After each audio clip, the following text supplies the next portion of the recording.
Broad to Bumrah, down the leg side. Bumrah helps it away, down towards fine leg. This has gone for 6. I don't believe I'm seeing this.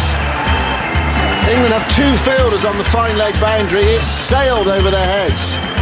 34 runs off the over. There's still a ball to come. One of the most incredible overs in the history of Test cricket.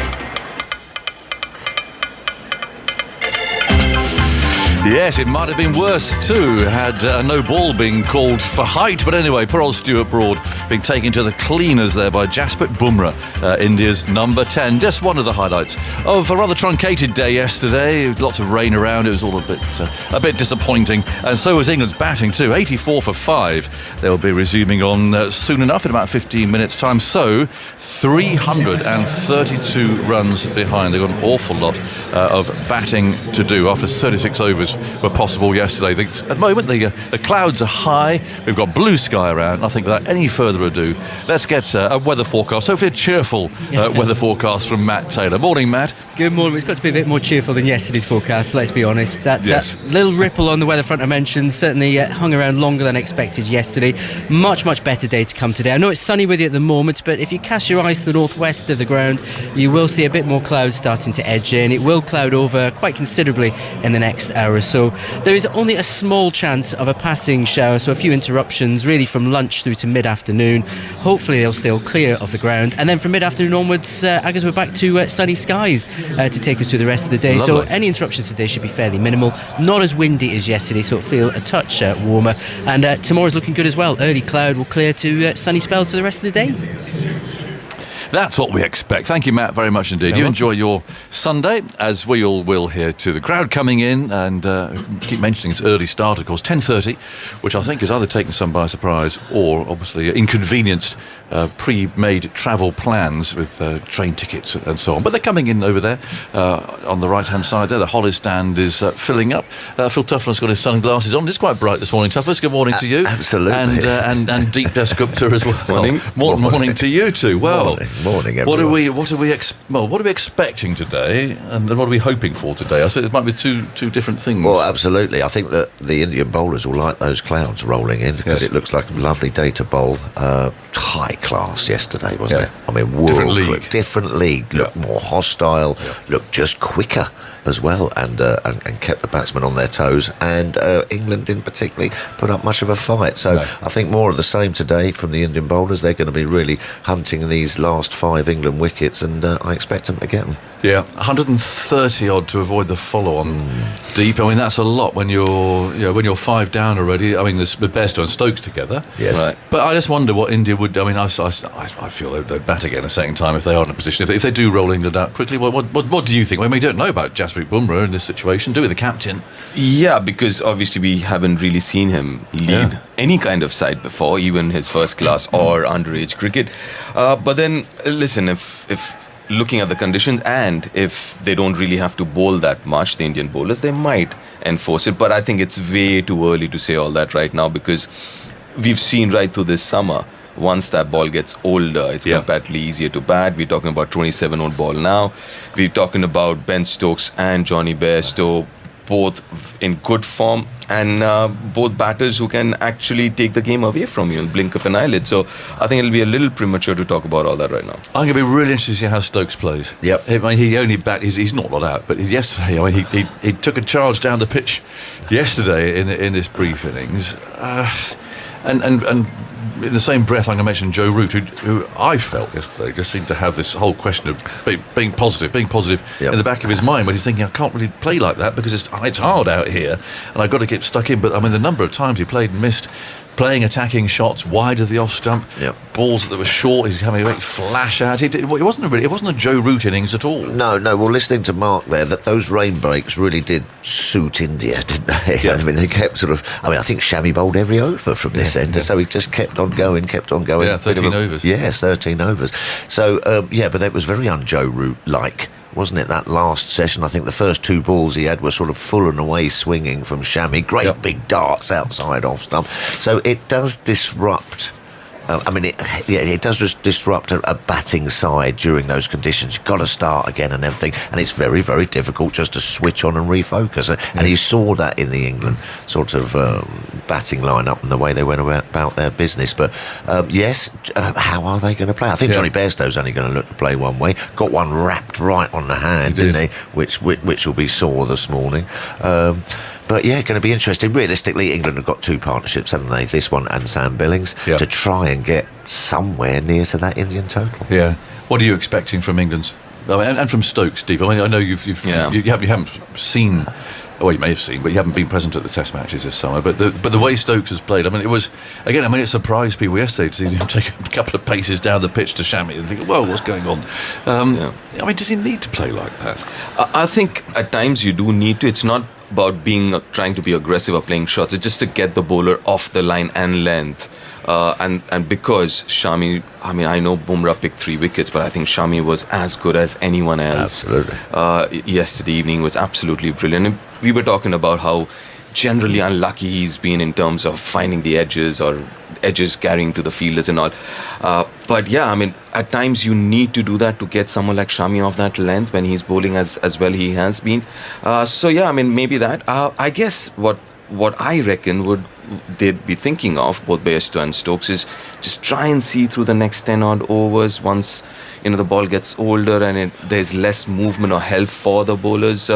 They might start playing a few more shots then. Yeah, it's a little bit different, isn't it, when some chap's bowling at 91 miles an hour just to keep popping onto that front foot and smashing them around, because in the back of your mind he can actually slip you one around the old chin, and it just keeps you trapped a bit, doesn't it? So completely different kettle of fish to what the New Zealanders bowled. Well, they're fine bowlers, Bolton and Southey. There's some difference. I mean, they're more of an Anderson Broad type, as it were. That, not the pace. I mean, the difference in watching these Indian bowlers bowl was just like chalk and cheese. I mean, it was a next level up. Exactly, and just one thing about what Deep just said then, it's pretty basic. We know that there's this sort of 30 over window when it sort of zips off the pitch and is doing a little bit, but no one manages to get there by the end of it who can then bat. So I totally agree with Deep. Sometimes you've got to put that aggressive message and sort of like fashion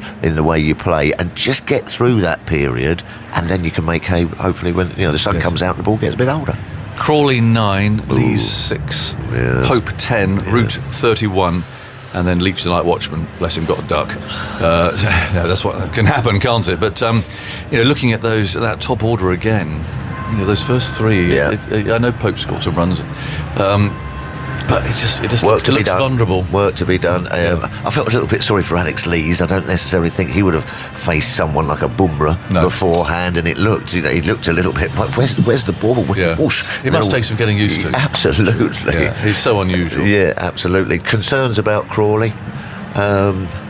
Technique-wise, I don't think that it's necessary the message with Zach at the moment. I think he's, just a little bit all at sea and a bit of a scrambled mind, and I think he might sort of like be one of the first of McCullum's sort of culls. Yes. It must be hard though, because if you're not being rude, if you're out of touch, B, you know that your place is on the line. But C, you're being told to go out and play positively. And then you rock up here and there's Bumrah and Shami absolutely steaming. I mean, again, that's an awkward position to be in. Yeah, and you can be caught in a quicksand kind of a situation, because the more you want to get out of it, the more you get sucked in because of all the negative thoughts around you. I think the best thing, the kinder thing to do with him would be to take him out of the spotlight, let him go play first-class cricket, score some runs, get that confidence back, because we know that he can score runs. He's got a good technique to survive here and do well at this level. It's just that it's a mental thing, as we all know. We've played this game. It's about what's between your ears, what's happening, what the thoughts in between your ears. So I think the kinder thing to do would be let him go, play first-class cricket, get that he's got 3 games. There's 3 championship games he's got between this game and the next Test match against South Africa. So I think he needs a bit of work. I think he does need a bit of work on his technique as well, because I can remember myself when I was going out there, and you feel the pressure, and you can almost hear the sort of press sharpening their pencils. True, but tough as the other thing is, we talk about technique. A lot of that could be because of how you're thinking about it. Yes. Why at times you think your head's bobbing, your head's falling over. Could be because of anxiety or how you think. It could be all those negative thoughts in your head. Yes, I understand that, but then also it's just the same way. True. Every time. That's the problem, isn't it? Yes, it just is. He keeps going out in that manner. Yeah. Anyway, Jerusalem's warming up, which is great. People coming in still, and we've got some Arabs, I think, over there in the Hollies stand, rocking up. A couple of shakes. Some shakes. Nice to see. You never know. I mean, Sunday in there. Goodness knows what you're going to see. Yes, I'm looking forward to seeing some ducks there. Oh, is there ducks? Yes, some ducks. I don't think our friend the T-Rex is back today. Perhaps you have to take the outfit back to the shop or something. But that was quite exciting yesterday. The Indians are warming up below us. Lots of fielding practice and some bowlers loosening up and that sort of thing. But this is a big session. It really is. For England, if they can somehow fight back, Bairstow and Stokes got to back their session through. Absolutely. They've got to still be there at lunch. Nice opportunity for Sam Billings. Yeah, sort of, he's had a strange Test career so far, hasn't he? Sort of parachuted in here and there and what have you. What an opportunity. Well, he drove across Australia to play his first Test match. Yes. So he's actually been involved in the game now and got into the game, and what an opportunity for him to come out and show what he's made of, because he's going to have enough time to bat, that is for sure. Umpires on their way. Umpires Kettleborough and Dar, who's just tossing himself a catch. I think didn't Alan Dar play first-class cricket? I think he did play a little bit, didn't he, Andy? Good morning to you. Saw you striding purposefully to the ground this morning with all those stats on your back and a big rucksack. Yeah, well, it's a downhill walk. Oh, is it? So by the time I get to the ground, the stats have got real momentum behind it. Carries them through the day. Well, he had a good day with them yesterday. I think Alan Dar did play first-class cricket. I don't think he played loads and loads and loads of games, because, of course, as we established, he actually started umpiring quite young. But I could imagine he'd be a sort of a number 3 bat. Do you think so? Yes. I think he might be a mystery spinner. Oh, you reckon? From his statistics, I'm not sure either of you are right. Oh, right. Oh, okay. 17 first-class matches, batting average of 11, and 11 wickets at 34. So I'm not sure. Hard to establish, then. That's why I turned to umpiring. Yeah. Fair enough. He's umpired more Test matches than anyone else in the history of Test cricket. Has he? He's putting his bails on, and he's down at this end. The Indians are taking the field, and we will have shortly below us the sight of Messrs Bairstow and Stokes walking out to bat. Already Mohammad Shami's taken his sweater off, so he's going to be in action straight away. I reckon Ali was a good club man. Club man by the look of those stats. But 11 first-class matches. Thought he'd played. He was a leg spinner. Oh, was it leggy? Was he? Oh, lovely. That's kind of mystery then. Yes, it is. You were spot on, John. Yeah, there you go. I can see him firing a few googlies and deuce routes. Yeah, I bet he didn't wear a cap out on the field. Well, he's waving to the scorers, and he's doing so rather prematurely because the batsmen haven't arrived yet. He had a funny old day, Ali. He was waving all over the place. And usually when the bowler was about to let the ball go, especially when it rained, he doesn't like rain, and the first spot of rain, and immediately he was running off as the bowler was he was literally about to let the ball go. So the batsmen on their way then. Ben Stokes to the right and Johnny Bairstow to the left. Little touch of the gloves there. These two, of course, took New Zealand apart a couple of Test matches ago at Trent Bridge. I don't think we're going to see that here today. We might see some shots and see some positive batting. But the fact is, England they've got so much to do. I think also in this situation, listen, you can come and play shots, but you've got to get yourself in. Yeah. I mean, you've got to get yourself in against high quality seam bowling, and that's what they're going to be facing. You can't just go out there and start blasting and hopefully sort of that feeling of being in arrives. You've got to earn that right, and you've got to get the 20 odd. You've got to give yourself the best possible chance. Yes, these are good bowlers. Yes, and these are two very, very good batsmen, but sometimes they get a bit carried away, the old batters, don't they? You've got to assess the situation, see what the ball's doing, and then it slightly becomes a bit bigger, doesn't it? They say. Well, Alan Dar, having waved to the scorers, has now got his hat off, and he's waiting for the clock to go around. The clock on the scoreboard there is about 5 minutes slow. Oh, it could be a long wait. We can't wait for that. Surely not. It's showing 25 past. But this clock in front of me says 29 minutes past, so I don't know which one they're going by. But Mohammad Shami is saying, "Come on, Ali, I'm ready to go."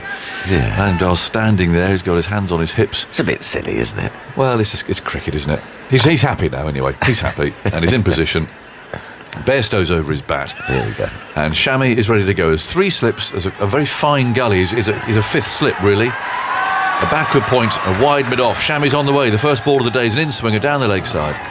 One of those sort of anticlimactic starts to the day when you build everything up and then you get a ball like that far down the leg side. A bit of a loosener that Bairstow couldn't get close to. So 84 for 5, 332 behind. A long day in prospect. Well, I mean, as in terms of more overs. So 98 overs to be bowled today because of the time that we're catching up from yesterday. And if there is an interruption, of course, you can add another half an hour onto that. So we shall see.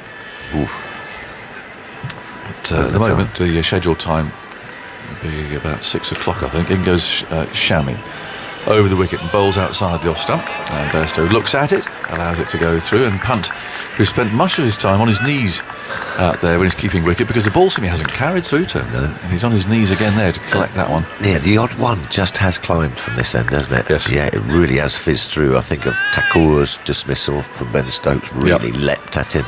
A couple really have just popped through the surface and reared up.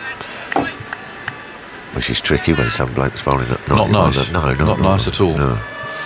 Shami dips his head. So it's a busier run, a scuttling sort of a run, and there's a poor shot from Bairstow. He's thrown the bat at that. He's had a couple of in-swingers. That one swung away, and this is a feature again of Shami's bowling yesterday. He did swing the ball. He swung it away against the breeze too. But that was a flap outside the off stump, I'd call that. I mean, it moved away, but no feet. His feet didn't move an inch. No. He just threw the bat at it. Yeah, hands and eyes, and as you say, not even an inch of movement.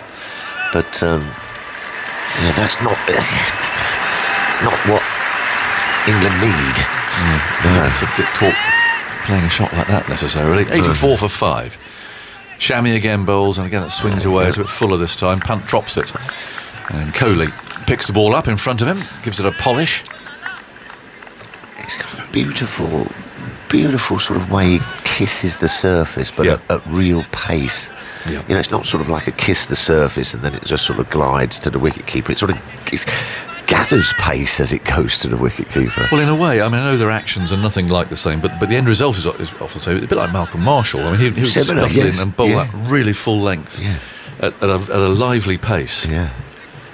I mean, the run-ups and so on are completely different, but in goes Shami. Bowls, that's the in-swinger again, ill-directed and swinging down the leg side, but the ball is swinging and the sun's shining. There's a blue sky around, but he's still managing to swing it both ways. As someone like a Matthew Potts would, after the game, have a chat with Mohammad Shami just to try and pick his brains and see what he's about. Very sort of similar style of, not necessarily actions and what have you, but similar thought processes. Yep.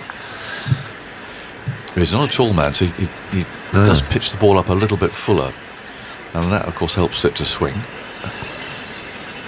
3 slips and the gully waiting now. Shami's on his way, bowls to Bairstow and in swing, he pushes it away into the offside. Stokes set off there for a moment, but it's Jadeja fielding at point. And so there's a good first over from Mohammad Shami, more or less there and thereabouts every ball. Just those couple of wayward ones down the leg side. Jasprit Bumrah, who's having a tremendous game so far, bat and ball, and I have to say captaincy as well. And we're working out, weren't we? I mean, I wouldn't dare suggest this to Stuart at the moment. Too soon. He's not had a good month, has he? No. But there was a no ball. That full toss that was clubbed for 4 really should have been called a no ball. It's well above waist high. Absolutely. So given that he'd gone for 35, that would have made it 36. And then the last ball, the extra ball blocked. Yeah, but if the extra ball had gone for 6 as well, he could have gone for 42. No, it was just crazy, wasn't it? It was an over of absolute bonkers. It was just bonkers. We knew where the ball was going to be, didn't we? Apart from the full tosses. And he's got a good eye, and he's willing to have a good old swing at it. Well, there you go. It bowled at 85 miles an hour. If you do get anything on it, it just flies off. Yeah, and it goes anywhere. That's the thing. And he looked a bit rattled, Stuart. Now, Stokes' first ball of the day. is going to be bowled by Bumrah, who comes in and bowls to him. He leans forward and easily plays that up to mid-off. Plenty of time. Twiddles the bat and looks calm. 84 for 5. Were you there when Stokes got that amazing knock at Cape Town? Yes. What was that like? Did he get himself in? But he got himself in. He did get himself in, yeah. Yeah. Well, he got himself in at Headingley. Exactly. Yeah. You know, he's too good a player just to come Yeah. flying down the pitch, sort of 10th ball. I think and he's waste good. it. Get in. Yes. Bumrah again, round the wicket. Bowls. He's charging and then plays and misses outside the off stump. No, don't like that. Sorry. Well, no, I don't like it. I mean, the point is that when you're moving like that, everything is moving. Your head's moving. You're not going to get your foot in the right place. And I don't understand the point of it, really. Yeah. Just, as you say, those 2 great knocks that he played. And I think he faced 70 balls for about 3 at Headingley, didn't he? Yeah. And then all of a sudden, when he went for it and put his foot on the gas, the timing and the seeing of the ball was there. Bumrah again. Little twinkly toes bowls, and that's played in a more orthodox fashion by Stokes, playing towards mid-on. And there's no run, but he gave me a bit of a look last week when I mentioned his innings. I thought, well, I asked, but see those eyes. Gave you a little stare. Well, yeah. Well, listen, we're here to make comment, aren't we? I know. We've got opinions and we've got a great view from here, and we can see what is the best way to go about it. Stokes over his bat is crouching, and Bumrah moves in, and he's there now past the umpire bowls, and that's a repeat, really, a good length delivery, which Stokes plays calmly out to mid-on, where it's Siraj fielding. You're right. I mean, they always say, didn't they? Brian Lara, Sachin Tendulkar, and all these wonderful players, world-class players, at the moment of impact, they're always as still and head still, isn't it? Okay, there might be lots of trigger movements. I can remember Brian Lara's great big bat lift, but when it came down, they were always in a lovely sort of solid position. Head over the ball. Yeah, and balanced. Yes, exactly. That was a no ball. Again, belatedly signalled. 84 for 5. Bumrah.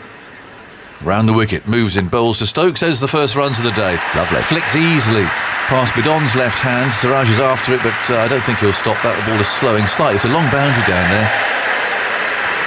And they take 4 runs. So 89 4-5. I remember sitting down there watching one of my very first live games. I came with a schoolmate, got on the train from Stamford, I think, and rattled in and sat down there watching. It was England-Pakistan one-day international. By the scoreboard? Years ago, yeah. Short trousers. That little stand down there, yeah.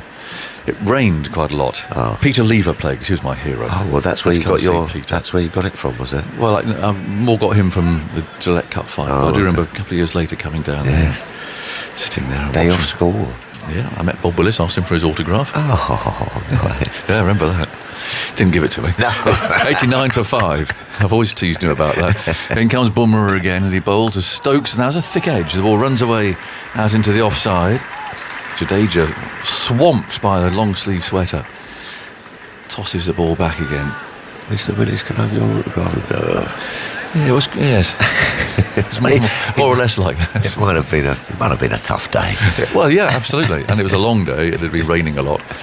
But what year would that have been? It would have been about, I don't know, 74, 75. Come on. It was 1974. There you go. Strange scores.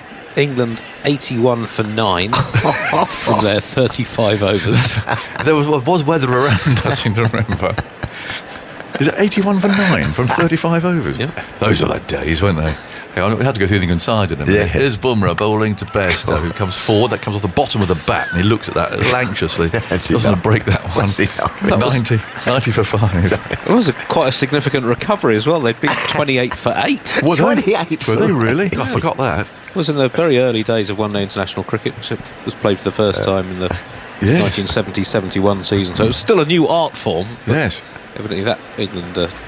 What happened? Who won? Well, Pakistan then chased it 84 for 2 in 18 overs. Right. Zahir Abbas, who was one of the great players in the early decades of one-day international cricket. Go on, go through the England side. Well, hold on, let's have a think then. Did he say this? This has been 1974, so captain would have been Mike Dines. Correct. Oh, Mike Dines. Was Jeffrey playing?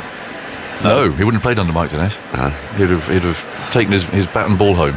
Alan Knott, wicket-keeper. Knott he would have played. Yes. It wasn't not actually. Oh, Bob Taylor. Bob Taylor. Bob Taylor. 26 not out. Rescued the situation. Out of 80 odd for 9. Yeah. Only 2 4s for England. Bob Woolmer would have played. No, he did not play. Who would that be? Tav? Greggy. Tony Gregg, run out for 1. Haven't got the Luckhurst open the batting. No. Chris Old? Chris Old played. Mike Hendrick. No Hendrick. Not doing very well here, are we? We're not. 1974, one-day international. Miller, bowling spin. No. Too early for him. Too early.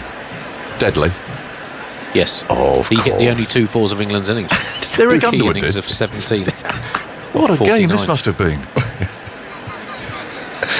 20 odd for 8 in a one-day international. Well, no wonder you came back for more, Rackers. I mean, that's edge of your seat stuff. No wonder Bob Willis refused to sign my autograph. Yes. Shammy round the wicket, bowls outside the off stump, and Stokes looks at it and takes the bat out of the way. How many have we got so far? We're missing an opener. There we are. We're missing both openers. 2 actually. openers. Ian Botham? No, it's well before both. Oh, sorry. No. So, it's 1974. Bumble? Yes. Yeah, Bumble. That's a good shout. Bowled Sarfraz Nawaz for 4. David Wow. Lloyd. Bumble would have opened alongside Barry Wood. No.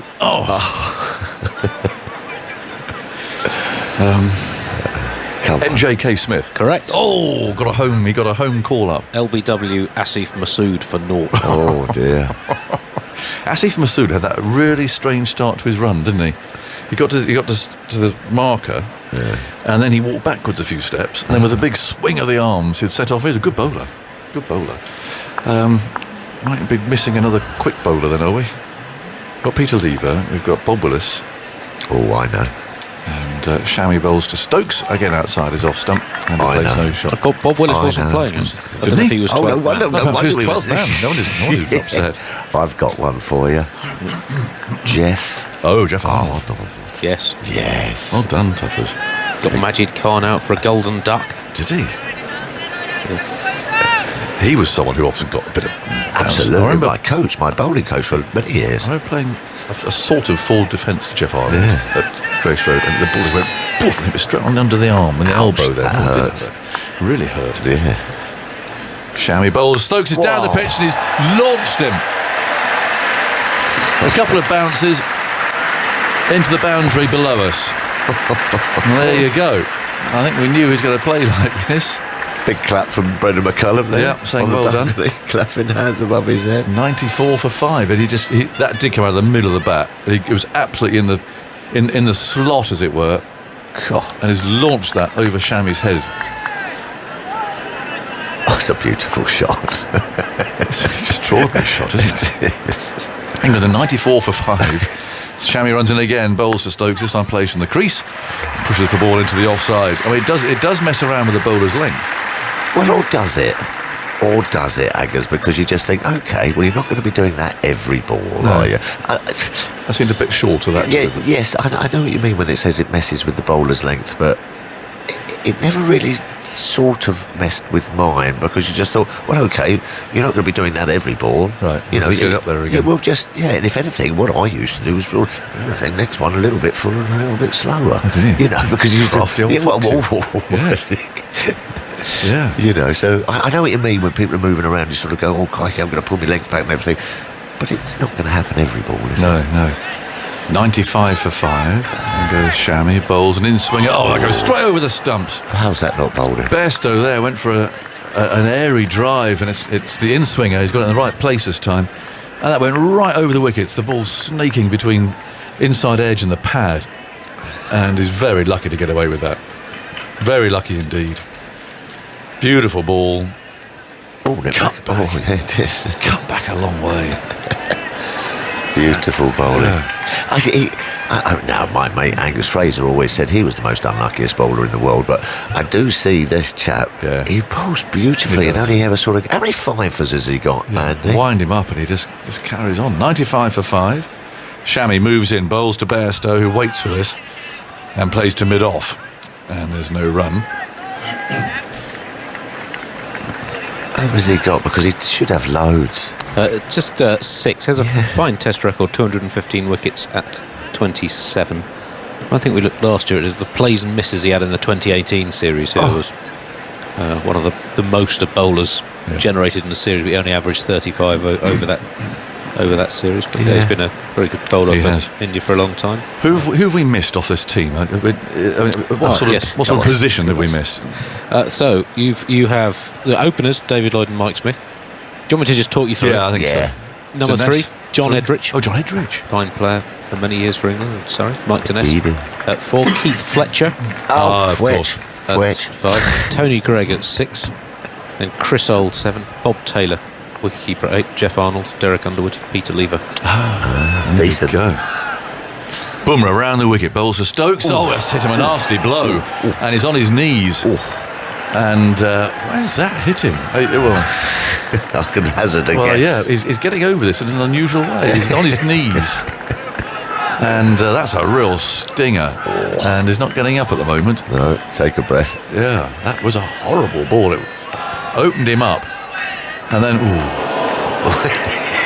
you hear the crowd there. Yeah, that's not nice. No. It was a sort of a ricochet, really. It wasn't a full honour. Now he's... I'm not quite sure you should... Anyway, he's getting over it in his own particular method there. Yeah. One ball gone in the over. Well, he's up again. That technique seemed to work quite well. Bumrah again. Round the wicket, moves in, bowls to Stokes. Almost gets another one in there. But that's an inside edge and runs away past the stumps for a single. So 96 for 5. What we could really do is challenge everybody and name the Pakistan side. That would be interesting. In the meantime, Graham Beck, regarding Bob Willis impressions that we were talking about yesterday, Alan Lamb having got a wicket with it, Alistair Cook, to my shame, Graham says, as a young bowler at Shipley Hall Cricket Club in Derbyshire, I tried to impersonate a Bob Willis ball in a charity game. It reared up from short of a length, hitting the batsman's left hand, causing an injury that required hospital treatment. It was the fastest ball ever bowled. He was an inspirational cricketer. Yeah, he was indeed. Bumrah from the City end moves in, bowls, and Bairstow. I thought he'd edged that. I mean, they all thought he'd edged it, and they started to appeal, and then withdrew it, as it were. And that was a quick ball that bounced, and Bairstow's doing some prodding, but that was a terrific ball. Should notice 150,000 was raised yesterday for the Bob Willis Fund. It was down on last year because I think because of the weather, and it didn't really fire up yesterday. It was still 150,000. So thank you everybody who's contributed to that. Well, but you can always contribute today. Absolutely, yeah. And if you heard our conversation with Messrs. Lamb and Miller, it's brilliant. You'll know what it's all about. Here's Bumrah bowling. He's beaten him again. Wow. Kohli there, he's jumping around at slips, swinging his arms in frustration. Terrific bowling. 96 for 5. He is having a game here, Jasprit Bumrah. He is. I mean, he's bowling absolutely speed alight with control and guile and swing and seam. He is creating all sorts. Look at that seam, beautiful seam position. Kept low too, by the way. Well, you don't want to see that, England batsman. You don't. That reinforces the view that India would bat again if they are in a position of enforcing the follow-on. Yeah. Bumrah again rushes in, bowls to Bairstow, who plays this defensively this time, and Bumrah fields. So Asif Iqbal captain. Oh wow, okay. Sarfraz Nawaz. Yeah, Asif Masood we've got. Intikab Alam. Imran Khan. Yes. Keeper. Opening batting. Who's that lovely tall right hand? Mohsin? Perhaps a bit before Mohsin. He's a lovely player. He took us for a good double hundred, I think, at Grace Road one tourist game. He could play. As Zahir, of course, had mentioned. Here comes Bumrah. Bowls, and Bairstow's going to get a run here. It might be a leg by. Running down to fine leg. And it's the end of the over. So we'll have to come back to that. Asif. Run through it. Well, I'm making room. Asif Iqbal. Who's captain, wasn't he? No, Intikab Alam was captain. Asif Iqbal was playing. Yes. The opener Sadiq Mohammed. Oh, yes. Mushy would have been playing. Family. Mushtaq Mohammed batting at 4. Majid Khan at 2. Zahir Abbas mentioned 57 not out at 3. And Wasim Raja at 6, a stylish play into Karbalam Safraz Nawaz, Wasim Barry, a young Imran Khan down to bat at 10. 10? Blimey. Come on, Prakash, you're coming in here. No, but Imran, 10? Wow. Well, this was very early in his career. He'd only still. early 20s. Here comes Prakash, hang on. Oh, well, that was good fun. Morning, Prakash. Good morning, Tuffers. It's been a stern examination, hasn't it? Wow. Different league, I'm afraid. Completely different level of performance. These two Indian opening bowlers, they've been wonderful. Certainly have been probing away. One really forceful shot from the England captain came down and smacked Shami over his head. But other than that, it's been a fair bit of play and miss. Shami into Bairstow, and he's through him again. Wow. Just super duper bowling this is.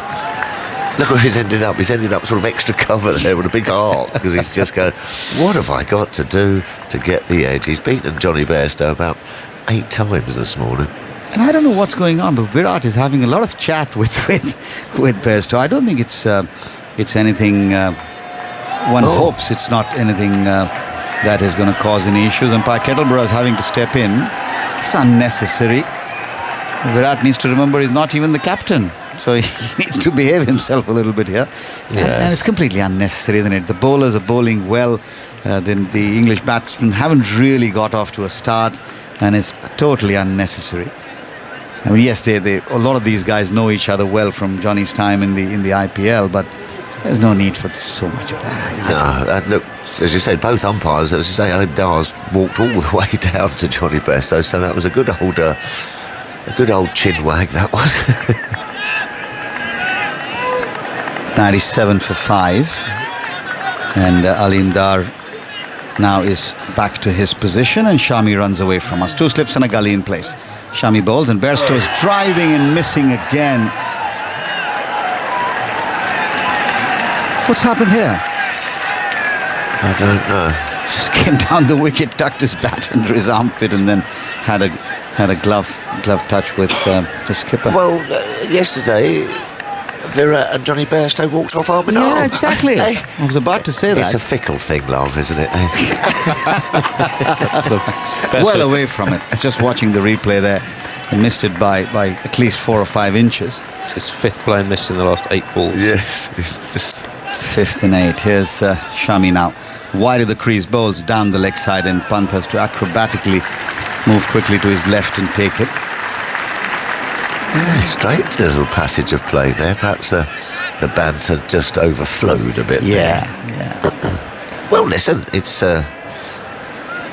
not park cricket, is it? You know, this is Test match cricket. But I know what you mean. It was a little bit too much, perhaps. Well, I don't know. I've always wondered. It's one thing when someone's really batting well and you can't sort of get wickets or don't beat the bat off when you want to try and get in someone's head. Here, your bowlers are doing everything. Absolutely. It's the fair chance of it reversing it the other way. Absolutely. It makes you more determined. Indeed it does. Bowls, and this one's a cracking shot. There we go. 4 runs. Not quite off the middle of the bat, and may not go all the way because it's Jadeja who's chasing it. He drags it in. They will have a look because Jadeja just did sort of run into the cushion. That was a powerful throw as well. The 100 comes up with those 3 runs for England. The first runs for Johnny Bairstow this morning. He's now up to 30. Well, there was a few people that I played against and we'd have a little chat to, and there was a few people that we were told not, don't have a chat to them. Keep them nice and sleepy. Don't. Well, the Australians realised that with Virat Kohli. Yeah. On the previous tour, where they sort of the word went round to say that don't needle him. No. He just gets more runs. Yeah, gets more determined. Yeah. Keep him quiet, and then okay, thanks for popping in. Slight hold up in play as Bairstow's getting some. Just having to maybe fix his shoelaces. His pad is off. He's putting it back on. And Shami waits for things to settle. Stokes comes down the wicket. He spotted something on the pitch, which he just bats down a little. Field moves around a bit. Shami is getting Shardul Thakur into sort of almost a catching extra cover. There's 3 slips, a gully, backward point and a mid-off to go with it. And here's Shami. Stokes moves outside the line of the off stump, aiming for those acreage on the onside, but the delivery is pitched further away, and so there's no chance of that shot coming out to play. England 100 for 5. 32nd over in progress. Still 316 behind. Yeah. And that onslaught hurt England. What was it? Yeah. That sort of 60 or 70. Yeah. It just puts it a long way away, doesn't it? Yeah, India began at 338 Yeah, from memory. you think, boom, boom, boom, okay, well, that's not too bad. But those extra 70 or 80 runs, they mean a lot. Shami wide of the crease balls, and Stokes is creaming this, but straight to the man on the bounce where Siraj fields. He makes a clean stop, and there will be no run. India electric in the field at the moment. A really superb spell of bowling from both Bumrah and Shami. Bumrah in particular. Wow. Different class, skill, variation, pace, hostility. It's all there, isn't it? Everything you need. I can't think what else you need as a fast bowler, but he's got it. Yeah, having a little word. There you go. They're all having a cuddle there. That little pat on the back. Turk saying, all right, Brad, let's get on with the cricket, shall we? Oh, he just punched him in the arm there. In fun. You don't want a dead arm. What's that about physical contact? Yeah. This is not a physical contact sport. There you go. But that was friendly, I thought. So hopefully everything's forgotten. I don't know if it's forgiven, but forgotten for sure. Wow. 100 for 5. Bumrah at the top of his mark. 3 slips and a gully backward point. Mid-off, mid-on, and a man forward of square, or mid-wicket almost, and a long leg. That's the field for Bumrah. Under bright sunshine here. Adesh Baston coming into bowl to Johnny Bairstow bowls, and Bairstow defends on the offside. We're all big boys now, come on. Siraj fields. Now, in the last 2 or 3 years, you've got to pinch yourself when you see India's new ball bowlers, isn't it? It hasn't been like that always. I mean, I remember the time when Sunil Gavaskar used to open the bowling just to get a little bit of the shine off, so that Bishan Bedi could come on. So where's has that come? A lot of that come from the Dennis Lilly? For sure. The MRF Pace Academy in India certainly began that process. Yeah. T.A. Shekhar did a lot of great work with first Lilly and then others. Bumrah in. Pushed away on the offside. There'll be a run here. Comfortably eased away on the offside. Yeah. 101 for 5. Well, I suppose you put a legend like Lilly and these guys, people want to role models and people to look up to, and this is how we do it, skill, as you say. I mean, a lot of these, the early part of sort of the beginning of it, if you will, people like Srinath, Srilankola didn't play much, but he was there. Yeah. Venkatesh Prasad. Srinath, of course. All got, and everyone's been there. So now there's an interesting change in the field for Stokes. There's a man gone out on the hook, about 10 yards inside the boundary. There's a long leg as well. So 2 men in the deep on the onside, and Bumrah coming round the wicket to the England captain. He's up, he bowls, and Stokes, thick outside edge of the bat, squirts away on the offside. Wasn't exactly where he wanted it. Little bit squared up too by that movement. Yeah, don't miss those. That looked... Yeah, good that he got some wood on it. Yeah, that was homing in. Oh, yeah. Oh, no, I don't think he did. Got a bit of inside edge onto the pad. I think so, yeah. But that seam position again on that replay, just absolutely magnificent. Great wrist, got a great wrist and can flick it both ways. Pujara, Jadeja, Siraj and Shardul Thakur, the 4 men in the deep. 3 slips and a gully. Shami on the long leg boundary bowls, and this one's flicked away. There'll be runs here, a couple at least, as Shami has a bit of ground to cover on his left, gets there, and then comfortable 2 runs to Johnny Bairstow and to England, who moved to 104 for 5, and Bairstow's up to 19. Stokes is on 12. Last wicket fell with the score was 83. That was Jack Leach late last evening, which then meant that Stokes had to come out and face, I think, just under an over. Yeah. Survive that, and they've come back and will be looking to really take this innings forward. Here's Bumrah into Bairstow, and Bairstow's hit him over his head. 4 runs, this will be long off. This is more like the Johnny Bairstow that we've seen in recent times. Where did that come from? Brilliant shot. Just It just makes me chuckle now watching Test cricket. Touch over pitched. One bounce four, smashed straight back over his head. I love it. I think it's fantastic. Great spectacle, great to see. But to be fair, though, the right shot in a way, pretty low risk kind of shot. It was full, it was there, seen it all the way. Let's just lift it over the bowler's head for a one bounce four. Yeah, no risk really in that because he had the movement covered. Yeah, and under the eyes. It's when you get too far outside the eye line you get in trouble. Bumrah in, and this one's pushed away on the offside. More runs. One, they'll think of the second, will they? Yes, they're taking it on. Return comes in from Shardul Thakur, who's not the quickest in the field, and Bairstow comes back for the second. So 110 for 5, 33 overs have now been bowled. Yeah, it's those sort of... Hello, Andy. Sorry, you're waving at me.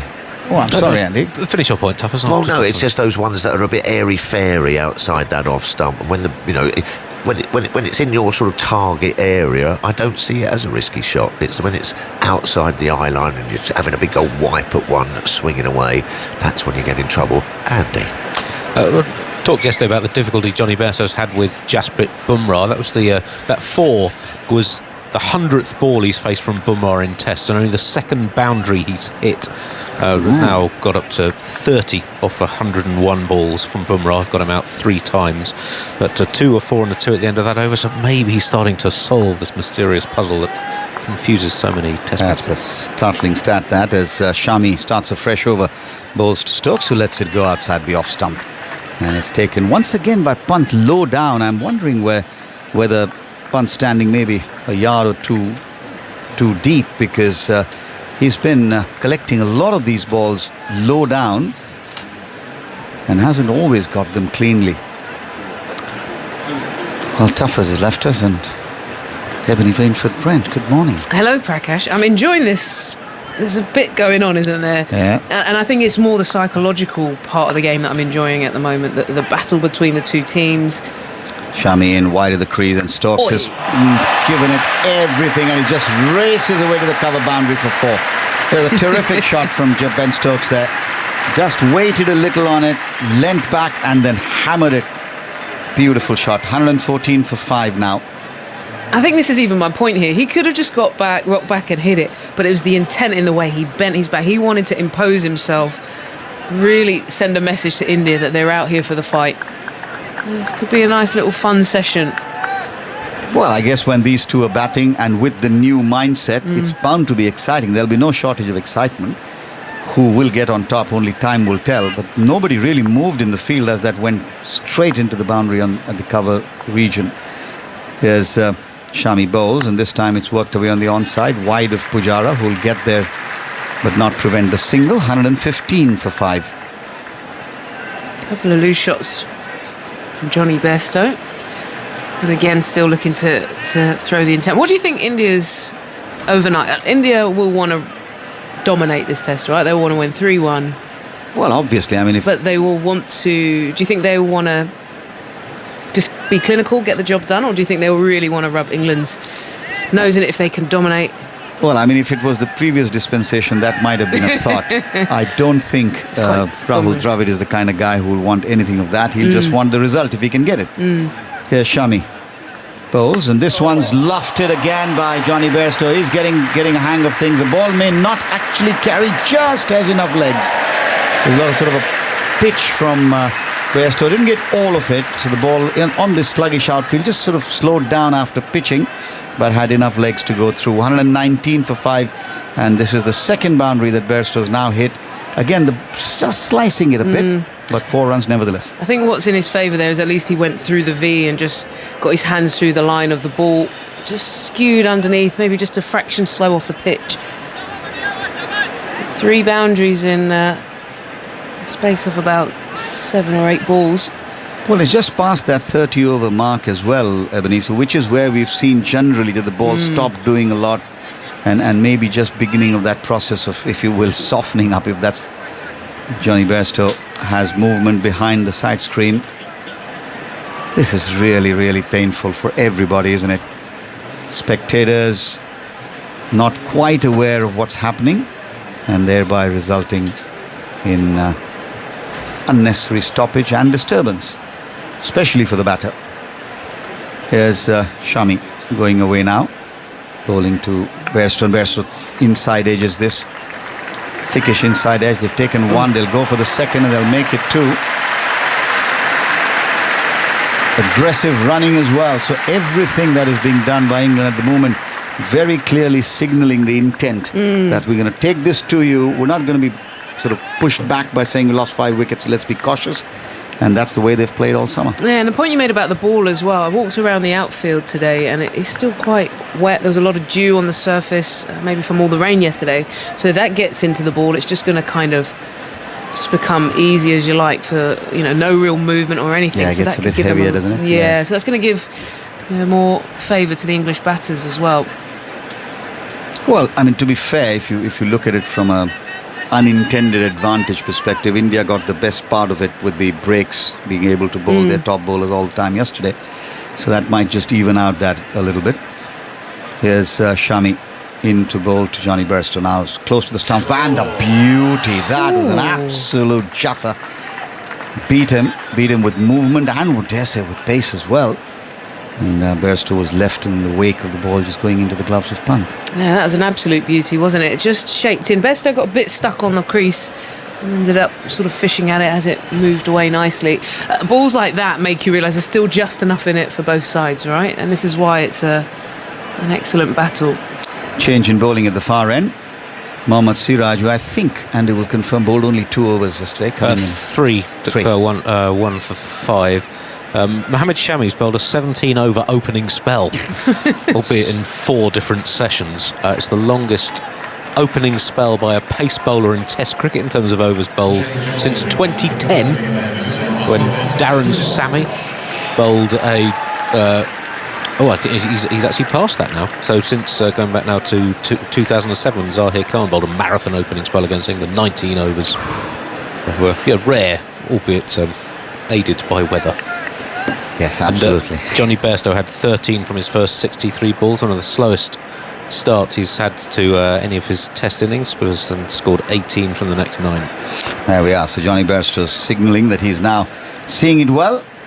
And as Ebony, you said just a moment ago, we're going to see some exciting stroke play, I'm sure, whatever the result.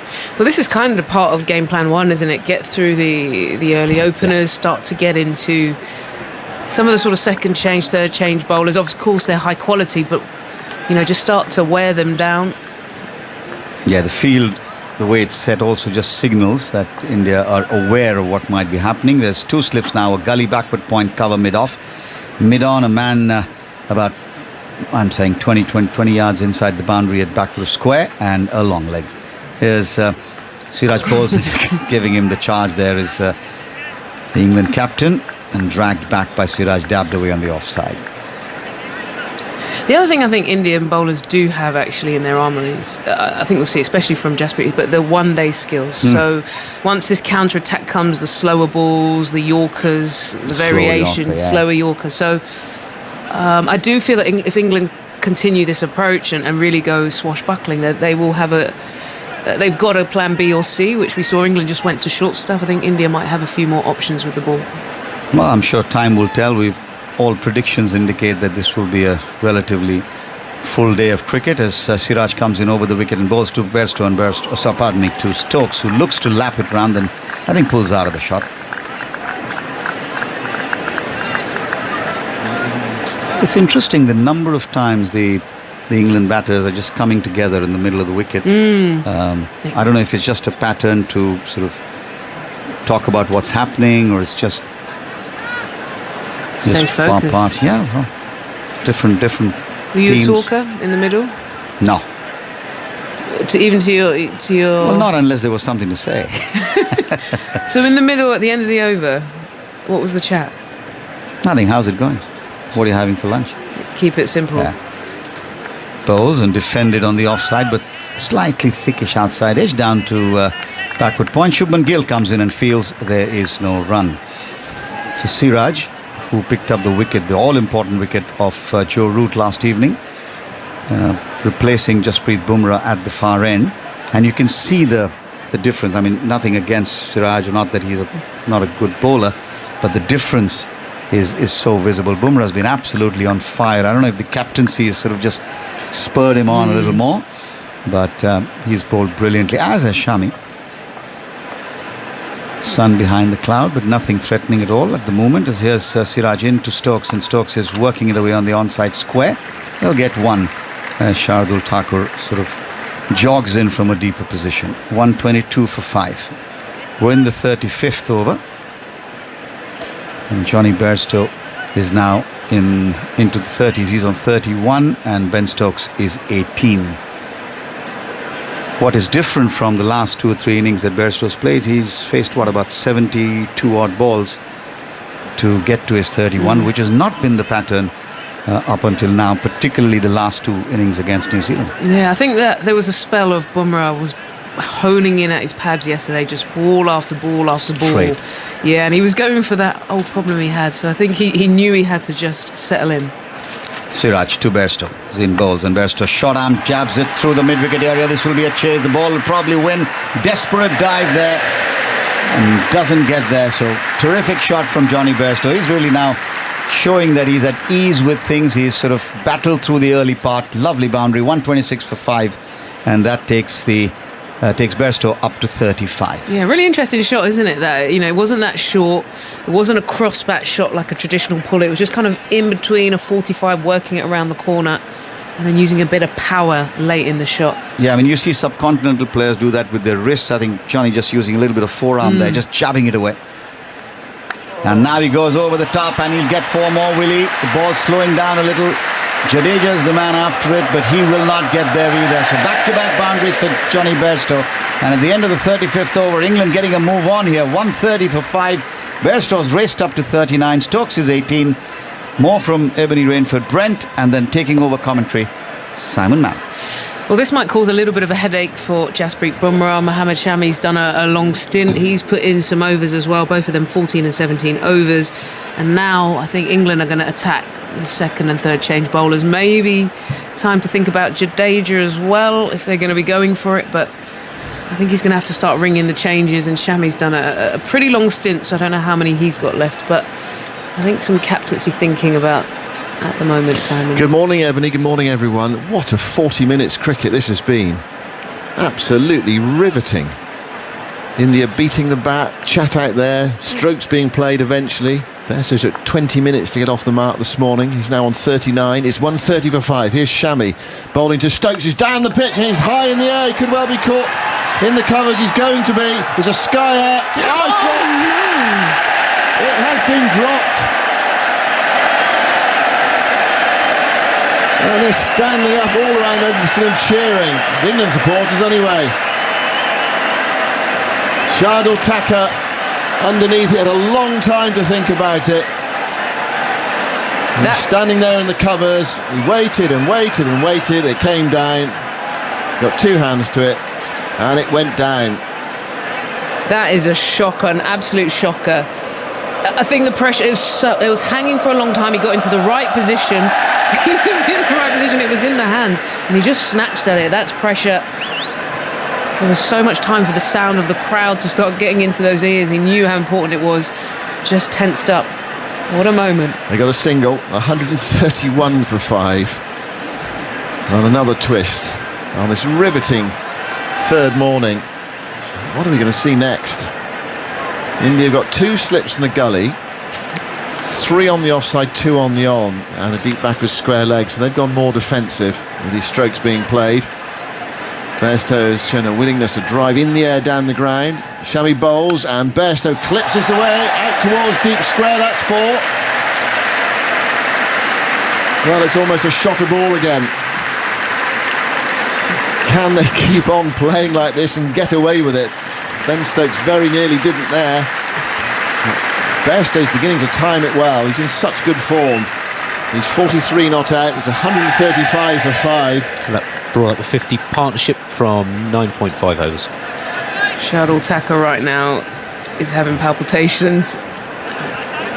There's nothing worse than dropping an important catch, and then you know that they're going to start cashing in. India's staying with the same field. Shami waiting. He's just drying the ball a bit. I don't know on his trousers. It's really wet out there. Yeah, it's come back from that deep square leg boundary. It might have just picked up a bit of moisture. Bairstow 43 not out. Shami goes in to bowl to him, and Bairstow hits this down the ground. There's another boundary. One bounce for 4, out towards long on. And in T20 terms, it's length bowling. And in T20, length bowling disappears, and that's what's happening at the moment. And we've seen Mohammad Shami in T20, brilliant with the new ball, and then when he bowls later in the innings, he tends to go around the park a bit because he doesn't use any variations. Anyway, that's what's happening at the moment, but it's happening in a test match. And it's been happening all summer, it feels. 39 for 5. I'm watching Ben Stokes they shadow bat, and back in the day, shadow batting was practicing your defence. He's running down the wicket, practicing smashing over the top. It's brilliant. Bairstow, as I said, 13 off 63, now 34 from the next 13 balls. And he's 3 away from another half century. England's still a long way behind though, 277 behind. It's high risk cricket. It's thrilling. How long can it continue for?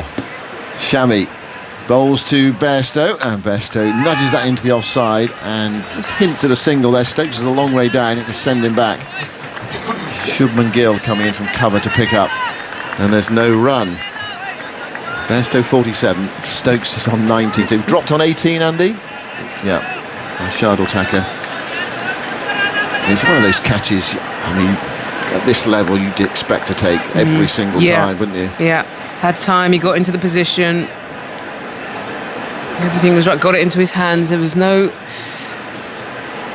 problem except the pressure. Shami bowls, Bairstow pulls, short arm jab out towards Siraj on the boundary, and Bairstow was looking to come back for 2 there. That was a really good piece of fielding. It came in to the non-striker's end. Bairstow was looking to run to the other end. He had to get back. Another excellent stroke, but just the single. 140 for 5. And Shami has got a problem with his boot at the moment. He's taken his boot off. Well, the lights are on and everyone's here and gripped. India's still well on top in this game despite this counter-attack from England. Bairstow and Ben Stokes. More Bairstow actually in the last few minutes. He's timing everything. And we've got a hiatus here because Shami's got a problem with his boot. There's still 1 ball to go in the over. And a drink or towel being brought out for Johnny Bairstow as well. What have you spotted there, his Ebs? boot's completely ripped open. It's that front foot where you always land and it's actually ripped the whole side open. I brought out some fresh gear for him. And the key thing here in terms of England's attacking cricket is we are in that sort of 30 over area now, or what's it, 36th over. When the ball does become a bit softer, it does become easier to bat. It's been a feature the whole summer. Yeah, it really has. I mean, we were just saying the added water a moment ago around the outer ground would get into the ball and soften it a bit more. And so it allows you to play through the ball because you know it's not going to be jagging off the surface or doing anything too electric. It's not going to be too fast and nipping past you. It might just hold up nicely. India in a huddle at the far end. While Shami gets new boots, India in a huddle. Just a chance to regroup for them, actually. Have to think about what they're going to do. I wonder where Shardul Thakur is in that. It's one of those ones you just sort of stand outside the circle and let the others talk. Well, it's been, again, another feature of the summer. Drop catches costing lots of runs. Daryl Mitchell profited. And even Bairstow at Trent Bridge, that return catch that was dropped. Didn't seem that important at the time, but it proved to be very important. No, that was at Headingley, wasn't it, when he was on 27. It was Neil Wagner away to his right-hand side. Goodness me, it was important. He went on to make 161 thrilling runs, and he's in the mood again after a really difficult start to the day. 20 minutes to score. He was driving and missing. Shami bowled beautifully to him, getting the ball to move. Right, Shami's got new boots on. He's going round the wicket to bowl to Ben Stokes, and Stokes plays an orthodox shot down the ground and gets a single. It's a diving save by Pujara away to his right. It's nearly 4. Pujara had got there on the dive. It would have gone up to the long on boundary. It was well struck by Stokes. An orthodox on drive. Another run, 141 for 5 at the end of Shami's over. I wonder if that's going to be it. Well, Shadal attacker might be a good time to give him a bowl, actually. Do you think Jadeja? Or Jadeja? Well, you probably think in these conditions... There's not going to be a huge amount of turner. Well, he's not really a turner, though, is he? He's more fire in. He's a darter of a bowler. Yeah. But it's been pretty effective in his Test career, 240-odd Test wickets. But I mean, Shardul, it is overcast, the lights are on, he's just dropped a catch. It might be the time to get him into the game. And just sort of, he'll be fired up to think, right, let me see if I can bring something. Anyway, it's going to be Siraj to bowl his 5th over. There are 2 men back, deep back with square leg and fine leg. Apart from that, the field is pretty orthodox. Siraj bowls to Stokes, who nudges it into the onside. He's looking for 2 here. And, there's a bit of a mix-up, and he sends Bairstow back. And again, just as well, because Stokes have been run out if you come back for the second. It was one of those, again, talking about T20, it was one of those where you nudge it to the edge of the circle and look to pinch 2. And the bowler was after it. And then you often see that in T20 as well. The bowler's got to do some fielding sometimes with the field out deep. One thing I'll say, the communication between these two is excellent. Like, between balls, they're talking to each other. Even then, with their no, they were both, when he turned around and caught eye contact. Sometimes you see batters and their relationship in the middle doesn't look in sync. I think their body language, they keep going, touching the gloves, talking a lot, running and pushing hard. Yeah, they're really in sync. 142 for 5. Now, Bairstow on 48. You've got deep forward square leg for Siraj, and then Bairstow on strike, and a fine leg. 2 slips in the gully, 3 saving one on the offside, and a mid-on. There's someone moving, is there, at that far end of the ground? They've spotted something. Bairstow happy now. He waits. Upright, back raised. Siraj rushes into bowl, and Bairstow tries to heave that out towards deep mid-wicket and misses it. And it wasn't far away from his inside edge. It wasn't far away from his off stump. And if he made contact, it might not have been very far away from the fielder out there. Deep forward square leg. Well, it's shot a ball territory again. 142 for 5. Not sure what to make of it. I like this approach. If it keeps coming off, we're all going to... But it's just the nerves, isn't it? Is this approach going to keep working? So far... There's Siraj bowling to Bairstow, and Bairstow turns this into the onside. That's better, Johnny. Just play it into a gap on the onside for a single. 1 more run then. Bairstow to 49. And England to 143 for 5. Still 273 runs behind. I mean, you feel that it's got to be these two, really, to eat into that big lead that India have if England are to stand any chance in this Test match. Feels a long shot. They have been in some really tricky positions throughout the summer. Probably in all 3 games against New Zealand they were behind, struggling, and they managed to win the matches. But this is something a bit different. Siraj now to bowl to Stokes, short, pulled away, out towards deep mid-wicket. Not a great delivery from Siraj. Stokes onto it. He doesn't time it perfectly. They might get 3. Here's a diving save on the boundary. And they do get 3. It's a huge boundary out there towards the Hollies stand. Out towards the scoreboard. The clock is a bit slow. It's behind the times. It hasn't caught up with England's cricket. About 5 minutes slow. 146 for 5. 3 more to Ben Stokes. He is on to 24. He was dropped on 18 by Shardul Thakur. Lots of playing and missing. Lots of stroke play. Remarkable first hour. England's resuming at 84 for 5. So they've already scored 62 in 53 minutes without losing a wicket. Again, more movement spotted above the sight screen at the far end. I think there are people in the hospitality box moving. I think that's what it is. It's catching Bairstow's eye. I think he could see a mosquito on a forehead from about 200 metres. Stokes is getting involved now. I can't see anyone obviously moving, can you? No, not at all. There's boxes, but they're quite high up, so... Right, he seems happy now. Nothing seems to change at that far end. Spider-Cam's moving in front of us. Here's Siraj bowling to Bairstow, tries to club that into the offside. They go for single towards mid-off, shy at the stump for the non-strikers end. If Bairstow just touched down, he's looking for 2. He could have got a second, but it's the single that brings him another half-century. He had a struggle for 20 minutes this morning. He had to work hard yesterday, but we're seeing the best of Bairstow again. He's in brilliant form. 50 not out. And he's got there from 81 balls. 81 balls with 7 fours. It's his 34th score of 50 or more in Test cricket. 10 centuries amongst them, 4 of them this year. It's his 6th 50-plus score in just 8 tests this year. In 19 tests over the previous 3 years, he'd had just 3 50s and no scores over 60. 147 for 5. Stokes back on strike. India down to 2 slips. Siraj bowls. Stokes gives himself some room, dabs it into the offside, back with a square, and they run through for a single, a bit like a one-day game. 148 for 5 at the end of 37 overs. Just on Bairstow this morning. Andy. He was 12 off 47 and it overnight. took him 20 minutes to score his first run. So since then... well, he got to 13 off 63 and then so reached his 50 with 37 runs off the next 8 balls. In fact, he'd had a period of 3 off 41 either side of stumps before the 3 that he hit off Shami that seemed to release the shackles. Yeah. Once he got going this morning, Bairstow, he's just kept on, and he's scoring just every ball he faces.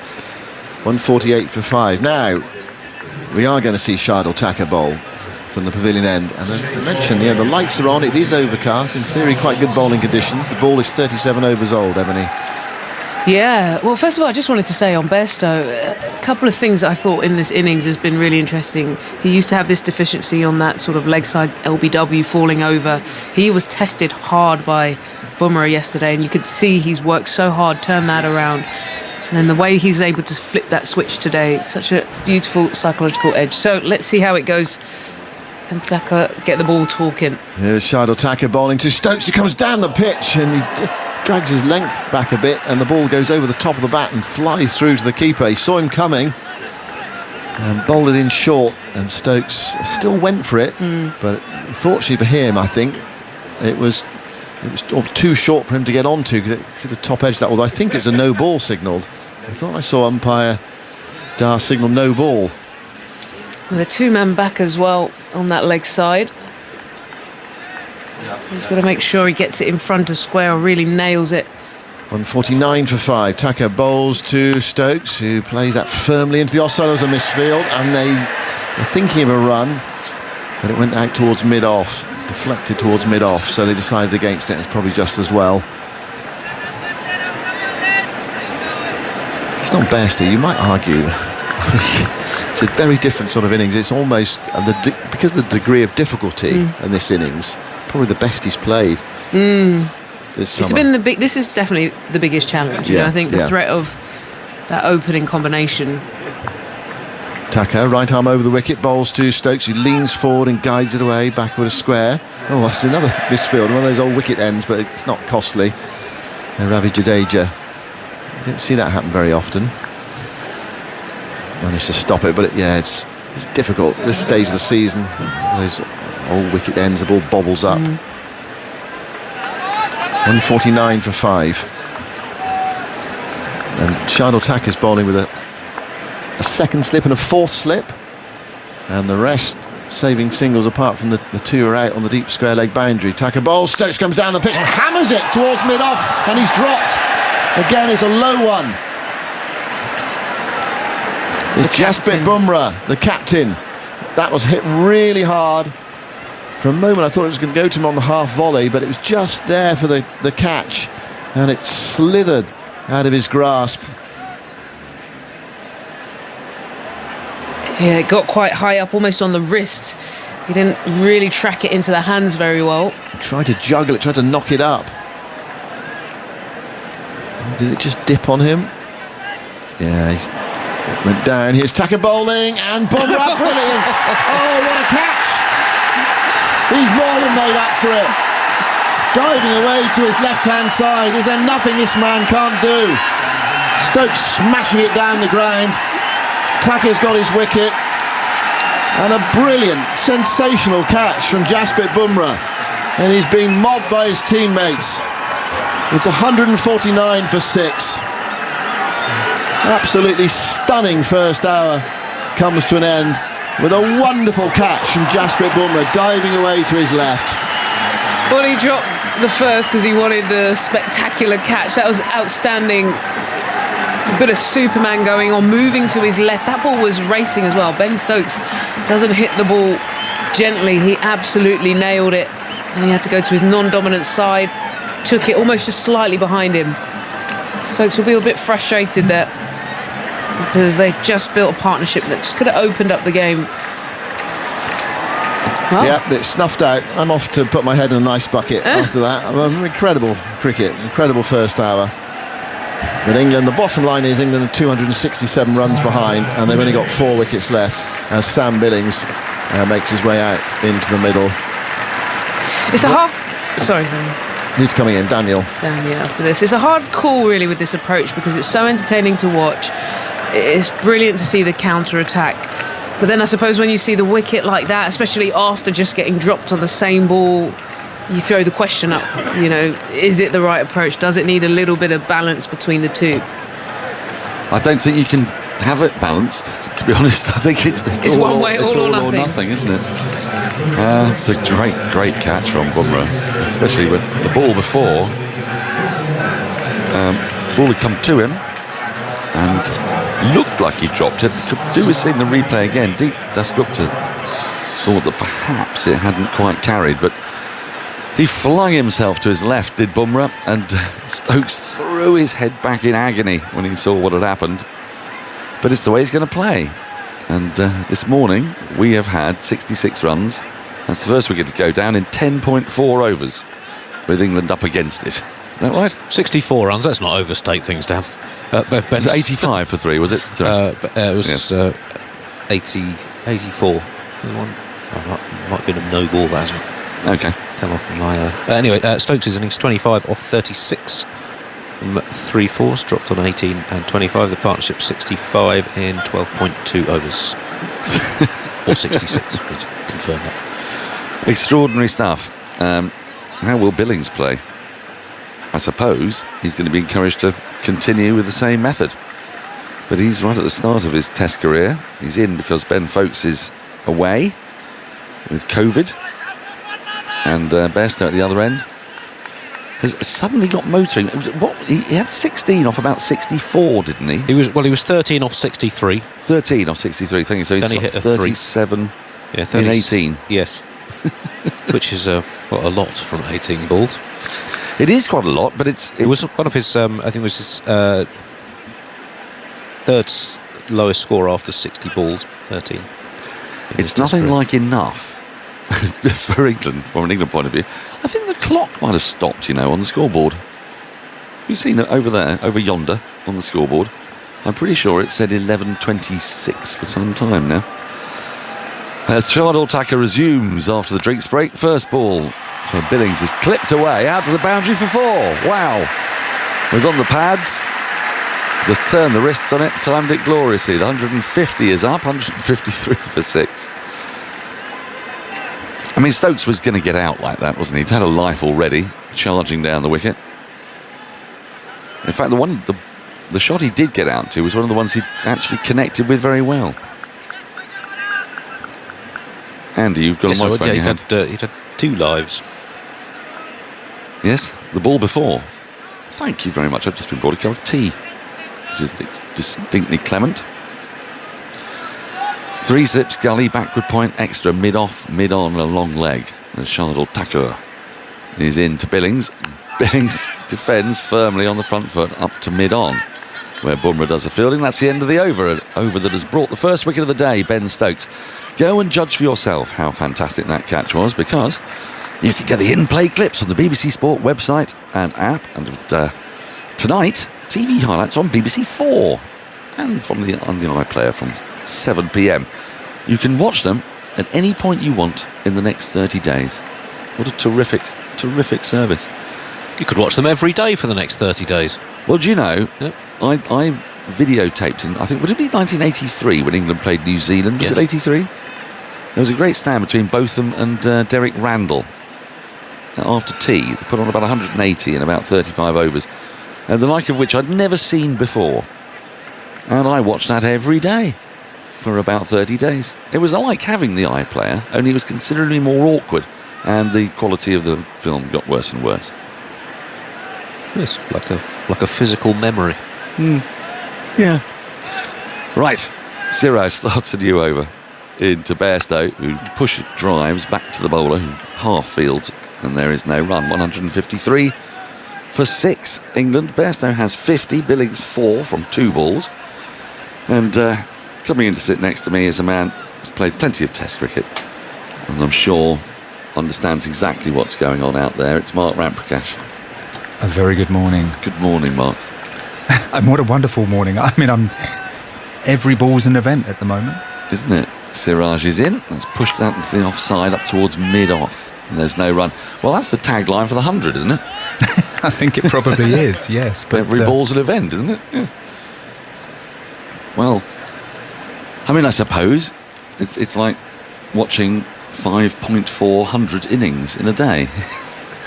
Well, Test cricket. It is with Stokes and Bairstow at the crease.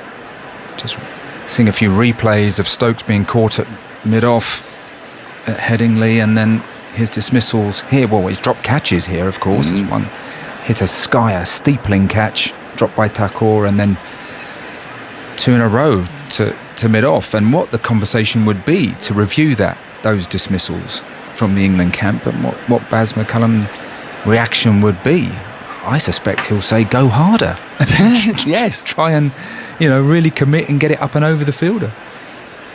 Siraj into Bairstow, push drives into the offside to the left of cover. And they get through for a single as a result. Bairstow to 51. Yes, well, I don't think they're going to slow down. No. They're committed to this approach. It's going to be what it is. They are. I think Ben Stokes got to just judge, is he selling himself short as a player, as a Test match batsman with a lot of international runs behind him. And it's that difficult balance between risk and reward. With the ball getting older and the pitch being relatively flat, in the context of the game, does he need to take that risk? There's times where you try and get on top of the opposition bowling attack, but he'd seen off Bumrah, seen off Shami. Yep. Siraj is in. That's pushed into the offside by Billings. It's going to be fielded in the covers. There's no run. Well, yes, I mean, you could say Thakur's only just come on. He's tried to smash the first couple of balls he's bowled. In fairness, the one he got out to, he probably hit about as well as any shot he's played in his whole innings. And it was a terrific diving catch from Bumrah. Two-handed away to his left. Well, I think Bumrah had been woken up by the previous catch, which also went very, very hard straight at him, quite low down. Siraj is in. That's flicked away nicely by Billings. It hits a bit of a foot mark out there, and they'll come through for a single as it's fielded in the deep square leg boundary.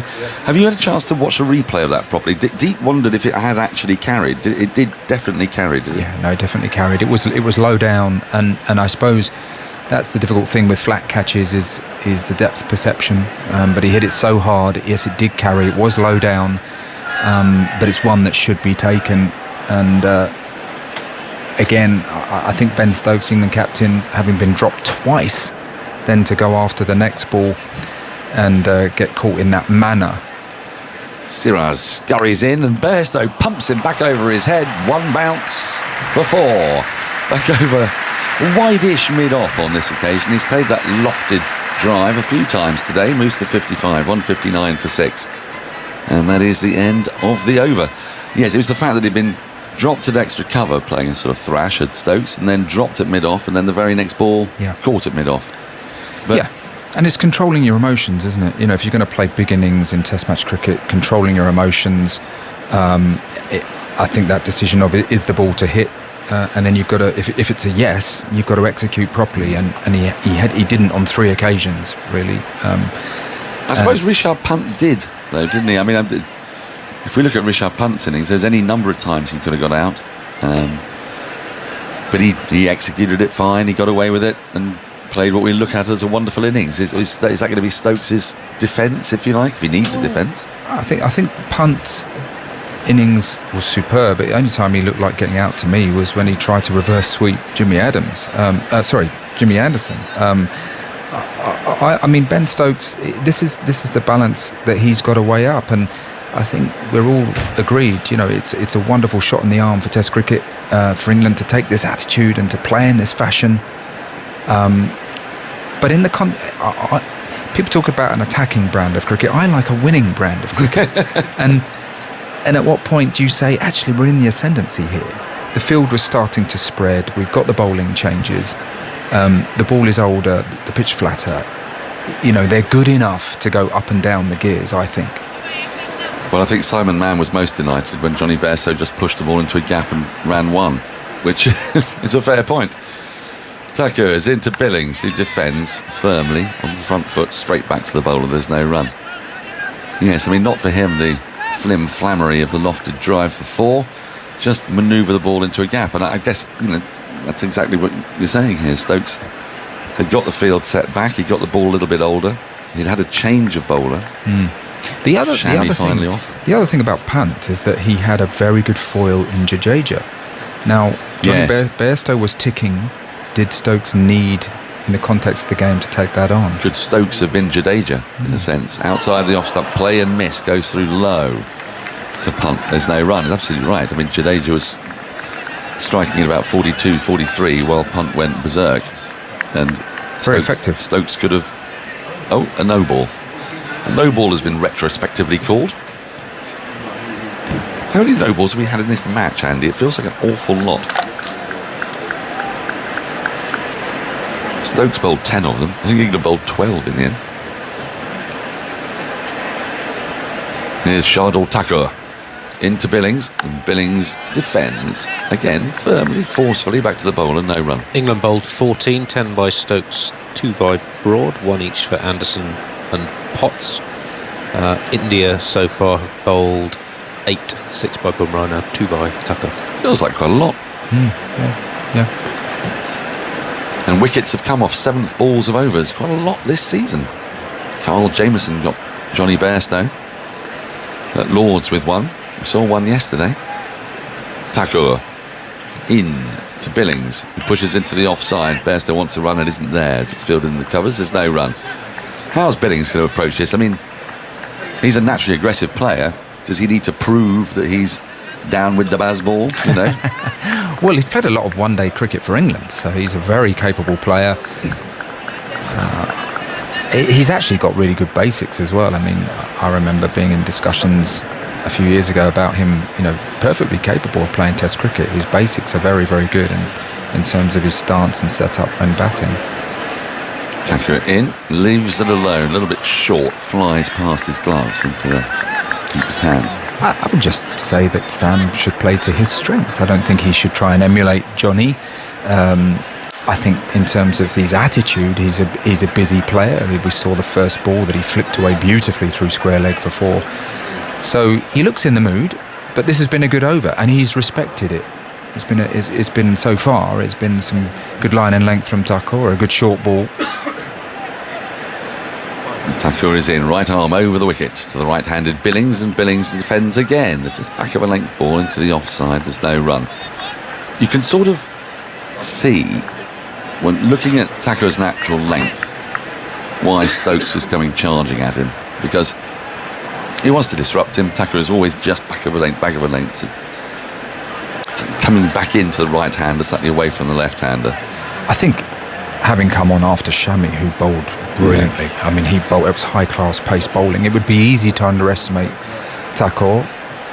He is to complete the over, and Billings lets one go by. It's a maiden over, was it? No, there was the no ball, of course there was. 160 for 6. Bairstow 55, Billings 5. Andy.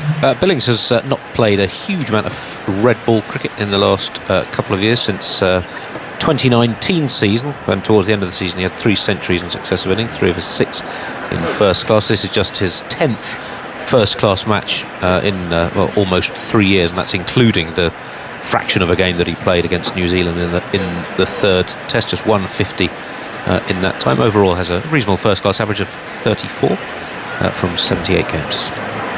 Thank you. That's a higher first class average than Zach Crawley, isn't it? Yes, by quite a long way. He came in Hobart, played very well in the first innings. Siraj starts a new over to Bairstow. Bairstow clips him in the air over mid-wicket for 4. It's 2 different games going on at the moment here.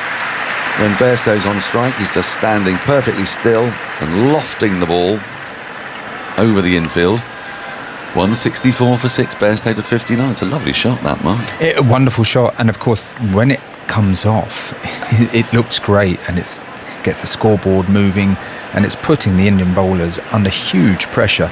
And Bairstow is in such good nick at the moment. He's feeling so good that he's not trying to hit the ball too hard. And his innings this morning has just got better and better. He had a shot the previous over up and over mid-off, and that one over mid-on. Siraj is into him, and he's going to pull top edge down towards the long leg. It bounces in front of Mohammad Shami. They get a single. He's gone for the short ball. That might be quite a smart ploy here, because Bairstow's going after everything. He goes to 60, 165 for 6. Really good short ball because he got it high above, over the shoulder, and it's very difficult to control the hook shot from that height. Bairstow, we know, can pull the ball in front of square, but that one getting a little bit big on him. A bit of a top edge. Quite lucky, really, to get away with that one, not carrying to fine leg. Well, he's going to need a bit of luck if he's going to play in this fashion. He's so still at the crease. I can't really emphasise enough just how still he is. Siraj into Billings, who plays and misses at one outside the off stump. Goes through to the keeper. There's no run. I mean, it's very unusual. You see so many trigger movements from batters these days. Various different shuffles and moving across here and there. Bairstow is as still as I think I've seen a batsman. It's sort of watch, wait, biff. Yeah, he has a little bit of a movement with his feet, but at the point of release he does look a lot more still and more upright than I've seen him in previous years. Siraj into Billings, who guides this to backward point. Somehow gets a single. Bairstow was backing up a long way, called through for the run immediately. It didn't really go more than 2 or 3 yards to the left of backward point. And Billings was there in a flash. Bairstow, I beg your pardon. That was good awareness from Sam Billings. You can tell that's an indication of his mindset. He's looking to score. He's looking for those quick singles, looking to rotate and give the strike back to Bairstow.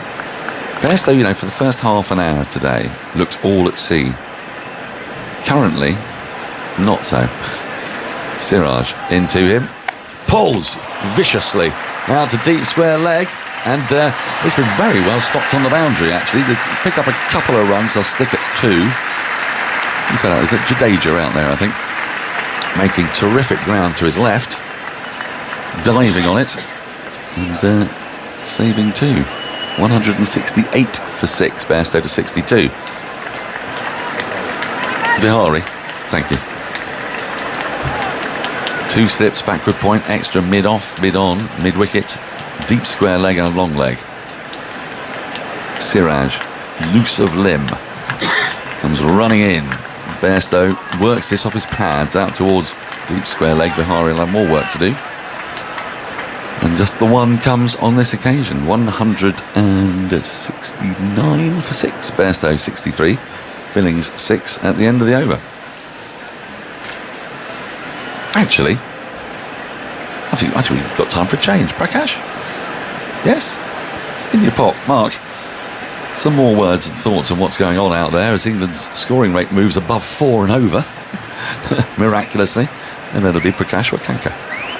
Well, just picking up on what you were saying about Bairstow this year and how he seems to be a little bit more upright, not much foot movement and perfectly still at the crease.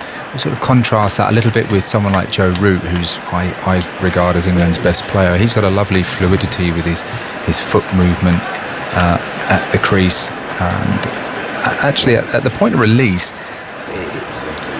there's still a slight movement, although it looks like their head is perfectly still and eyes level. There is a fluidity and a slight movement to them. And people ask me often, why do batsmen trigger? Well, it's a case of trying to get yourself ready when the ball is up to 80, 85 miles an hour and quicker. It's just trying to get ahead of the game, getting yourself in an action position. But it's not an easy thing to move your feet and keep your head still, which is crucial. A change of gloves for Johnny Bairstow, who's powered on to 63 of 89, and if memory serves, he was about 10 odd after 30, thereabouts. Well, he's at 13 off 63. So another 50 runs from 26 balls. Since coming in the second innings at Trent Bridge in 4 innings, 432 runs from 382 balls and only out twice. That's just dominating, isn't it? But in a way, that was the old-fashioned way. He weathered that early storm and earned the right then to try and dominate, as he is doing successfully. Shardul Thakur bowls shot, and it's the little ramp comfortably eased over. 1 or 2 bounces into the third-man boundary. The Indian bowlers at the moment don't seem to have an answer, as the New Zealanders found out as well. What do you do? Where do you bowl? Because Johnny Bairstow's got an answer for almost everything. 173 for 6, and he's raced up to 67. Well, such is his form at the moment. He seems to be seeing the ball so early. So fair enough. Thakur has got a good short ball, but it was just a bit wide of off stump. Vacant third man. Only 2 slips in and a cover point just behind square. There's Thakur again, bowls, and Bairstow plays beautifully. This was a lovely timing on that one. It'll race away. Even Jadeja won't get there. So back-to-back boundaries, and Johnny Bairstow up into the 70s now. 71 of 91 balls as England power along to 177 for 6. Well, I spoke about controlling the emotions and the adrenaline's flowing for Bairstow, but this was a gorgeous shot. Didn't try and hit it too hard. The ball was just outside off stump, around about stump high, and he's just caressed it through the covers, racing away across the square. Shardul Thakur going away from us from the pavilion end, goes wide of the crease this time, and Bairstow defends on the onside. Don't think it's going to be long before we see a little bit of spin from Jadeja. I just get the feeling that he's going to be given a ball soon. But Johnny Bairstow is just in the, we've said it so often, the form of his life. But what is remarkable is how well he's timing everything. He's middling the ball, even that little ramp over the slips down to third man of the first ball of the over. Just felt that it hit the middle of the bat. So he's got everything going for him at the moment as Shardul goes away from us now. Easy run up to the wicket, goes up bowls, and Bairstow defends on the offside. They want the single, they're taking it, they're taking on Bihari, and he makes the ground. Billings responding very quickly. In fact, it was Billings who called him through, really, and Bairstow makes his ground as well comfortably. So this is equally important, isn't it, Mark? You play the big shot, yes, but you keep rotating the strike. Don't let the bowlers settle down. Yeah, and I think that's why I was surprised at Ben Stokes. We're talking about going through up and down the gears, and Johnny Bairstow has now dispersed the field. Mid-off was dropped almost halfway for him, maybe 3/4, and yet he's sensible enough to take what's on offer and when the single's available. Shardul is in, and Billings drops it on the offside. They think of a run again. This time Bihari gets in tight, no run. The previous 2 balls that Thakur bowled to Bairstow is what the Indians did so well yesterday. They bowled a lot of balls angled in to the top of middle and off to Bairstow, giving him absolutely no width, and that's why at the start of his innings he found it so difficult. Thakur's first 2 balls of this over, outside off, one was short, one was good length, but both have been hit through the offside, an offside that only has 5 fielders on that side, and the Indians have split the field. There's a mid-on and a mid-wicket, a deep square leg, so they will look to bowl a straighter line.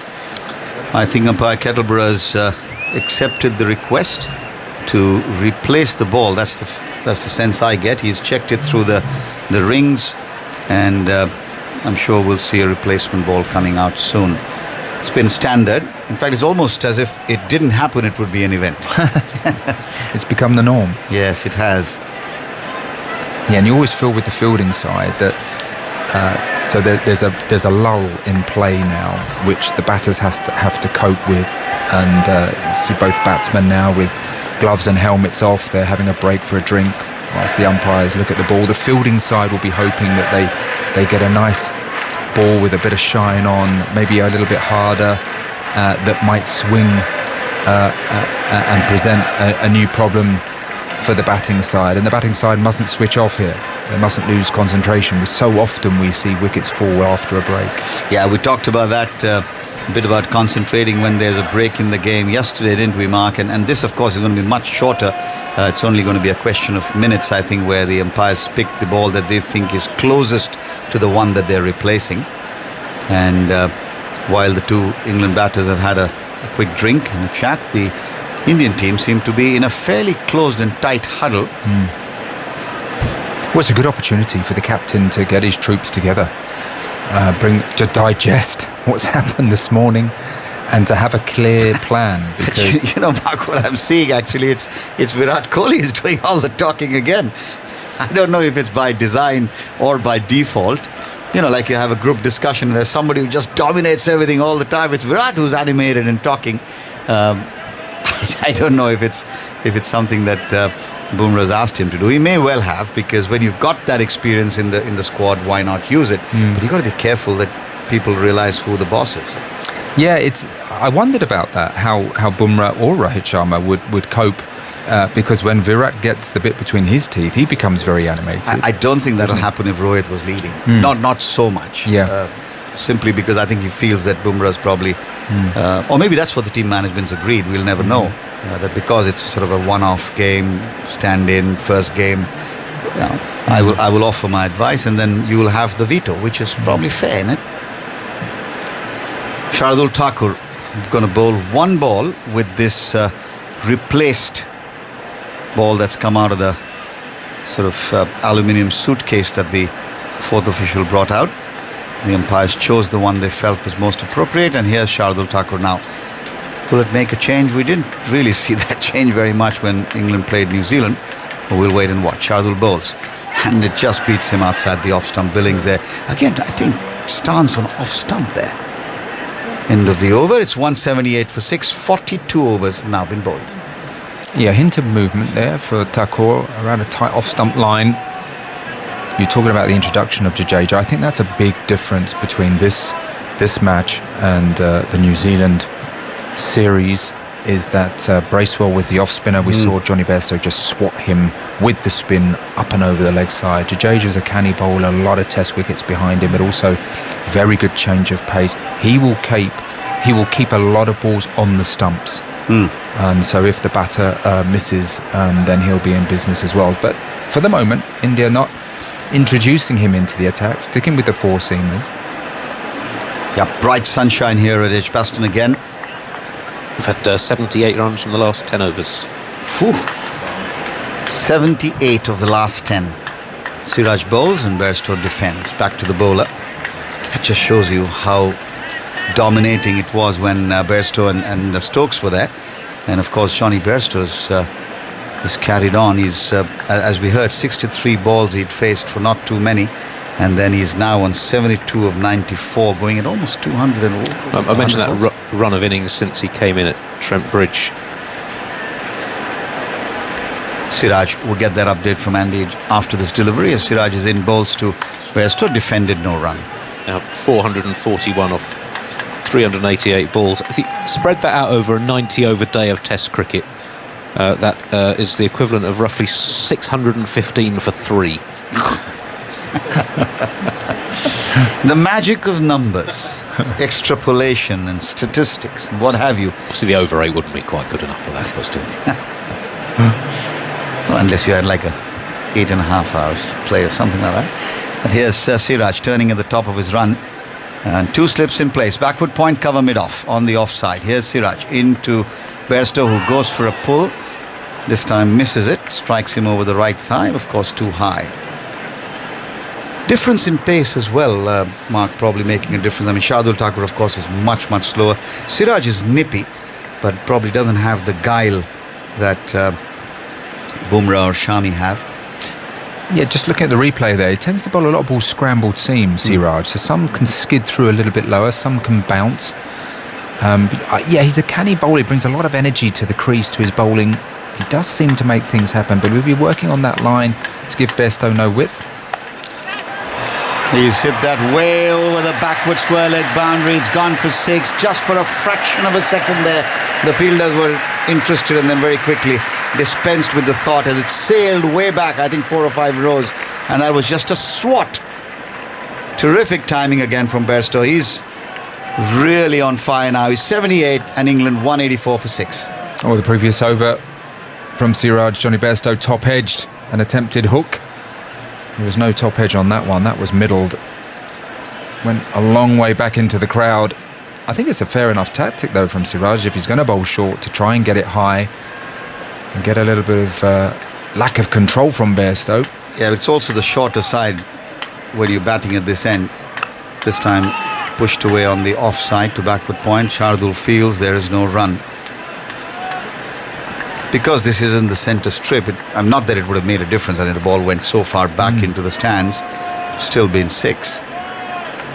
But the ground dimensions will come into play if the captain brings on Jadeja, because if he does bowl at the pavilion end, the straight boundary is pretty short.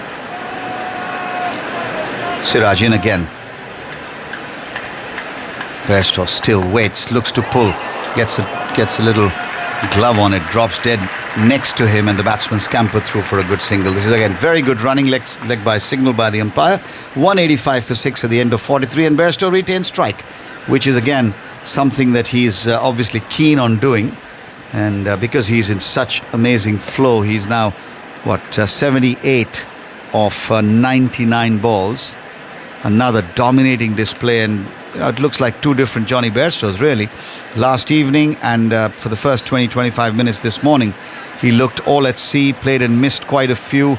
There was a stern examination by Bumrah and by Mohammad Shami, and thereafter he sort of just got back into the flow and started tonking the ball to all parts, and he's certainly sent out a very strong message, as the field itself tells us. And it's good morning to Deep Dasgupta, who's just joined me alongside. Good morning, Prakash. It's been an interesting last hour or something of cricket here. Especially Johnny Bairstow, you were talking about his innings. It's been such a well-paced and matured innings from him. In the first half of his innings, it was watchful when the ball was doing around a bit. And now that the ball's gone older, it's not doing as much. See the new Avatar. Well, this is the period where they've got to cash in. Shardul bowls, and this time dabbed away on the offside. Thinks about a run, changes his mind quite rightly. Are you a little bit surprised that we're into the 43rd over and we haven't seen anything of Jadeja? A bit, yes. I think especially he can come now from Shardul's end, which is the pavilion end. You were talking about the ground dimension. That would mean the onside field for both the right-handers. Onside would be a lot longer because obviously we're aware Sam Billings and Johnny Bairstow, they sweep really well. It's an interesting couple of observations I'll share with you in just a moment. Here's Shardul wide of the crease bowls, and this one's gone up in the air. No, just falls short of diving Pujara. Maybe someone just a little bit more athletic could have got there, not to be unfair to Pujara, but this one popped up, and it was a close thing there for Johnny Bairstow. Yeah, fell well short, but Pujara not the quickest in the field. It was in the air for a bit though, Deep. Yes, it was, but to be fair, it wouldn't have mattered if it was Jadeja instead of Pujara. It fell quite a fair bit away from the fielder. Well, Shardul for you again, something different suddenly, maybe just so that's the point I was going to make. Now that you've got Bairstow playing white ball cricket, you need the bowlers to get into that defensive mode a bit. We've already seen the length being pulled back a bit. First 10 odd overs we saw Shami and Bumrah bowling a lot fuller, but now it's like more of that white ball length around that 7 meter mark, where you generally see the bowlers bowl in the shorter format. So that's the length. But also I would like to see a few more of those variations coming in, the slower deliveries and back of the hand stuff, which Shardul really does well in white ball cricket. So it'd be interesting to see. This is the big challenge now for the Indian bowlers. How do they manage Johnny Bairstow in this form and in this mindset? Commentary continues on 5 Sports Extra via the BBC Sport website and the BBC Sounds app. Radio 4 long-wave listeners momentarily leaving us for the shipping forecast. Next one from Shardul, defended on the offside by Johnny Bairstow. You're absolutely right. I mean, this is really the examination, isn't it? Given the performance of England over the last 3 tests against New Zealand, it is bound to happen. The fact that it's happening in the very first innings should come as no surprise to the Indian team. And another no ball. I've seen a bunch of no balls from both sides. Stokes bowled 10 odd when he was bowling from this end. Shardul's second, I think. He goes in again and bowls, and this one's whipped away and will run away between the two men, just timed so beautifully. It wasn't more than 10 yards away from either of them, but none of them had a chance, and the ball raced away back with a square for 4 more runs. 190 for 6. 82 now, Bairstow. Yeah, wonderful shot, but a bit of a freebie there. Now a lot fuller on the pads. What a fantastic shot, but pick-up shot. There are a couple of fielders in the deep, but then bisects both of them perfectly. Yeah, was in the air, but was a little bit interested, the Indians, for a while. It's placed perfectly by Johnny Bairstow, which is what took away the element of risk that might have been there with it. And he's gone again, hard and high, and this could be 6. Yes, it is back about 5 or 6 rows. Just the sound of bat on ball there, Deep, as it came through the headphones. Crisp. What a tremendous shot. That was crisp. You possibly can't time a cricket ball as well as that. But that was a good ball, actually. It wasn't too short, but that's the kind of form that Johnny Bairstow's in. It's like a good example of what we call stand and deliver. Good length delivery, not much movement off the pitch, and there you go, bang, over mid-wicket. We've seen Johnny Bairstow do that so many times in T20, but now we've seen him doing that in red ball cricket as well. Absolutely brilliant. And there was a close-up of Johnny Bairstow on our monitors here, and the eyes, they just lit up as he launched that one. And once again down the leg side. It was an appeal, I think, more in the mind, really, because there was nothing that was going to trouble the umpire there, going way down the leg side.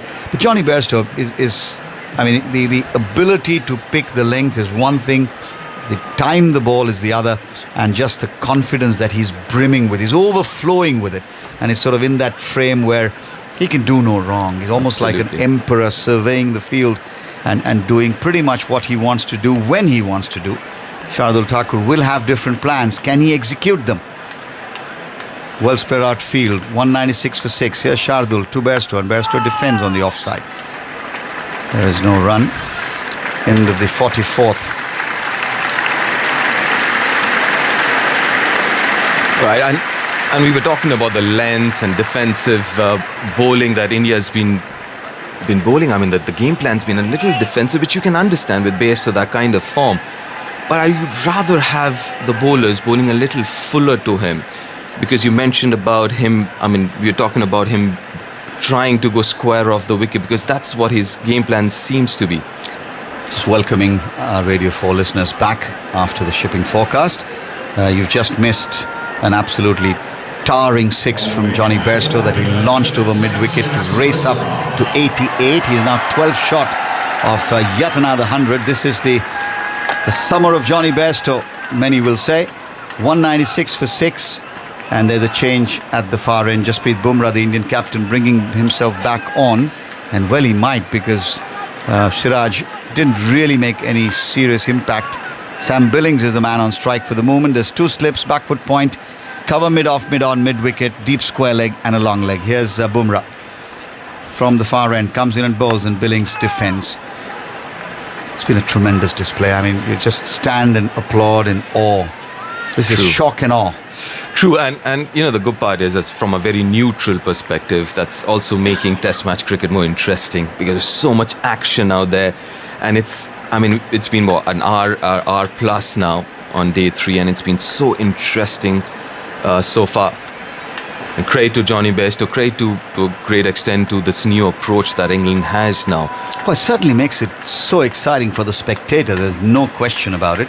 Here's Bumrah into Billings, who works it away off his hip, down to Shami, who comes off the boundary to field. A single comfortably taken. 197 for 6 now. Sanja slipping behind some cloud. Now, Prakash, this is going to be interesting. Bumrah, one of the top white ball bowlers in the world. Johnny Bairstow in that kind of form and mindset. I mean, not much change in the field. We've still got 2 fielders on the onside, deep on the onside, a deep square leg and a deep fine leg. Couple of players in the slip as well. But then do we see now Bumrah bowl those Yorkers that he does bowl so well and so often in white ball cricket? Well, Andy was telling us some time ago about the Bumrah and Bairstow head-to-heads. This one hit away off the back foot. Shubman Gill, good to see him back on the field. He left the field after, I think, just injuring his finger a little bit in that misfield a little while ago. Yeah, I really want to see how Bumrah bowls now. Yorkers, slower deliveries. I still remember in Australia we were talking about yesterday getting Marsh out with a slower delivery, a well said Sean Marsh. Do we see that here from Bumrah now then? Bumrah walks a few steps, gets into a bit of a jump and rhythm, and then comes in and bowls, and Bairstow changes his mind. Very well bowled there by Jasprit Bumrah, but alive to the situation and quickly changing his stroke there, very evidently defending it on the offside. I believe that was the slower delivery. Yeah, 77 miles. And he's got quite a few variations there, back of the hand, the knuckleball and all that stuff. Extremely skillful in white ball cricket as well. Now, Jasprit Bumrah brings that to the table now? Well, he'll have to do something different, because right now he's unstoppable as Johnny Bairstow.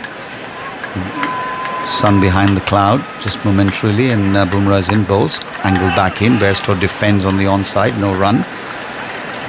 It's been a while since we saw Johnny Bairstow play 3-dot balls in the mood that he is. And it's no surprise that it's Jasprit Bumrah who's got the ball in his hand. Yeah. But does he bring on Jadeja from the other end in place of Shardul Thakur, who was punished last over? Yep. And it hasn't really seemed Shardul Thakur to do much or get much out of this pitch. Bumrah turns, comes into the ball, the last ball of this over. Bairstow still at the crease. Full Yorker looking for the block hole, driven out, takes a single, retains the strike. It's 198 now for 6. 45 overs have been bowled. Bairstow's 89, Billings is 7. And to continue commentary after a quick word from Deep is going to be Jonathan Agnew. Thanks, Prakash. Yeah, he's batting beautifully, Johnny Bairstow, batting on 89 of 110. It's just amazing how well paced this innings has been, how good he has been right through this innings. Very different when he came out to bat initially, and then first half an hour or so this morning, and then once he figured out the balls got older, not doing as much, the bowlers in terms of Shami and Bumrah looked a little tired, and he's gone on to play a few shots, and how entertaining that has been, Aggers. Well, it's been amazing, hasn't it, to sit and watch this. And anyone who's coming to watch England cricket this summer, make sure you're in the seat on time, because you don't want to miss anything. It is incredible, particularly where Bairstow's playing. 89 not out, 198 for 6. Thakur is continuing from our end. There's one slip there, and Bairstow to sit on the pad. There's a peel. Oh, he's giving him out LBW. I'd be surprised by that. Yeah, I think he got a bat to it. Bairstow's reviewing it immediately, and he's given out by umpire Dar. An immediate review. He has been given out LBW. It seems like I heard a couple of noises there. A woody one of them. Just have a look at this. Unless Bairstow got himself in a strange position, it just didn't strike one from up here as being a usual sort of an LBW decision. It's a bit of a scrambled seam ball. And let's have a look. And it hits him up on the back leg. I don't think there's any bat there. Now, it might well be this is out. I mean, he is in a strange place, I must be honest. He's trying to shovel the ball into the leg side. I don't see any obvious edge there at the moment. And Bairstow could be struggling here. 89 not out. It's got an ultra edge. Oh yes, there's an edge.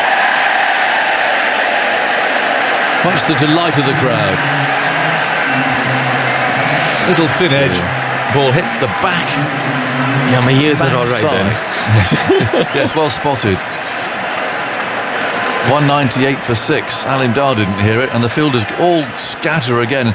I'm with you, Deep. I think that if you're going to be up against a batsman playing T20 cricket, which is basically what Johnny Bairstow is, as a fielding side, you're going to have to adapt to that, because he's not going to change the way that he's playing. Right. So therefore, you put your fielders out, and It's not the same restrictions either, by the way, of course, that you have in a T20 match. There's no fielding circles and so on, and you do your variations. Thakur again runs in, bowls to Bairstow, who runs this down to third man. There's nobody there. There's Jadeja out at deep backward point. Thakur and Bairstow collide. And Bairstow runs back for the second to bring up the 200. England still 216 behind. There is still a lot of batting to do here, but Johnny Bairstow again has taken this match by the scruff of the neck. He's 91 not out from 112 balls, centuries at Trent Bridge and Headingley behind him, and he's on course for another here. These two have put on 51 already, of which Billings has scored 7. Bairstow's over his bat. There are 3 men out on the leg side boundary as Thakur bowls a slower ball, and Bairstow just waits for it, taps it away into the offside. But if you're going to bat like a T20 man, then I think you've got to bowl and field like it and set that sort of a game, don't you? Yeah, absolutely, and that's what's going to be interesting to see with Shardul and Bumrah bowling in tandem. Is he going to bowl? Are they going to bowl rather those Yorkers or T20 deliveries that we call it? I mean, he already bowled a slower. The last one was a slow from Shardul. You're going to see quite a few of those. But I still would like to see Jadeja bowling from one end. I think you're right. Yeah, just give him a couple of overs and have a look at it. What's happening here? And we've got some rain coming, haven't we? We've got a shower suddenly appearing, so the players are running off. Well, it has been an exhausting morning. You can't really keep track of anything. 200 for 6, Bairstow 91, Billings 7, and to crown it all, having a light shower. And that took us rather by surprise. The floodlights are on. But the main cover is coming on quickly now. And there's a lone technician out there quickly ripping the stumps out of the ground with their cameras in them, of course, precious cargo. As the players walk off only slowly, including Mr. Dar there, who directed them to abandon proceedings for a while. But yeah, the rain is coming down. Actually, it's coming down quite hard now. And the stewards are lining up around the square. It's been a feature of this match, I'm afraid. This weather deep, I'm sorry about that. Not much we can do about it, but we seem to have copped them, haven't we? Yeah, but that's all right. I guess after all that action, the first couple of hours, maybe we need a break anyways. Just to kind of soak everything in. Yeah, there'll probably be an early lunch. I'd imagine we'll wait for confirmation of that. The hoses are coming out. Just an interesting scenario. Just say that England, I don't know, concede a lead of 160 or so. I mean, we're guessing. They're about 200 behind now, aren't they? An India bat again, which they will do, and they get a lead, a big lead, 450, 460 or something, because they haven't got. I mean, India want to win, but they haven't got to win for this series and so on.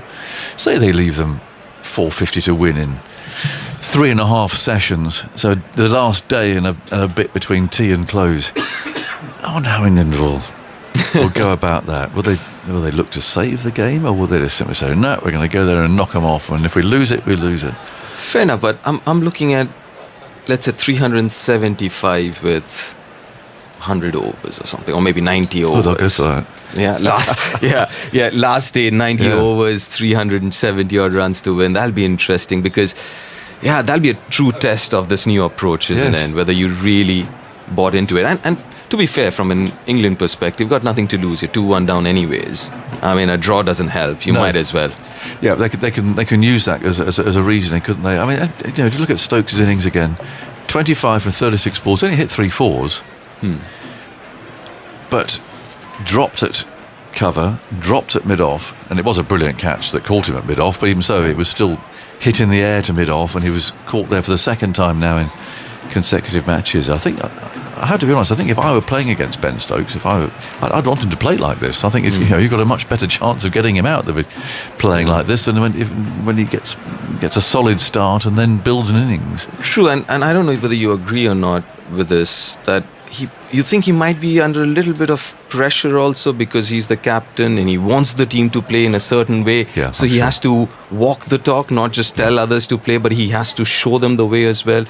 And it can be a little difficult, isn't it, to get the right balance between aggression and being watchful and being careful with that kind of approach. So I think I'm sure you're right. And the Joe Root example yesterday was interesting too, wasn't it? Where he seemed to feel that okay, there's not a way that I play because I like to build an innings, and we're in trouble here, 400 behind, and yet he was also, I think, caught in that mind of having to play positively, because that's what we've been told to do these days, and it wasn't a great innings from Root yesterday, given the form that he's been in. More sheets coming on, and the fourth umpire out there is hiding under his umbrella. It's very dark. It's not looking very nice at all, if I'm honest. Brighter to the right, but that's the weather that's gone. I still haven't heard yet, I don't think officially, that they're having an early lunch, but it seems almost certain that they will. 200 for 6, finally we've got play again, and looking at the radar, it does look clear. And I mean, there's no guarantee of anything in this game at the moment, because we've thought that for a lot of yesterday, and of course we lost a lot of play, but it does look better. It looks horrid to the right, but that's gone, and to our left it's bright, we've got blue sky, and so set fair for the resumption of this game. And Johnny Bairstow's remarkable innings, 91 not out. He's on the threshold of 3 successive Test hundreds, and they've all had similar traits, and that he's just hit the ball so hard. Clean hitting, back foot. He's hit a 6 into the Hollis stand. Haven't seen quite so many offside drives today, perhaps, through the covers as we saw at Headingley, but he's been entertaining everything. Yeah, he doesn't hold back, does he? I think what I'm really enjoying, though, is his clean hitting. There's no sort of kamikaze. Maybe we've seen a bit from Stokes, which was a little bit looser, but he's been in his bubble. He's been nice and tight, but hit it hard. Loved it. So Thakko's going to continue, and let's look at this field, because there's lots chatting upstairs there during lunch about what you do here. And if you've got a batsman essentially playing a one-day innings, which is what Bairstow is, almost T20 really, with his shot selection, there's an argument really for bowling and fielding in that mode as well. And I don't think he's going to stop. 91, there's a slip and a very fine gully, really a third slip with a gap in between, and then there's a deep backward point. There's a man at cover. Mid-off is deep. Mid-on is deep. Not quite long on, but they're allowing a single. They're short mid wicket and 2 out on the leg side boundary at square leg and long leg. So mid-on actually retreats a little further. Slower ball, perhaps a catch waiting there. As Thakur bowls the first ball after lunch. He's there and he bowls. It's full. It's clipped away. Bumrah's after this, running round for mid-on. He can't get it. What a beautifully timed stroke that was. Very full, and round about Midland leg, and Bairstow's just gone bang, thank you. I think he's obviously enjoyed his lunch, and he's just in such incredible form at the moment. What's that, middle stump? Yeah, middle stump. But again, like we say, in his bubble, he's let the ball come to him, and then just a bit of power and a bit of whip. So good to watch. Bairstow over his bat. He's on 95 now. Will he go to his 100 with a 6? You never know. He's forward, driving this one firmly. Thakur can't stop it. And the ball rolls away for mid-off to pick up. The crowd expectant. They're dashing back into their seats, desperate to see this moment. All the strange objects of fancy dress over there in the Hollies stand. No T-Rex today, which is disappointing. But plenty of bright coloured outfits and so on there. All shapes and sizes. 204 for 6. As Thakur walks a few paces, and he's on his way again. He bowls to Bairstow. Oh, he fiddled at this outside the off stump. A little bit of bounce there again for Thakur. They beat that outside edge. 204 for 6. Bairstow approaching his 3rd successive 100, and although I'm hopeless at these things, I haven't actually got to ask our statistician when the last time someone was who scored 3 successive 100s. Well, Daryl Mitchell. Indeed, the last Test match. And Joe Root was on the way for that, and then was left. What was he? 86 not out. Yes. When Bairstow finished the game rather rapidly. It has been a 100 summer so far, and if Bairstow can get the remaining 5 runs in these three figures, become only the second player to have 5 Test hundreds in a calendar year batting at 5 or lower. Wow, that's quite something. But he's certainly an opportunity to bat in this summer of out of shape soft balls and so on. Billings is on strike, and he's been keeping a very low profile up to now. He's 7 not out. And he's facing Bumrah from the City end. There's 2 slips. Bumrah up on his toes, rushes in and bowls, and that's down the leg side. He's got that away. That'll come for 4. Faint deflection. The ball sped away past Rishabh Pant and into the boundary below us. Yeah, loose ball from Bumrah, but I have to say Billings has been pretty measured off his legs, got off the mark on a boundary. Anything that's just drifted down there, he's kept his balance, just whipped around the corner. It could be a tougher challenge though once Bumrah gets his line right. Yeah, it's nice for Billings to get that little bit of a gift there just to get him going. He's 11, 208 for 6. Bumrah once again past the umpire, moves in and bowls, and that's turned into the leg side by Billings. The crowd will be happy about that because it's a single. And it brings Bairstow down on strike on 95. England still 207 behind. They haven't actually avoided the follow-on yet. Stokes was out. He hammered a catch to mid-off for 25, having been dropped twice.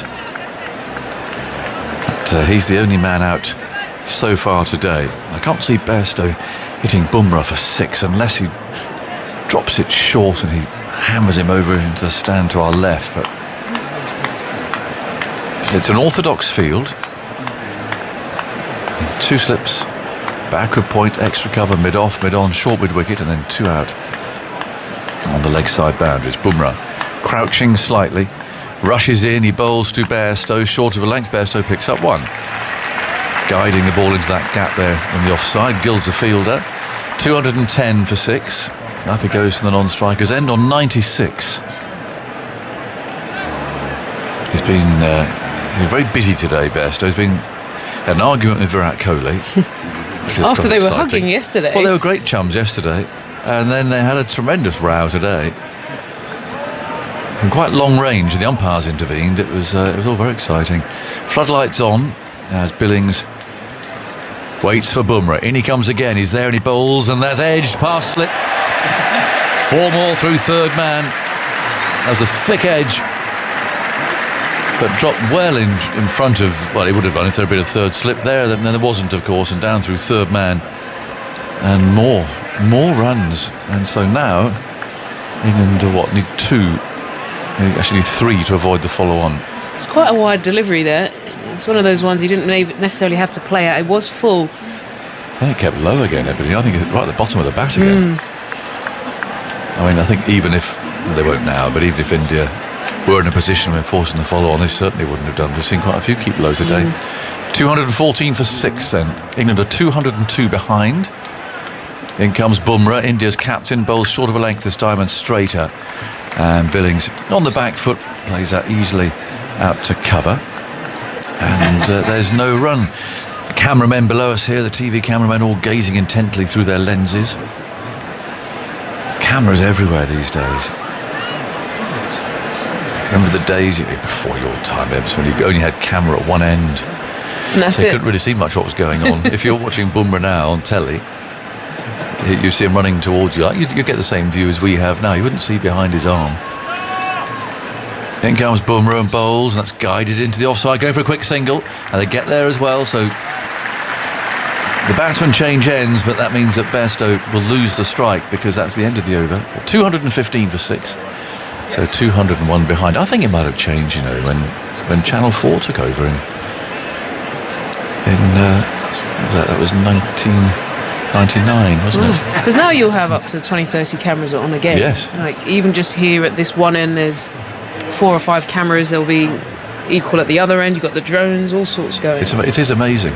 And when you're doing live telly, can you hear all that going on in your ear? All the talk to the cameras and director cutting to which camera. Must be really, must be quite off-putting. It takes a while to get used to it, but then once you do, you actually feel lost without it. Do you? Yeah. And you know where the camera, if it says camera 5, camera 6, you know where they are. Yeah. Well, they're scattered all around the ground here, and you're right. There's the drone up there. It's in the distance. You got one of those? No. Thakur over the wicket, moves in, bowls down the leg side, brushed away by Billings. They'll get 2. So again, Bairstow won't have the strike. Down to fine leg it goes, and that means that England have avoided the follow-on. They're 199 runs behind. It's still a lot of runs, but at the moment, at least, England are they're certainly chipping away at this lead. And when Bairstow's on strike, they're doing it very quickly. Just wondering if they've got a plan to Billings while they keep kind of going leg side to him. He's been able to pick up quite a few. Maybe their plan is to narrow in at the pads, but if they straighten that up a little bit. Thakur bowls to him, and he's well forward. Rolls away into the onside, and there's no run. He's a busy player. He's one of those that stands well in front of his stumps. You don't often see people taking leg stump these days and leaving all of their stumps exposed, but more these days, batsmen actually stand almost in front of the stump, say middle stump, middle and off guard. Some people take, and Billings, looking at where he is, he's on off stump, right across there. Thakur bowls to him down the leg side once more, collected by Punt, moving athletically to his left. He really is. He's standing absolutely in front of his stumps. It's always tempting, therefore, as a bowler to think, I can get back LBW, which is maybe why they're trying to attack his pads. Get one to nip back. Well, fair play to him, though. He's he wouldn't have expected to be part of this test. He's come in. He's looked well. His feet are moving. Yeah. 217 for 6. Billings on 19. Thakur again runs in easily, bowls a lively medium pace. It's on the off stump. And Billings plays that into the onside. So there's 2 to go. Come on, give Johnny the strike. Let's get there. Let's hear Edgbaston open its lungs and cheer. He's leaning on his bat at the moment, down at the non-striker's end. I'd imagine itching to get down there, because you want to experience that yourself again, haven't you? If you've had the last 2 tests, you feel that. You feel the force of the noise, the adulation. This is short, and Billings wants a single, and he's just pushed that away into the offside. So Bairstow's on strike for just the last ball of the over. Nice positive running, though. 218 for 6. So Bairstow on 96. What's India going to do here? They're putting a deep point out. There's a deep square leg. Mid-on and mid-off are both coming back, not all the way to the boundary. Bumrah striding back to within 10 yards perhaps, and so too mid-off. Bairstow Gardens pacing up and down the pitch, looks around, makes a mental note. Big gap there through the offside. Thakur's on his way. Bairstow's on 96. He bowls a bouncer down the leg side. Pant can't take it. Now, has he got an edge on that? I don't think he has. No one seems to know. Front foot check. Having a front foot check for no ball. No ball. And it is a no ball. But there's been no signal. No signal. Oh, now finally Adam Dar signals buys. Thought for a minute there, it was one of the most anticlimactic hundreds of all time. No one knew what had happened there. It was a wild ball fired down the leg side. It is a no ball, so Bairstow will have another go at it. It was a brave ball to bowl with a man on 96, but then I guess they knew he'd go for it and maybe give a catch to one of those fielders there. But Bairstow can try again. He's just looked around to check where the guys are on that square leg boundary. So the bearded Thakur sets off again, right arm over the wicket, bowls to Bairstow on the back foot. He's cracked that away square. A chase to the fielder out in the deep. He will just get there. They'll come back for. No, he's misfielded. He's misfielded. And Johnny Bairstow reaches his 3rd successive century. What a summer he's having. A horrible piece of fielding out there in the deep by Jadeja of all people. But that doesn't matter. I think Bairstow would have got it anyway. And he's got his arms outstretched, helmet's off, kissing the badge. He's looking to the heavens as he always does, pointing his back to the dressing room. Sam Billings is giving him a little cuddle. Will Virat Kohli, that's the question. They had a bit of a spat earlier on. Perhaps he'll wait his time. But Johnny Bairstow's soaking up the acclaim, and quite right too. It's been another brilliant innings in the form of his life. And things running for him, like that misfield. He's chanced his arm a bit today. It's 100 not out from 119 balls. That was his 14th four.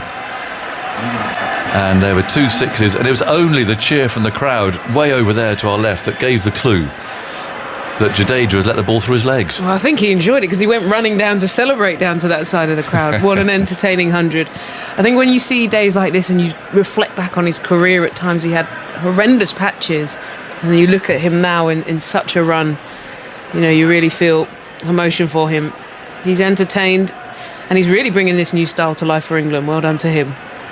100 not out, still punching gloves. Didn't see Kohli go and shake him by the hand, but they were perfectly amicable yesterday. They just had a bit of a fallout this morning. But, Bairstow twiddles his bat, and everyone can settle down a bit now.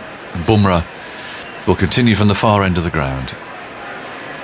Bairstow just standing there, stock still at the moment, just taking it all in, I think. And there's Bumrah. Strides up those few paces, and that jittery, stuttery start, and Billings plays and misses outside the off stump. Go on then, Andy, what have you got there for us? Bairstow's century, as you said, 119 balls with his 14th four, 2 sixes, 11 test hundreds now. He only had 6 at the end of 2021. He's now added 5 in 9 matches this year, all of them having come in with 3 or 4 wickets down and fewer than 60 runs on the board. Billings waits for Bumrah to get into his stride again. Here he comes. He's there now, and he bowls, and Billings comes forward. The ball just doesn't go very far, it's a foot or two, and there's no run. And the English 3 successive centuries. Recently Joe Root had 2 such runs in 2021. Before him, Alistair Cook had a couple of 3 test sequences with hundreds in each of those games. Ravi Bopara made his 3 test hundreds in successive games against West Indies in 2009.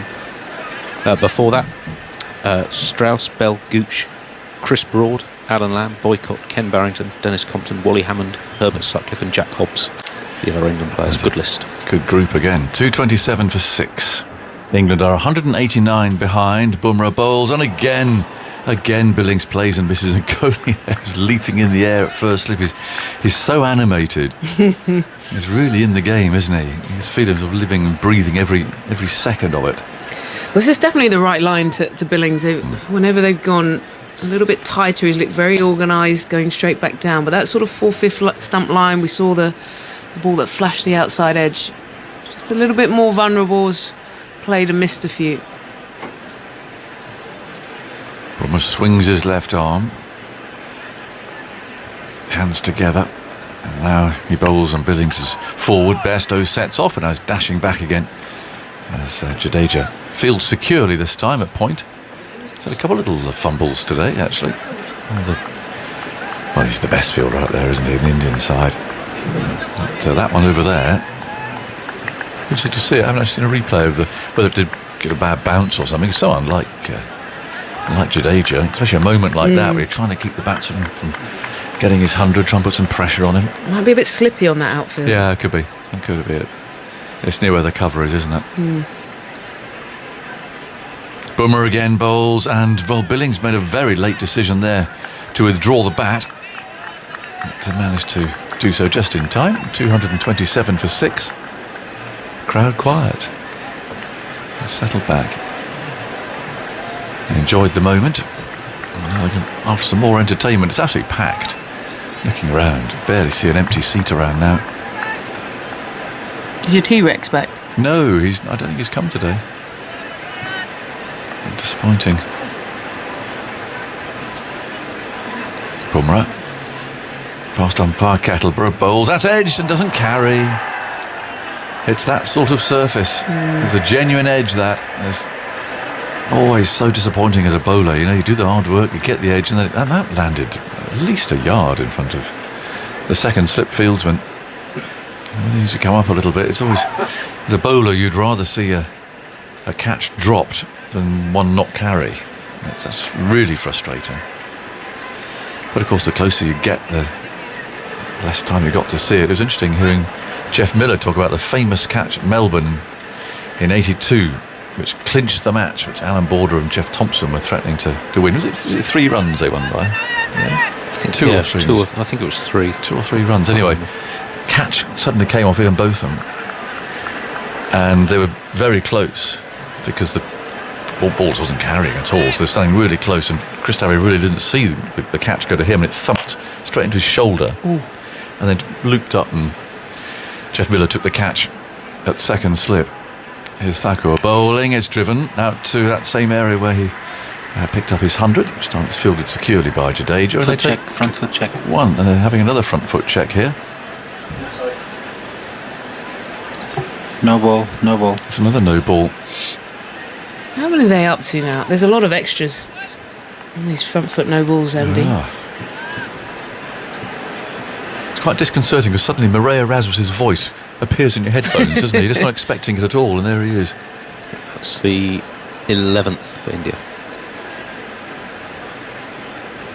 There's Thakur bowling, bringing Billings forward. Now, the point being, they said if he hadn't hit the shoulder, if he just missed a few inches higher, 4 runs all over. So just thudded straight to, yeah, absolutely. But that was a result of standing very close. Well, mind you, that catch obviously did carry. Did you ever field in those sort of positions? I was in there occasionally, and I was one of those that I was there, I think a bit under sufferance from their perspective, I mean the bowlers, and as soon as I dropped the catch, gone. That was it, yeah, banished. Yeah. Banished. Thakur bowls, and that's pushed away in the offside. Bairstow set off, he's got to get back. Well, he manages to. Gill pick it up quickly. He wants the strike, doesn't he? He does want the strike. I think they're just narrowing on here on Billings. They've got their line right. They've been probing outside that off stump. He's played and missed. He's got a little bit more tentative. But I don't think Bairstow wants to lose his momentum. No, but it's good cricket though, isn't it? Because India are deliberately doing what they can to keep Billings on strike. Try and frustrate Bairstow. Fielders in tighter. Yeah, absolutely. It's a good tactic. 229 for 6. Then goes Thakur, bowls on the leg stump. He's chipped it in the air. He's going to be caught, is he? Oh, Bumrah couldn't quite get it. Running back, an outstretched right hand. He took a brilliant catch earlier, but he couldn't quite get that one. It was a leading edge as Billings tried to flick that through mid-wicket. And it just, it teased and tantalised the Indian captain there, running backwards. Well, just lobbed over his head. That's signs of pressure, isn't it? We talked about them bogging him down. I think he was just thinking, let me get off strike somehow. Tried to force one. Well, his heart would have been in his mouth there, that's for sure. 231 for 6, there's 3 balls to go in this over. Thakur again runs in, bowls, and this time Billings comes forward and steals a single to Bumrah. That won't please him very much. He was loitering a little bit deeper. And Billings picked the man there, 232 for 6. So 184 now. Bairstow's got 2 balls. He wants to be at the other end and he wants to score. Well, it's interesting to see what happens here because he did come down and have a word with Billings earlier in the over. Is he going to try and play a big shot? Let's see. He's looking around the field, mid on and mid off, both, say, 3/4 of the way, a bit more than that, back towards the boundary, but not all the way. Thakur runs in, bowls to Bairstow on the leg stump, flick firmly, but straight to mid-wicket. So there's no run from that, fielded by Pujara. I can hear Murray Erasmus again. No ball. There's another no ball. 12. 12. And 6 by Thakur in 9 overs. What's he going to do? Well, he's looking at his bowling mark, but he hasn't moved it. These days the run-ups are so precise too, and they're actually measured, aren't they, by tape measures. It's not like the old days of just pacing them out. 233 for 6, still 2 balls to go in the over. Bairstow's on strike. Thakur bowls to him, it's driven hard. This time Pujara in that long barrier position, fields at mid-wicket. Oh, not again, Murray, come on. No ball. No ball again. The rhythm is off. I think he needs to move that mark. Yeah. Give himself a couple of inches. Is he going to move it? He's pacing, he's actually stretching out. No, I don't think he is. I mean, it's a lovely man, Murray Erasmus, but we're hearing quite a lot of him at the moment in the headphones. He suddenly pops up. Front foot check, you hear, in a South African accent. This is outside the off stump and chopped away by Bairstow for a single, fielded by Jadeja, and waiting for Erasmus. I can't know. That one's obviously all right. 2:35 for 6. 1 ball to go. Things a little calmer now that Bairstow's got his 100. He hasn't seen too much of the strike. Field comes in to try and prevent Billings from getting away, although actually in a way India wouldn't, I don't know, mind necessarily Billings getting a single here and frustrating Bairstow. It's the last ball of the over. Thakur and bowls, and that's played into the leg side. It's the end of the over. Pujara dives there and misses, and Bairstow will be on strike. So 2:35 for 6. He's on 102. Billings has 23. We've had 20 minutes after lunch. Ebony, more thoughts from you, and then Prakash will come in here. Well, good session for England so far after the rain break and coming back for lunch. The goal was just for England to re-establish themselves. Johnny Bairstow's continued in fine form, gone to the 100. And for Sam Billings, he's had a little bit of mixed play, really. Leg side, he's been excellent when they've narrowed in, and then the outside, the off, just a couple of pokes and prods, but he's still there, and England still hanging in. Yes, absolutely, but more than hanging in. Come on, 235 for 6. Bairstow unbeaten on 102. Surely England will be eyeing up that 400 as something that's well within their grasp if they continue like this. I'm a little bit surprised, I don't know if you are, Eddie, not to have seen anything of Jadeja at all so far. I thought they would have tested him out, especially after the break of a new wicket, so a new person to the crease. They could have tried to just fire in, tie down the new batter. Yeah, because maybe. you remember we did see a couple turn on the first day from Leach, so it's not as if it's not worth a try. But suspect it'll happen sooner than later. Bumrah to continue. 2 slips in place, and he comes in from the city and the far end into bowl to Bairstow, and Bairstow defends back to the bowler. What a different game this is from the time the first 10, 15, 20 overs or 25 overs of the new ball, and then the sort of run up to the second new ball.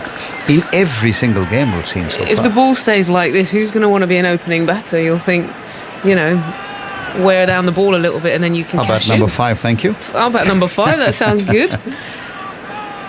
Yeah, it just changes the whole tone, doesn't it, of the game. There's a lot of value and runs to come later on. Bumrah up past the umpire bowls, and Bairstow defends on the offside. But there's been nothing, has it? We looked at early on and there was a ball nipping past, plays and misses, bit of zip off the surface, but I haven't seen anything dangerous. No, there's no misbehaviour, if that's what you're alluding to. None at all. We've seen a couple of attempts by Bumrah, I think, to try and sort of slip one under the bat, try and bowl just the odd slower ball. But Bairstow's been more than aware, more than equipped to adjust and adapt as Bumrah in again bowls. And this one's worked away, won't beat Jadeja, who gets on it quickly. Oh, what a strange game cricket is, isn't it? That boundary that got Bairstow to his 100. Guess who was the man who fumbled it? Of all people. Yes, his foot did slip. You could see that quite clearly. Must have been a bit of a damp patch. But that's the great thing about cricket. You never take it for granted, can you? You never know. You never know. It is quite wet on that outfield. I walked around a few times today, and it's greasy under the feet. Yeah. Let's just hope no one gets injured, because that's the last thing you want. Bumrah in, looking to break this partnership. Comes in and bowls, and he hits him on the boot, looking for that Yorker, but just ill-directed and slipping down the leg side. Leg by and comfortable run. 236 for 6, but that did dart in. Well, this is the one thing that Bumrah had. I think we might have spoken about it before, actually. He, those one-day skills, if Bairstow goes on an attack, he can counter-attack with the Yorker, the slower ball, the bouncer. He's such a complete bowler that he does have that skill set, which will give him the point of difference. Yeah, Deep alluded to that in the morning as well. Just mentioning pretty much the same thing that you did just now, Eb, saying that if the batters are going to adopt one mode, then maybe you need to counter it with the same. In comes Bumrah. Now to Billings. Bowls. Billing defends with the back foot. Shubman fields in the covers, no run. 180. Now the deficit, 236 for 6, and it's 51 overs. So the run rates, both sides, really going along at a good clip, Andy, eh? Yes, England 4.6 per over so far. India went at 4.9 and over. Got a few stats on number 5 batsman so far this summer. Should eagerly await those as Bumrah comes into bowl.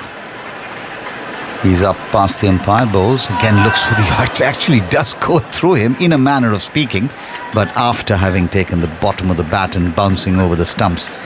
51 overs bowled, 236 for 6. Andy. So far this summer, number 5 batsmen have now scored 6 centuries in 4 tests, 14 innings collectively. And we've seen Daryl Mitchell batting so well at number 5 for New Zealand, Bairstow, Rishabh Pant in this game. 6 centuries in those 14 innings, over 1,000 runs at an average of 94 from number 5. Now, to put that in context, there's only been one previous summer in which number 5s collectively across a whole English test summer have scored more than 4 centuries. That was in 2013, 6 centuries at number 5 in 7 tests. And over the last 5 summers combined, there's only been 5 centuries from the number 5 position in England, and number 5s collectively have averaged around just over 30. This season, 600s, averaging 94. And we talked a lot about the ball being used. Maybe I'll come to that at the end of this over from the finally used Jadeja. Stand by, because it'll be a very quick over unless he travels, because he does get through his overs very quickly. Just watching that replay, Ebony, unbelievable. It was sort of sandwiched under the base of the bat and the stumps and flew over as a result of that impact. Did everything, fraction of a second. Jadeja, first time spin, and it's defended back along the wicket by Johnny Bairstow. Now let's see where the deep field is. There's a long on, there's a man at deep mid wicket, and a man deep on the cover fence, as well as a long off. So 4 men in the deep on either side, 2 each. There's a man at the 45 for the sweep. That might be miscued. There's a mid wicket man at extra cover and backward point. Slip in place.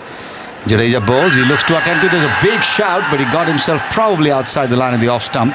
Looking to paddle that, Bairstow. Yeah, one thing he did really well, actually, he's got really far forward there. I think that just nullifies a little bit. But he's going for that fine lap. Here's Jadeja in again, bowls, and this time off the back foot, defended back to the bowler. This will be interesting cat and mouse. Of course, Bairstow will have seen more than enough of Jadeja over the years and more recently in the IPL. Virat Kohli has an opinion, as he often does, just moving the man a little bit finer. Bairstow has a nice... Can't help himself. Cannot. Jadeja up again, and this time Bairstow's down the wicket, and he draws his length back, does Jadeja, but not enough turn or bite there to beat the bat. Gets thick outside edge, takes a single. Did him in the air a little bit there. Yeah, he saw him coming and just made that a little bit of adjustment through the air. Smart bowler. He won't just fire everything in, he'll read the play. For Billings then, Shami moves in to an orthodox mid-on. The man at mid-wicket being moved a little bit squarer. Deep cover stays there. Mid-offs come up 3/4. As Jadeja bowls to Billings, who comes forward and defends on the onside. Jadeja gets across quickly and fields. 237 for 6 it stays. Last ball of the over coming up. Bairstow and Virat Kohli, I think the 2 men with the most amount of energy on display. Pushed away on the onside again, no run. Bumrah fields.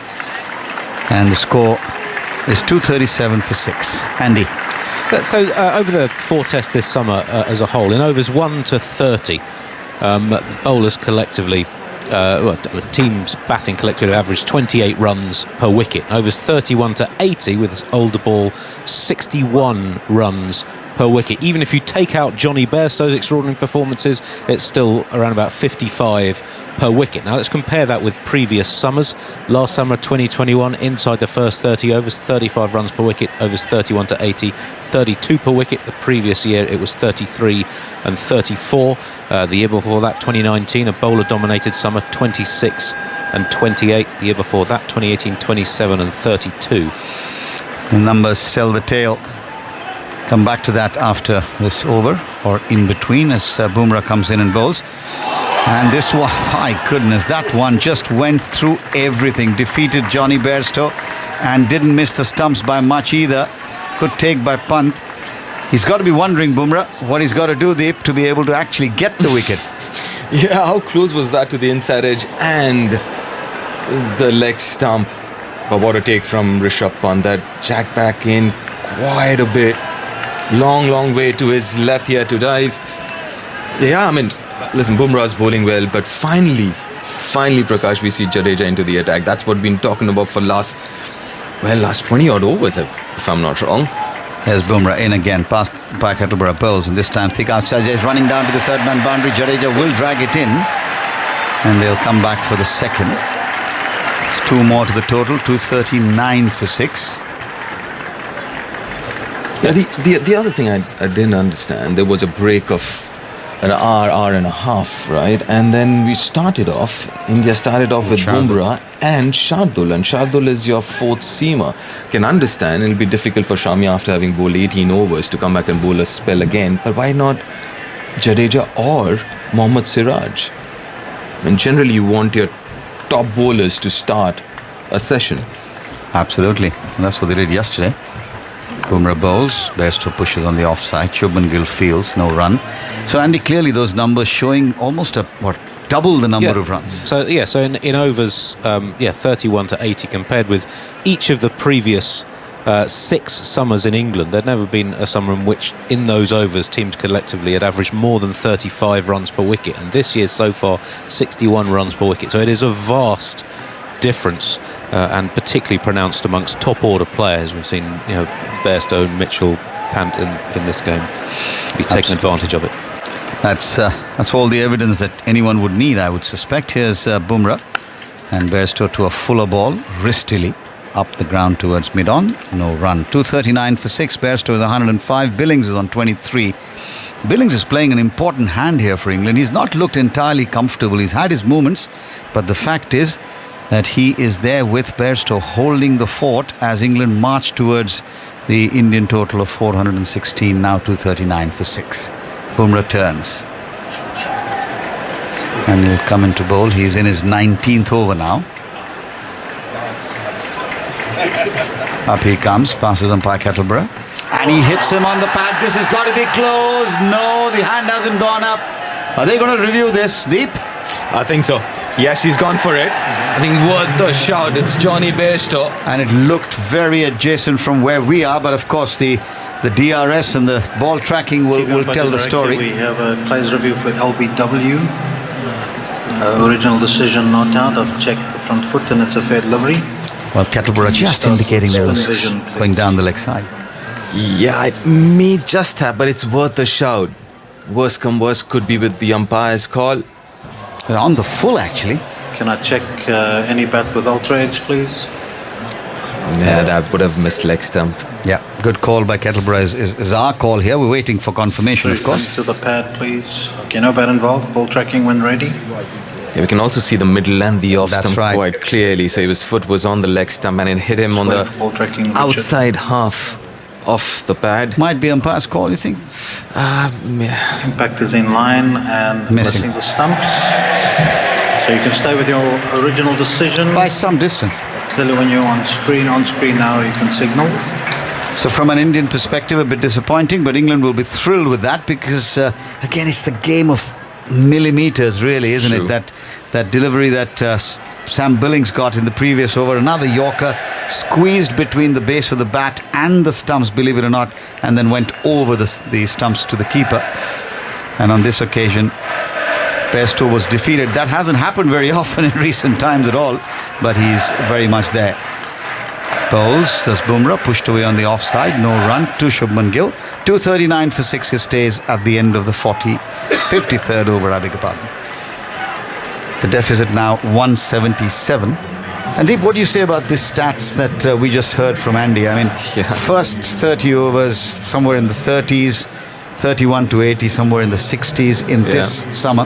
And even compared to 4 or 5 years record, just been an unbelievable difference between the number of runs scored between over 31 and 80. Yeah, that's what we were talking about, isn't it? Right from the start of the test match, how this summer's been in terms of, and especially quite a few of us have spoken about this batch of balls which get softer a little quickly.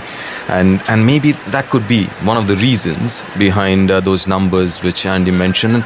And those are telling numbers. They are like really, I mean, who would want to open when you see those numbers? You'd always want to bat 4-5.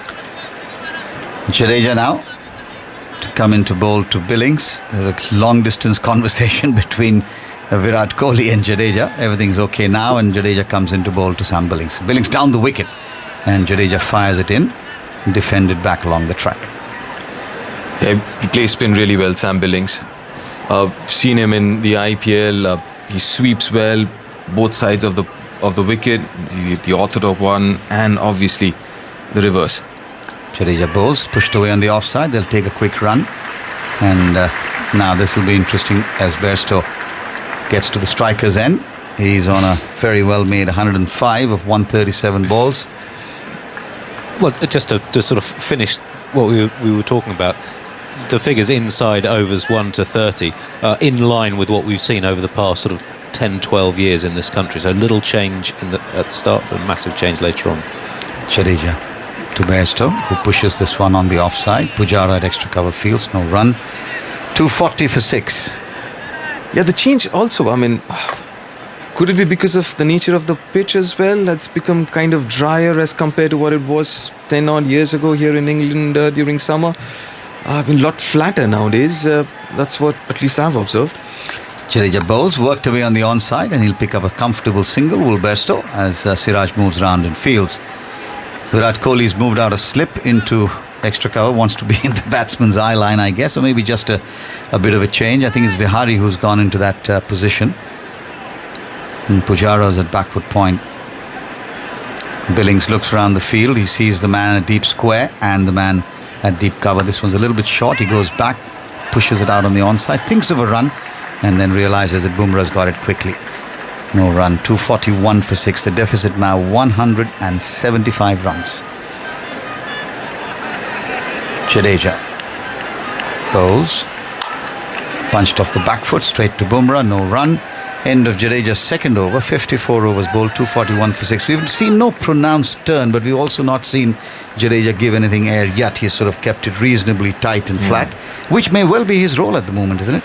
Containment, I guess. You need to control the game, maybe slow it down a bit, because obviously we a fair bit away from the second new ball. I guess that's the game plan as of now. Try and keep it tight, get a wicket, very good. Try not to give or leak runs. Yeah, change in bowling. Good to see Shami back, replacing just with Bumrah.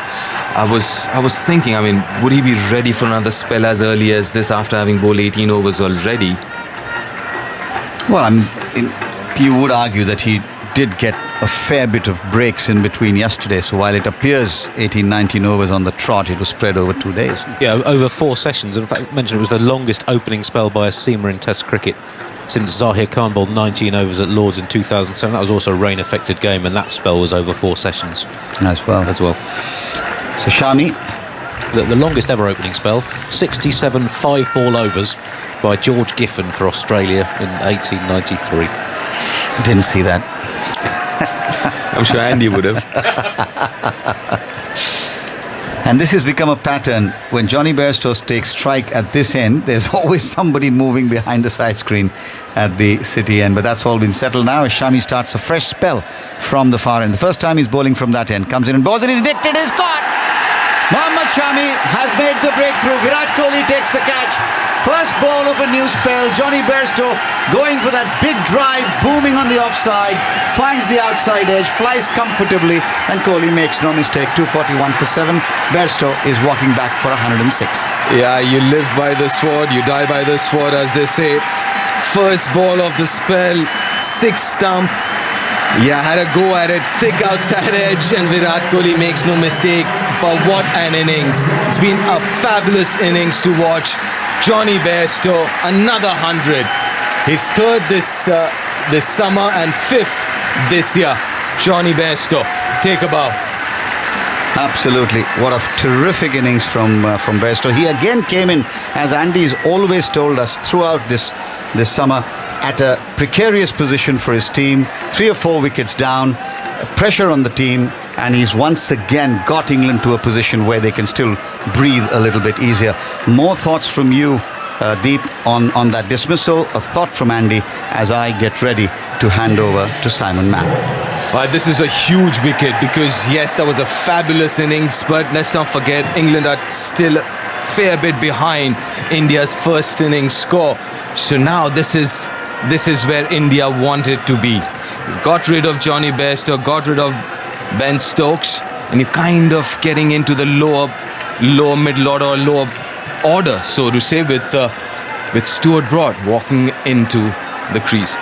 Yeah, he's in at number 9 today, but effectively he's England's number 8 because remember Jack Leach batted last night, came in ahead of Ben Stokes.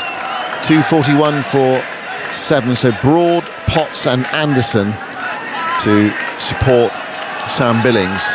And the focus probably switches now to Billings, who's 24 not out. England a long way behind. 241 for 7. Big drive from Bairstow, nicked a slip. And Virat Kohli with the catch. Yeah, 106 from 140 balls, 2 sixes and 14 fours. The second player in Test history now to make 5 centuries in a calendar year, batting at number 5 or lower. The other was Michael Clarke back in 2013.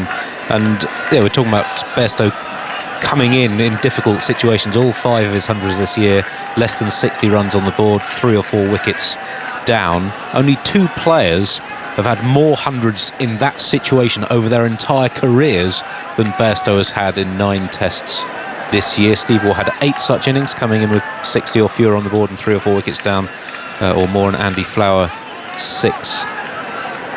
Here's Broad's first ball. Shami ran the wicket from the city end of the ground, bowls to Broad, it's down the leg side. Broad looks to glance, misses, and it's taken by Rishabh Pant. Now the key with Stuart Broad is, can he survive? Well, it's the key with most players, I suppose, but can you survive the first or 8-10 balls, something like that?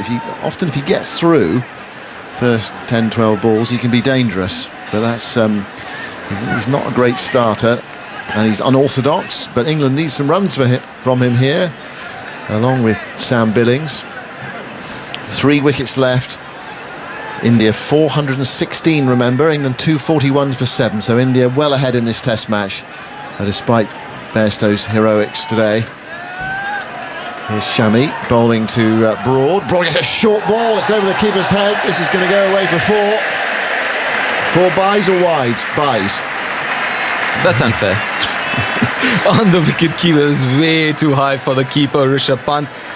To stop that, he had to be around 6.5 foot tall. But yeah, the other thing, Simon, is we keep talking about how Mohammad Shami beats the bat, doesn't get an edge, but very first delivery of the spell, he gets that outside edge, gets the outside edge to carry as well.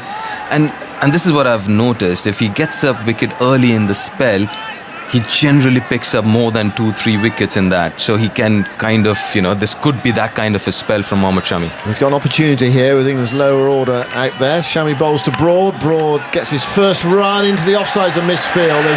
For a moment it looked as though it was going to be a tight single, but they managed to get through. Is it Shardul Thakur with the fielding or lack of fielding there at cover? And Broad is off the mark. It was a really tight one.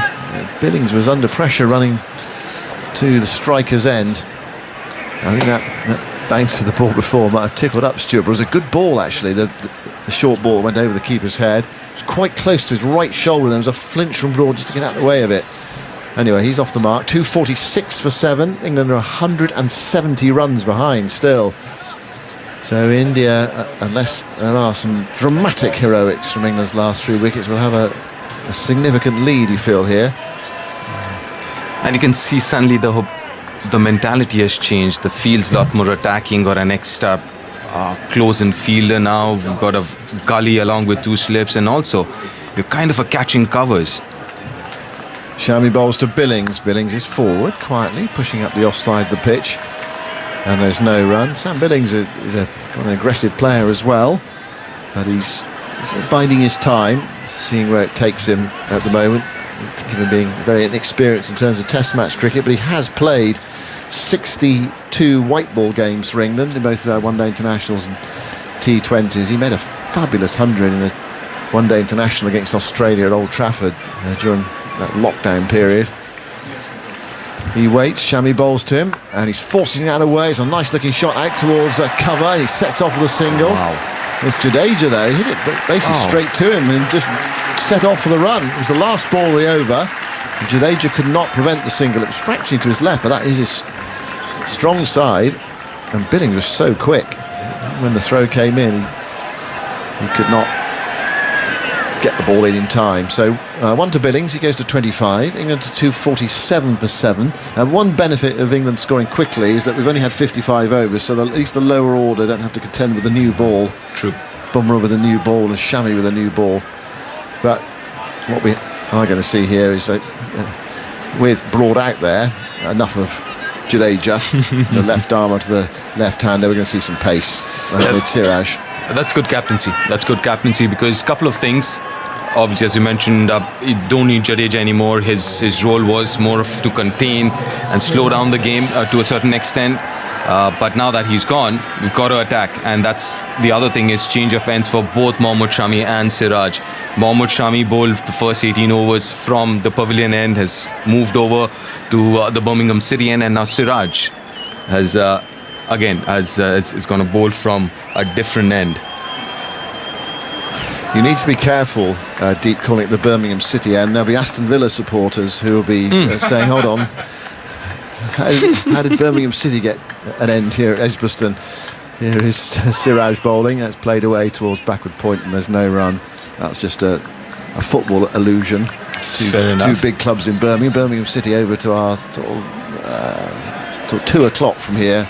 Right. Aston Villa on the far side of the city. So I'll call it the City end. It's the City end or the Birmingham end, yeah. Don't call it the Birmingham City end. 247 for 7. Billings on 25. 2 slips in, the lights are on, it's overcast. And here is Siraj bowling to Billings, who manoeuvres the ball into the offside, to the left of cover, sets off for a single. He's on to 26.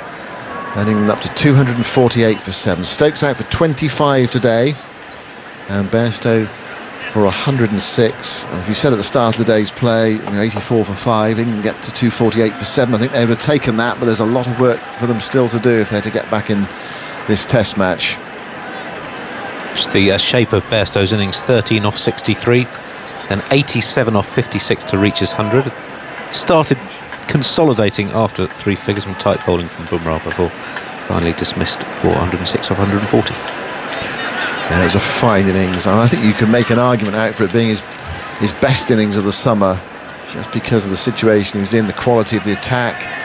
It's a bit more in the pitch, and how hard he had to work in those early stages. Some fabulous stroke play today. Here's Siraj bowling to Broad. Broad has a wipe at that one, doesn't quite connect. Billings sets off with the non-strikers end looking for the single. It goes to mid-off. Billings has to get back. No run. I think that was one off the cue end from Stuart Broad. So what's that? That's ball number 4. Broad, he will play shots. He played a very useful innings at Headingley, where he made 43 against New Zealand. 42 in good time. And India putting a man back on the deep back of square leg boundary for the short ball. Here is Siraj bowling to Broad. It is short, it's hit high in the air, he's going to be caught. Pants stepping forward to claim it, and he takes the catch. No trouble at all. Well, there we go. Stuart Broad is on his way. Siraj dropping it in short, and Broad having a swipe at it. And he goes for 1, and England are 248 for 8. Still 168 runs behind. That's a good ploy. Going short against Stuart Broad, and was well directed as well. Got it up to his shoulders and towards his left shoulder. And obviously Stuart Broad was in no position to play that shot. Top edge, went miles up in the air, and fairly comfortable catch for Rishabh Pant. And 248 for 8 now England.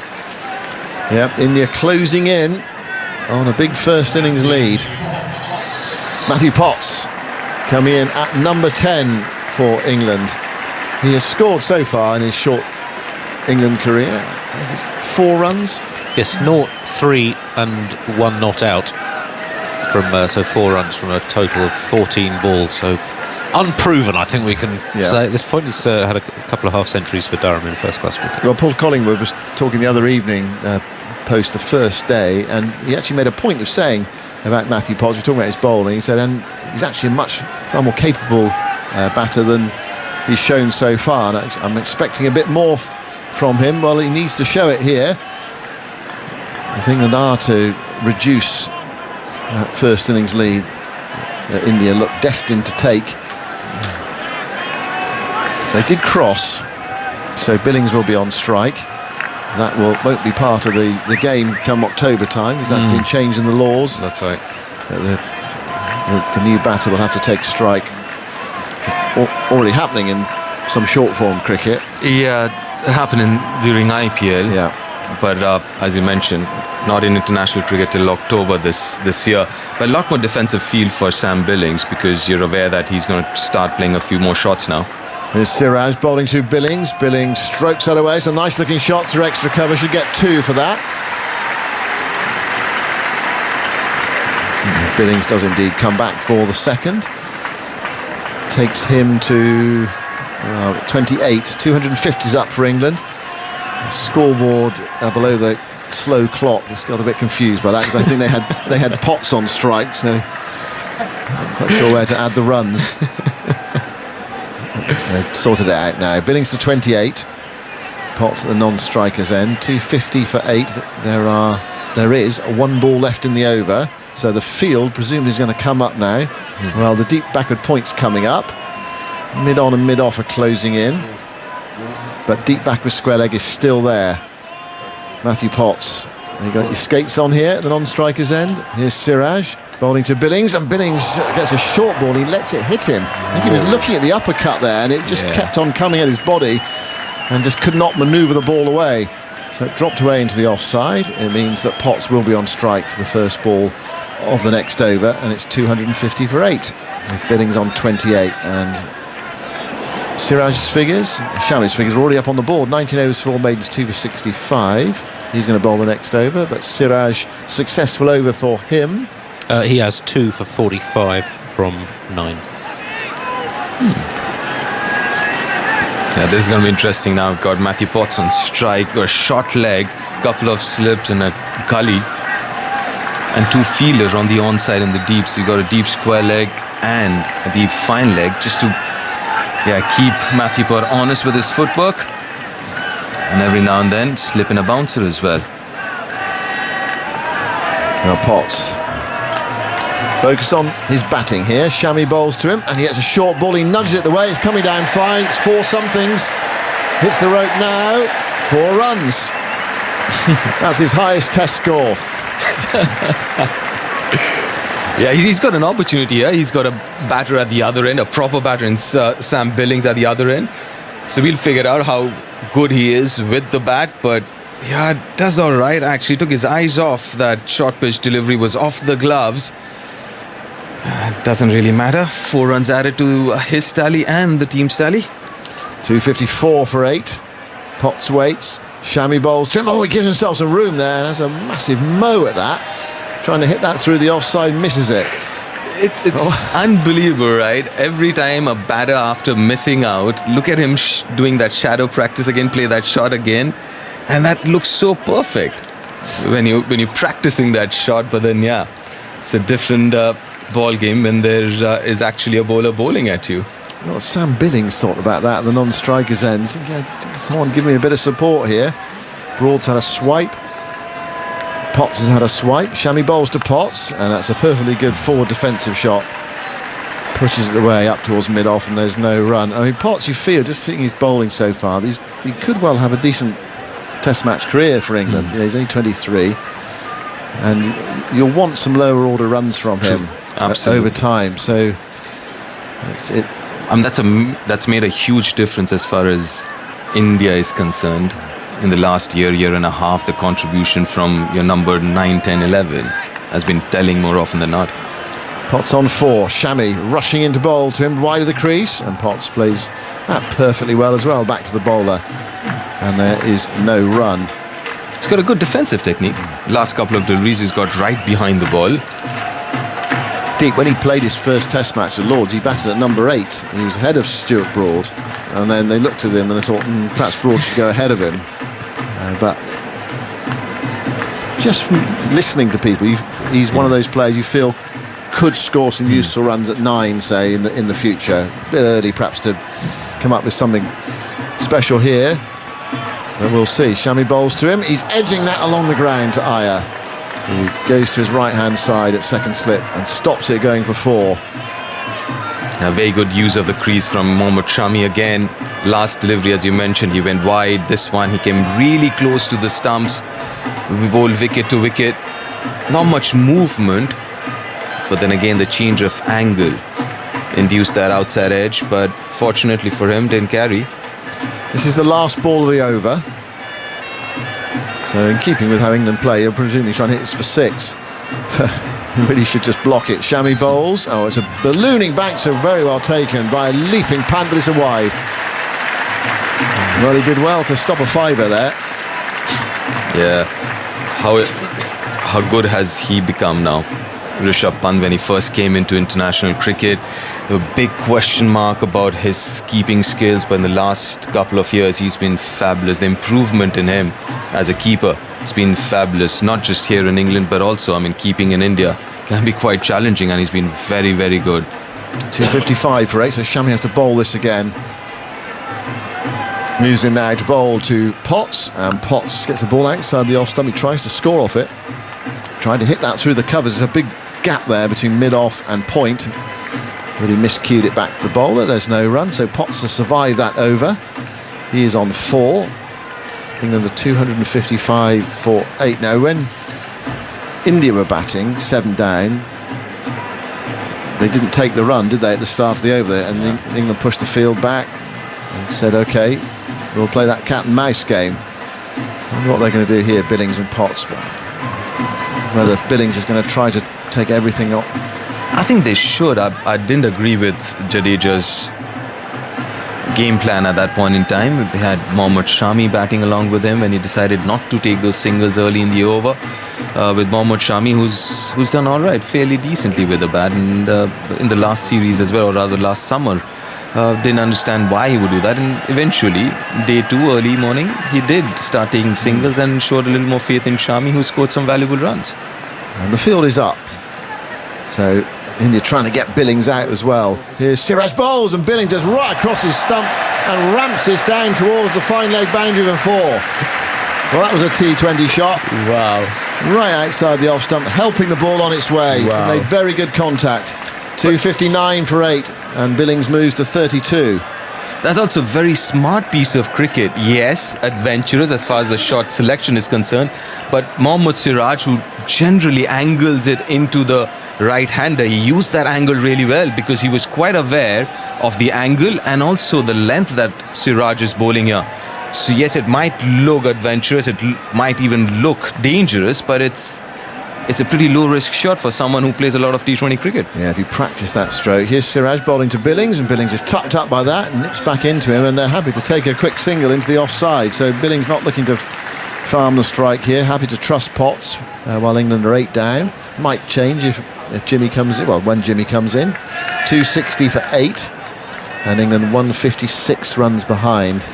Yeah, and that's the thing, right? If England really needs to get close to India's first innings total, you need contribution from both ends. It can't be only Sam Billings scoring those 156 runs. So it has to be contribution from the other end as well. And as we've mentioned, and I'm sure if Paul Collingwood has said so, you need to back it up now. Yeah, Potts needs to somehow produce something here if he can. 2 slips in the gully. There are 2 men back on the leg side, 3 saving, 1 on the off, and a mid-on. Siraj rushing in to bowl to Potts. It's full outside the off stump. Nice tempter there, and he goes to the big drive and misses it past the outside edge. He just played a glorious cover drive after the ball ended up in Pant's gloves. It was a wonderful shot, but when he went to play the initial stroke, he missed it past the edge through to Pant. 260 for 8. Potts on 4. His eyes lit up there, and you can understand why as well. It looked like a juicy half volley from Siraj. And with Siraj, sets off again. Past the umpire now, bowls a short ball to Potts, who tries to go for the pull shot. It's taken by a leaping pant away to his left-hand side. Well, it looks like he's prepared to take it on, Matthew Potts, in keeping with the rest of this England batting order. Not a play for Billings. There are 2 men out. Fine leg in front of the scoreboard and a deep forward square leg. Tuffles is here. Afternoon, Simon. Afternoon, everyone. Well, it's been lively again today. Lively. Ooh, as it ever. It always amazes me when the 10 and 11 think that they are the one to take on the big shot instead of the chap who's in. Siraj to Potts. Potts plays that defensively into the offside towards cover, and there's no run. It seems like when Potts gets a ball to defend, he does defend it, and then when he gets a ball which he thinks he can score off, a bit full or short, he really goes after it. No, it's been another thrilling day, hasn't it? Another thrilling day of Test match cricket. It's been great, hasn't it? Bonkers at times, but great as well. The bottom line is, though, that India have a pretty firm grip on this Test match. Yeah. Well, they've bowled wonderfully, haven't they? Real high-class performers in this seam attack. And Jadeja. Siraj bowls very full. Potts digs it out, goes out towards mid-off, and there is no run. And Potts plays the stroke again, giving himself some room to hit the ball through the offside. Shadow batting. Yes, I think you might have been on earlier in the day, like usually people shadow bat at the end, sort of practising leaves and sort of forward defensives. This England side are practising running down the pitch and hacking it over mid-off. I saw Stokes and Bairstow doing that while they were out there. Another fabulous knock by Johnny Bairstow, wasn't it? We're on the television highlights, which you can see tonight, of course. 7 o'clock on BBC 4. Yeah, and well worth a watch, because Johnny Bairstow again. Just got a nice cup of tea there, thanks. Our absolute Johnny Bairstow again is just sizzling stuff, isn't it?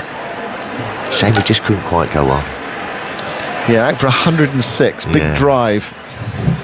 483 runs in his last 3 Test matches, Johnny Bairstow. In 5 innings, average 120, strike rate 109 per 100 balls. Newer from Shami to bowl to Billings. Billings comes down the pitch and heaves this into the air, goes steepling away out towards long off. It won't be caught. Lands over the fielder in the deep. His initial reaction there was to put his hand up to shield his eyes from the sun. It's Shubman Gill running back. Yes, it was.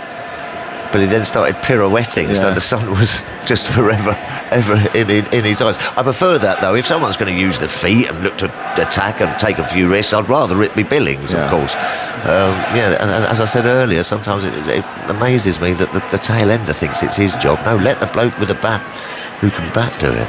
Shami bowls to Billings, got 2 off that, and he drives it uppishly out towards Shubman Gill's left at deepish mid-off and gets a single. That was good contact right at the middle of the bat from Billings. For a moment I thought that was going straight to cover, but it was to his right. Billings to 36. Yeah, so England to 263 for 8. Do you feel that Potts has just got to play a little bit for Billings here? Absolutely. Got 4 balls to come now. Look, when it was on the stumps and good length, he played it nicely, didn't he? You don't go wafting at a wide one. Let Sam Billings do that. Let 50 partnership. Yeah. Why not? And there were 153 runs behind England. Shami into bowl to Matthew Potts, and Potts plays a straight ball defensively into the offside. Sensible batting. Listen, it didn't happen many times when I was at the crease, but if I was there with a batter, it would be sort of like, right, okay, can we get a partnership of 10 together? Let me sort of, if you get one off the hip or something, we'll run, but let me try and get that sort of 8 or 9 runs. And then we'll have another chat. You get that, and then well done. Well done. Let's try and get to 20 now, and it's about building it instead of just mindless slogging. Shami bowls to Potts. Short ball gets into a tangle there, manages to evade it. Didn't play it entirely convincingly. I wouldn't have seen probably too many bowlers of Shami's pace. That was 88 miles an hour, Mohammed Shami. Sharp Shami. 263 for 8. There was a bit of eye off the ball, glove up in the air. Yeah, he's what's called sneaky quick, isn't he? Sneaky quick. Doesn't look like that sort of a Siraj, which is all effort and bustle and energy. He just glides in and whoosh.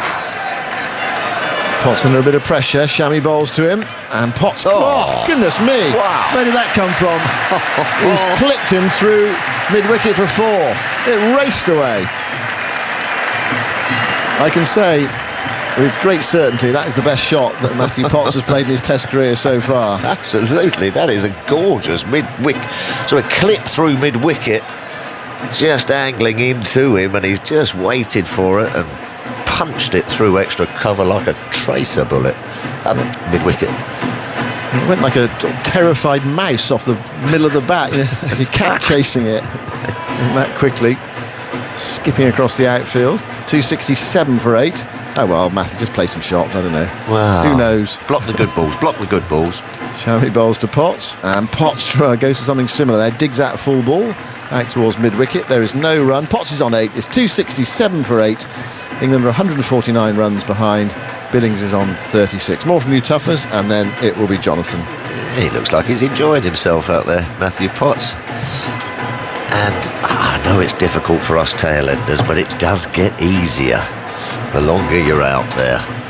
And that will give him some confidence about his batting. That shot through mid-wicket was an absolute peach, John. Certainly was. Afternoon. Yes, he'll be tuning in to watch that later on for sure. 267 for 8. England now 149 runs behind. It's still a lot. It's still a lot. And India must keep reminding themselves of that as they chisel away through this batting lineup. They've only got Jimmy Anderson to go. Nice 36 from Billings.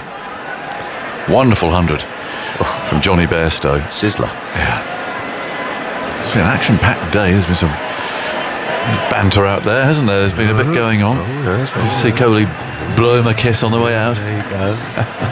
We're all friends again. Yeah. I don't mind that. Oh, no.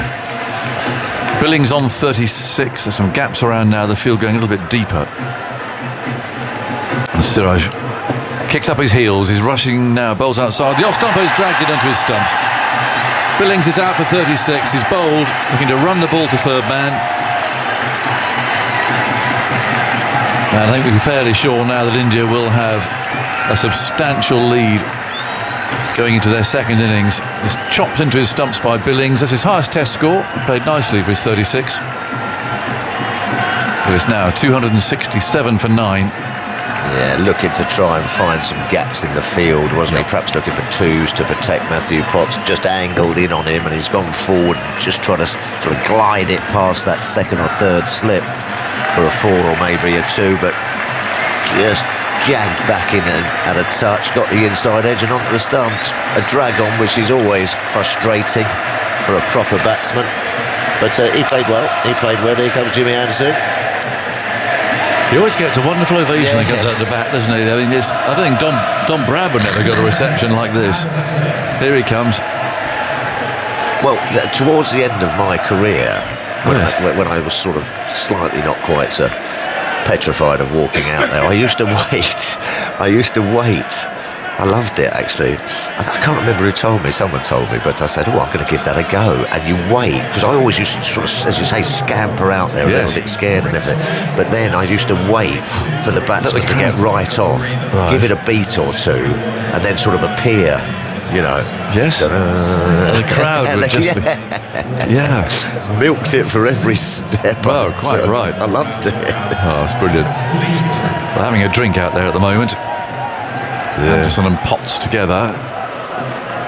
So today, just to go through the events, England lost Stokes for 25, who's very well caught eventually. He'd been dropped a couple of times, but Bumrah managed to hang on to a searing drive at mid-off. The ball after he'd dropped one. Absolutely.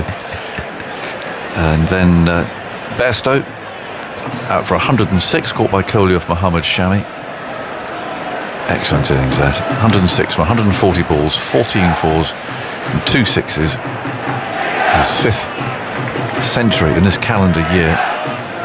And now Billings, who was bowled by Siraj for 36. So, still a lot of work for England to do. And lots of time left in the day too. There's still 65 overs left. Going through to 7 o'clock.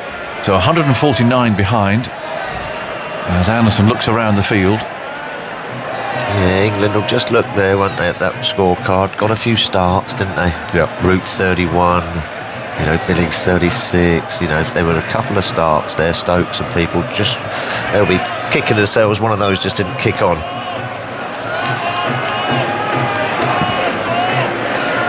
An orange balloon flying around the floodlight there. Yeah. I think it's tethered. What's Alim Dar up to? He's waiting for something. It might be the balloon. Could have been. Anyway, he's ready now. That was the first ball of the over, so Siraj has got 5 balls here potentially at England's number 11. 4 slips waiting. Siraj goes rushing in. He's there and he bowls, and Anderson gets right into line as he always does, very bravely, and plays out to mid-on. Throws himself into line, Jimmy, doesn't he? Oh yes. Other cricket going on today. It's the last round of group games in the T20 Blast. There's 4 matches live now on the BBC Sport website and the app. And then there are 4 games at 6:30. They include Lancashire against Birmingham, which is also live on 5 Sports Extra when we're done here, which will be around about 7:15, that sort of time. So close of play here is 7 o'clock. A few things to do, our review of the day and that sort of a thing. Yep. Look forward to that. 267 for 9, and now the short leg fields are going in as well. So 3 slips, a backward short leg, so they've got to move the square leg man round a bit because they can't have 3 men behind square on the leg side, so that's all in order. And Siraj bowls and beats Anderson. No, is he caught behind? Certainly Siraj thinks he is. He's appealing, no one else is, and Siraj here was running off to celebrate. And umpire Dar's completely unmoved. Jimmy Anderson's leaning on his bat, saying, "What's all that about?" And Siraj there honestly thought that he'd been caught behind. Yeah. He's got a big smile on his face now, mind you. There must have been a noise of some sort. That was an interesting delivery he bowled there. It was like a flying saucer going down there. The seam was horizontal. Yes. 3 left in the over. Siraj again, really rushing in. Bowls very full, and Anderson's got it away. He's off the mark. Down through fine leg. Not sure he knew much about it, but he just got the bat in the way. Flew down to the boundary edge. 271 for 9. Crowd enjoying that. Just got the bat on it before it knocked the leg stump out of the ground. Yep. Nice little clip.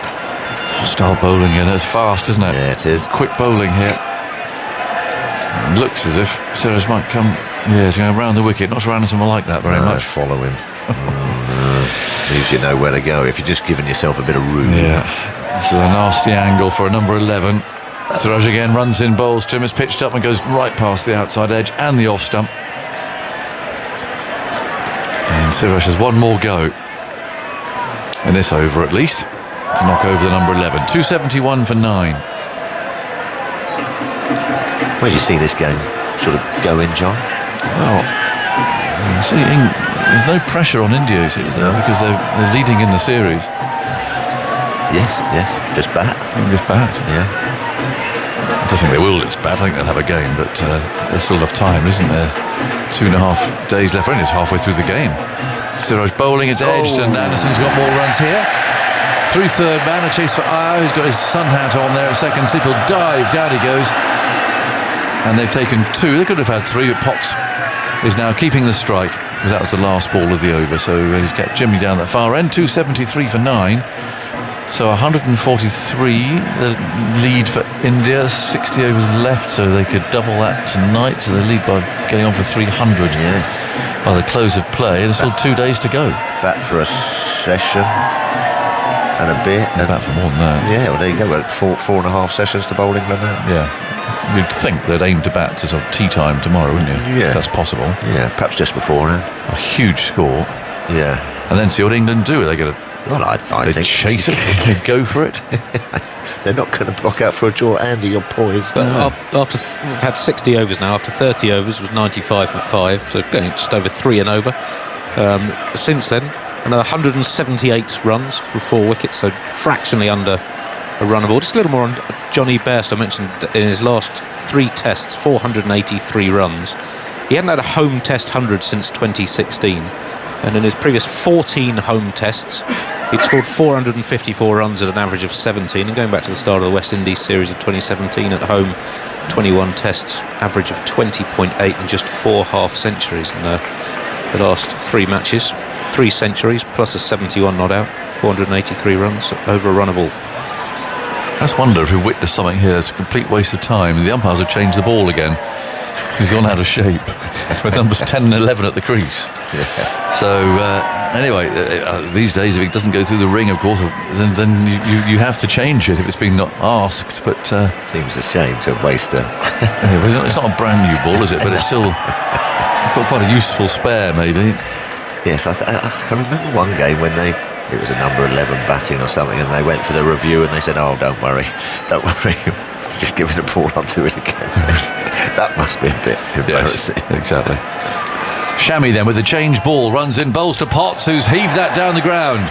Hasn't gone very far, mind you. It just pops up to mid-off. He leant back there and gave it absolutely everything.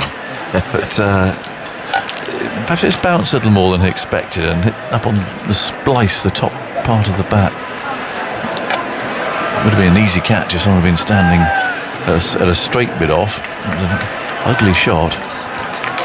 It's always good to see tail-enders playing some strokes. Well, I think it's the best, of course, unless there's a recognised batsman there and you're trying to forge a partnership. Why not give it a go? You might get yourself a quick 20 or 30. Yeah. Now Shami's coming round the wicket. Anderson looks around. There's a backward short leg with the helmet on. So he's got the feeling sort of up in the ribs about it. Shami on his way, bowls, and he beats him outside the off stump, flashing through. Sort of a jumpy, jerky reaction there from Anderson as the ball flew past. And it's 274 for 9, so England are 142 runs behind. Kohli full of energy there at first slip. He'll want to score. He will want to score. Yeah, he hasn't got a few for a while. King Kohli. No. He's been very busy organising the field there from first slip. Shami bowls and again goes flying past the edge of the bat. Anderson pokes at it and smiles back at Shami. Oh, I remember him having an awful time. Was it at Lord's? All those. Oh yes, yes. They really got stuck in there. Yeah, and there were some rather large no balls bowled too. Yes, there was. Yeah. That was it. Yes, well remembered. Who was that? Bummer and Shami. I think it was. Yeah. Really came steaming in, trying to unsettle him. Shami from the far end, and Anderson steps away as a massive swipe. And somehow the ball misses the stumps. Makes absolutely no contact with the bat. And was that frankly always unlikely to. He ended up there, barely on the mown part of the pitch. Need some sort of extension on his bat to get hold of that one. But, yeah, good old swipe. It really was. How do you follow that up? Well, it's gone over the top of the middle stump about half an inch. So how do you follow that up? If you're Jimmy Anderson, did you just get behind it and block one now? What do you do? I don't know. Shami on the way again, bowls to Anderson. Yes, he does block it. Yeah. Ball runs away to bat. Good point. He wants a run there, but he's sent back by Potts. It was never on. Wild throw comes in there from the fielder. Pujara had to throw himself into the dirt of a worn pitch there to field that. 274 for 9. Anderson's on 6. Potts on 9. There's one ball to go in this over. The two exchange a word. I think Anderson will just be happy to block this one out and leave Potts on strike. Shami again bowls to him, and yes, well, he's beaten, I think, for third or fourth time in that over. He swishes at the air in frustration. Shami's just holding his chin there in his hands. What happened there? Why didn't I get him out? 274 for 9. He's smiling. You hold the bat and I'll try and hit it. Well, that's what it's. Yes, who's that said to you once? Who did say? He said to somebody. I think Merv Hughes might have said it to me. Yes. Yes, his nickname for me was Target Practice, which I thought was very unkind. I wouldn't want to be that for Merv, really. Might be a good mate to Merv Hughes now. Absolutely, he's a cracking lad. Yes. Yeah, didn't fancy him steaming in. 142 is India's lead. And Siraj has another go here at picking up his 4th wicket. He's taken 3 for 56. He's bowled with a lot of fire. Runs in now, bowls a bouncer. Potts goes for it, skied. Oh, it's gone out of the ground, or at least way into the crowd. But it bounced first. Everyone was looking up there in the crowd. It would have gone for 6. In fact, it went for 4. As the Indian support staff there was on duty to throw it back again. By the way he played that, it looked to have gone way up in the air. He got underneath it, top edge. He's taken him on. Yeah. Not a bad shot, really. He's got himself in a pretty good position. He has. Swing of the bat. Yeah. 278 for 9. Potts to 13. In goes Siraj once more. Bowls outside the off stump. Oh, that's a real biff into the Holly stand. No doubt about that. That has gone for 6. And up they all get there. The fancy dressers, the cross dressers, and everything else. What fun they're having. Absolutely smacked that. Cleared that front leg and a real sort of swipe across the line. Made perfect contact. You could hear it, the crack of the bat in your earphones, and that's gone many a mile. And amongst the sheikhs there's the nuns there as well. They enjoyed that. With their beards. 284 for 9. Siraj once more moves in, bowls to Potts, who steps away. It's edged it, and has that carried? Well, the field is claiming it. I suspect this might go up for a review to make sure. Certainly Virat Kohli there is claiming that was taken by second slip by Iyer. But Potts wasn't too keen to go, so we'll see. Often in these cases, it's difficult to tell. The grounds has made up his mind. He's firing the roller up out there and coming on. Soft signal is... What is a soft signal? And it's calling for the replay. Soft signal is out. Oh, okay. So there has to be definite evidence Chief here. Umpire Director, we have an umpire's review for a catch. The soft signal rather is out. I've checked it is a fair delivery. Can you please show me the best angle? Let's see. It would give India a lead of 132. Stepping away, thick edge. Let's have a look. A bit of a jerky picture, if I'm honest. Ooh. That's out. I think it's out. Yeah, anything closer? It looks like fingers are under. No, but then he juggled it. So that the original... Oh! Can I have something from the side? The trouble is that it carries into the fingers? The more of these you see, the more doubt comes in. The crowd have made up their mind. The first shot looked like it was out. And this is now a closer showing of that same shot. It's not out for me. I think. I mean, has that gone into his fingers? The trouble is, when the fingers are extended and the ball goes into the tips of the fingers, it looks as if it's bounced. Yeah. Because the ball, of course, goes up into the hand. Looking at a sideways view here. Any others? Yeah. Just can't see clearly. It's a very jerky picture. You might get away with this. Might have Can you go back to the very first one, please? This is good. Yeah, that looks out, that one. I don't know. Take your pick. Completes the catch. I think that's out. I think it is out. I think that's out. Thank you. I've made a decision for the big screen. Should you have a look at that? Scroll through. Let me say that he gets it. Yeah. See the rebound. It did come out of his hand. Yeah. I just want to check that he gets it on the second bounce. Absolutely. Quite right, Murray. Because it pops out of his hand. He's got out as pitcher now. Yeah. He's decided that it is caught initially. I'm just making sure that he grabs it. But it wasn't under control. Yeah. So just need to make sure that he caught it. The ball bounced out of his hands again, went up into the air. Just roll it through. Now let's see if it actually catches it. Oh, where is it? Oh, there it is. Oh, he's clutched it, I think, to his chest. Thank you. I have a decision for the big screen. No conclusive evidence, and otherwise to stay out. Out it is. Please England are all out. For 284. So they're 132 behind. It's a lot. Yeah, it's going to go on the screen in a moment. There you go. Well, some of the crowd don't like it, but there was certainly one angle there in which it did look out. And then the question of whether it bobbled out of his hands again or not. No, Potts is out for 19. And Anderson is 6 not out. So 284, a lead of 132, which is a useful lead. It's a bit of indifferent bounce. Absolutely. Up and down, and India in a very strong position here. To put some real pressure on England at the end of the game. Yeah, and time on their side, as you mentioned earlier. Tough as you waffle on for a moment. Yeah. Move, make room for Dan. There's plenty of waffle on. There's plenty of time left in the game, so India are under no pressure to come out and look to, move things along quickly.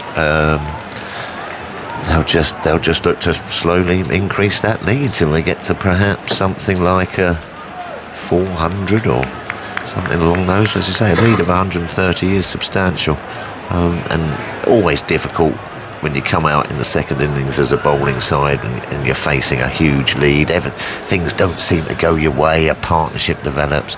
Dan, afternoon. Hello, yes. But it's yet again, it's been a new ball, hasn't it?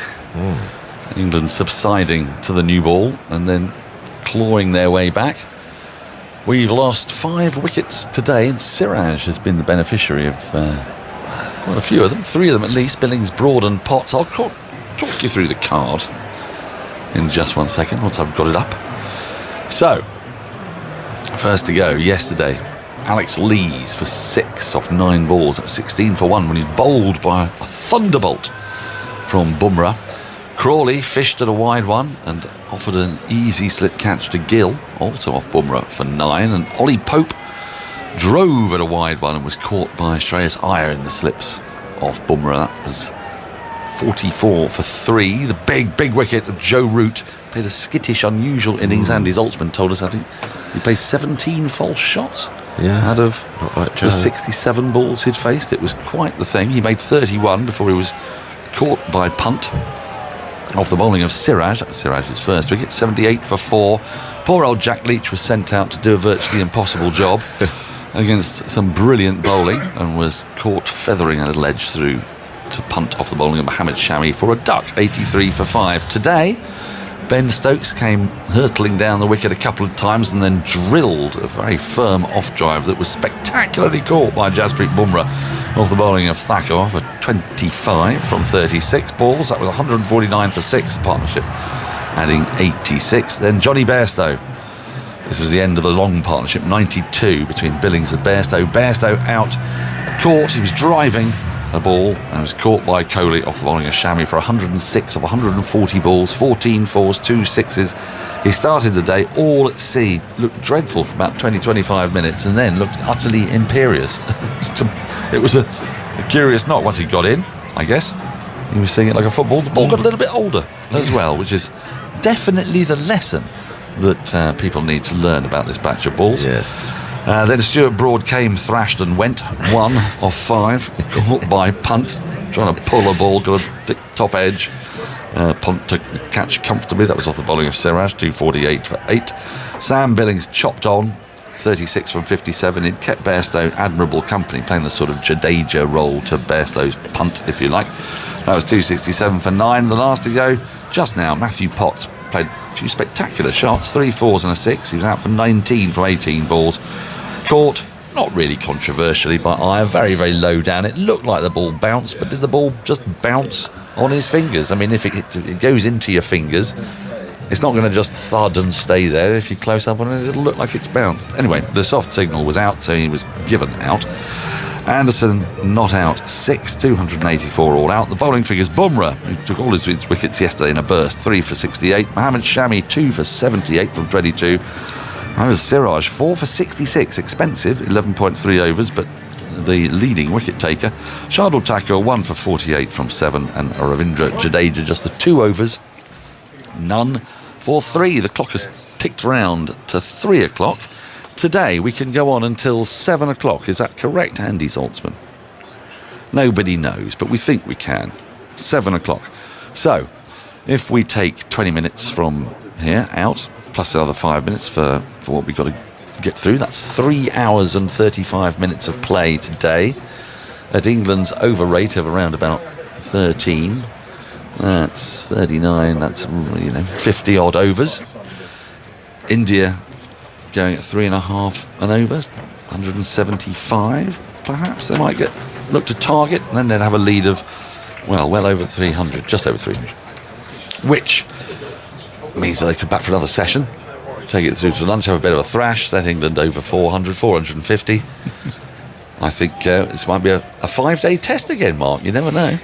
Unless England can make early inroads, which they have done. Good afternoon, everybody. Who can predict the scoring rates and how things are going? Because these modern day players, they are playing a different game, aren't they? And even when we talk about what India potentially, if they want to set some sort of target on the last day, where do you start? Given what's gone on this summer, the way the ball has stopped swinging and moving around the 40th over, with the range of shots that the modern day players possess, I think that important difference is that India have Ravi Jadeja, who can bowl on the last day on a wearing wicket. I think that's where New Zealand perhaps were lacking, is that world-class spinner. And of course, with Jadeja being a left-arm spinner, he does have that option of going over the wicket into the footmarks of the right-hander, which sometimes, that if there are a reasonable amount of footmarks, that can be very tricky to try and hit the ball out of those and be proactive. So that's an element that may or may not come into the equation as we go on towards the end of this game. I think in terms of the equation, what India will want is to know they've got 2 new balls, won't they? Because what we did see again today was excellent though Bairstow's innings was, it was much harder to bat in the first hour than it became once that ball got to about 35 to 40 overs old. It just seemed to come on a bit more true, a little bit less nip back off the seam. The seam had sort of died down, hadn't it? It was a bit slower, where batters have been rushed with the new ball. So that's not really so much an equation of time as runs. So if you think that this England team are going in their run chases at around about, they're quite not far from 6 and over, was it, Andy, the last ludicrously mad run chase? Or both of the last 2 ludicrously mad run chases have been close to 6, 299 for 5 off exactly 50, so fractionally under 6 and over, and then 296 for 3 off 54.2, well above 5 and over. It's very, very hard to maintain that level for 80 overs, but you might then say, 450. I want 450. Do you think that's a sort of reasonable way of calculating it? Yeah, possibly. I think India, that they will want to bat well, so that they can dictate if it comes to that, when they can declare. Because as you rightly say, the short sessions yesterday, albeit by rain, really worked in India's favour, and that the bowlers knew they could go hard, then the rain came and they could have a rest. If India have the opportunity to choose when to declare, for example, they could give England 40 minutes before tea and then come out again after tea and have a break, and it just upsets the rhythm of the batting side. So they will want to bat well so that they can choose when to declare. Equally, England are, they're going all out for the win. They have to try and win this game. I expect to see more attacking fields from them, and Jimmy Anderson and Broad initially would take the new ball. But as we look out on the pitch, it looks dry, it looks brown, the footmarks look dusty, and you wouldn't have thought there'd be too much conventional help for the English seamers. No, I guess maybe just with the ball being that little bit, being harder, it might just zip a little bit more to start with. Jimmy Anderson's going to begin from the Birmingham end, 4 slips, backward point, mid-off, mid-on, and mid-wicket, and a long leg that's almost a deep backward square leg. As Anderson goes through his stretches and his serenading, Shubman Gill is in his sights. Pujara is at the non-striker's end. And really, for England not to have to toil and toil and toil for the best part of this long session and 2 sessions, they'll need to make early inroads. Anderson into Gill, and Gill lets this go by outside the off stump, and there's no run. The average of runs per wicket that you highlighted, I think it was first 40 overs. So the difference between about 27 and 60 odd. Yeah, it was first 30 and then 31 to 80, so basically up to the availability of the second new ball. I'll get the updated figures, but when we were talking about it earlier today, it was 28 runs per wicket in the first 30 overs this summer. A little down on the previous 2 years, but in line with what we've seen over the past 10 or 15 years in England. From 31 to 80, it was over 60 runs per wicket. Which I fancy is very much up. Anderson into Gill, who drives through the vacant mid-off region. It's running away towards the boundary. 2 fielders in pursuit. One of them is Broad, going after it very eagerly, but he won't get there. I suppose it's a warm-up for him. For without loss. Mid-off is quite wide. Yeah, it was full of length. And we know England have spoken about trying to get the new ball fuller. It was a good shot from Shubman Gill, getting across, back and across, but also getting his head and weight into that front foot shot. Just a push, that's all it was. But it had enough of it on it to get for 4. Here comes Anderson, 4 slips in place. And Gill gets an edge and is taken! Caught by Zach Kohli. There is the breakthrough. 4 for 1. Gill goes to the 3rd ball of the innings. Jimmy Anderson yet again with the new ball. And not a great game for Shubman Gill with the bat. Certainly has ended with India just having lost a wicket in the first over, which is exactly what England would have wanted.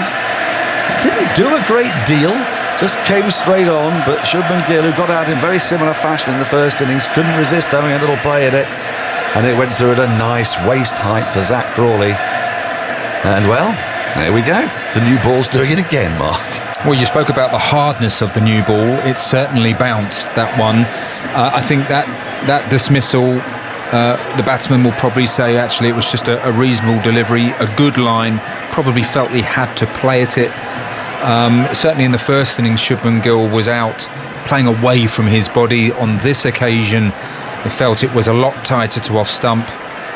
You're early in your innings, you sort of try and play the line and hope that if it jags away, you miss it. But on this occasion, it was a healthy edge and taken well above the waist by Zach Crawley. It was, wasn't it? I mean, there was bounce in there that I think is what undid him, and a bit of zip off the pitch. 4 for 1. Anderson's taken 6 wickets in this match. 6 of the 11 Indian wickets to fall. 4 slips, backward point, this sort of wide, short mid-off, mid-on, mid-wicket and a long leg. Anderson, with the roars of the crowd, egging him on, is into Vihari. And Vihari covers up in defence, works this ball to short mid-wicket. There's no run. Vihari had a torrid time of it in India's first innings. Looked all at sea to start with. Just couldn't really get his feet moving. Was blindly groping for the ball. But as his innings progressed, he just started to get his feet moving, started to locate his off stump. But nonetheless, it's quite a scratchy knock. It's his 16th Test match. He's hit 1 score of 100 and 5 further scores over 50. As Anderson has brought his mid off much straighter. He wants, thank you very much. Yes, please. 4 slips and leg slip in place. Here's Anderson. To Vihari, who's beaten on the outside edge. Lovely ball from Anderson. Now the 5th out of 6 opening spells this summer for Jimmy Anderson in which he's taken a wicket, having done so only once in his previous 17 and 9 of his previous 47 opening spells. Once in his previous 17? Wow. That was his 3 for 6 at Headingley against India last year. Here is Anderson. Into Vihari. Vihari comes up in defence with that little trigger movement, just works the ball into the onside. End of the over. Lots of cheers for James Anderson. 657 wickets, I think, now. And India are 4 for 1. The lead 136. Just the start England wanted, Mark Ramprakash. Well, absolutely. And that's why Anderson and Broad, I mean, they've just been such a wonderful partnership over the years.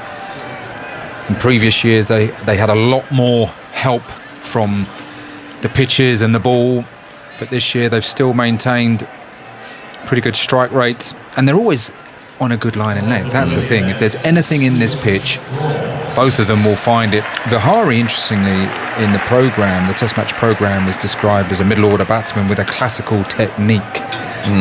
Well, of course, as a number 3, you can be in the first over, and he is on this occasion. And it's not an easy thing to do. You have to have a temperament that is almost one of an opener. You could be in the first over, or it could be that the opener's put on 100 and you have to sit down for a couple of hours. It's going to test him, you would think, because you have to remember these guys have had very little 4-day cricket. Shea Pujara less so, because he was out in England, scored a mountain of runs at the start of the season in county championship cricket, but the others less so. 4 slips and a leg slip. Broad into Pujara. Pujara's first ball is worked away nicely out through deep backward square leg. They've run 1.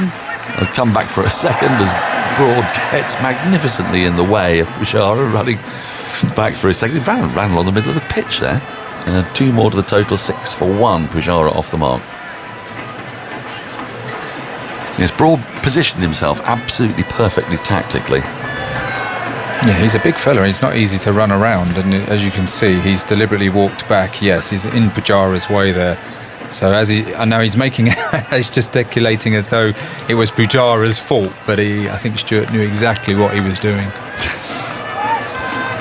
Competitive man, Stuart. Probably smarting a bit from what happened to him yesterday. He's in, and Pujara digs out at almost Yorker length delivery, pushes it up to mid-off, and there's no run. How do you respond to that? If the talk of yesterday, it wasn't a very long day in terms of actual play, so everybody is talking about the fact you've gone for 35 runs in an over. Well, he's a resilient character, isn't he? I mean, you have to bring up that occasion when Yuvraj hit him for 6 sixes fairly early in his career, and he's proved to be a resilient character. Stuart, he's had a magnificent career, still going strong, and I suppose it's hope for all those bowlers out there who have a bad day that he can even happen to Stuart Broad. Yeah, straight after taking his 550th wicket. He's in now, and that wraps Pujara on the pad, just nipping back off the pitch, sort of doubling him up almost. The ball plops out into the offside, and there is no run. Score remains 6 for 1. Sorry. Just on Jimmy Anderson in this series, so including the tests last summer and this game, 18 wickets in the first innings, which is the joint most by any bowler in the first innings combined of a series since Mitchell Johnson, 21 in the first innings of the 2013-14 Ashes, and the joint most by an England bowler across the first innings of any series since both of them in 1985. Oh, 85 against Australia. The Richard Ellison summer. Broad into Pujara, who defends. Fullish ball from the crease into the covers, just outside the off stump. There's no run. Are you detecting any kind of difference in pace and bounce from the different ends? From what I was seeing yesterday was just a little bit more bounce and carry coming from the bowling being bowled from the Birmingham end than from this end. I suppose you've got different trajectories, different heights of bowlers' release points. Shami got 1 or 2 to bounce sharply, bowling from this end. That's true. Yes. Hit Johnny Bairstow on the top hand, didn't he, last night? Yes. So I guess, I mean, he and Bumrah were noticeably quicker than the England bowlers yesterday. They weren't they? Sort of 87, 88 on occasion. And there are no England bowlers reaching those kind of numbers. Broad is ready now. Finally, someone has sat down below us and he's in to Pujara. Pujara lets this go by outside the off stump. It's got a long way away from the off stump, but the slips are energised because they've just got out there and they've just taken a wicket. Out of Shubman Gill, if you're just joining us, Anderson with yet another wicket. England having been bowled out today, conceding a first innings deficit of 132. All out for 284. Johnny Bairstow with that magnificent 100. You can watch in-play clips on the BBC Sport website and app. Catch it today at the test on BBC 4 at 7.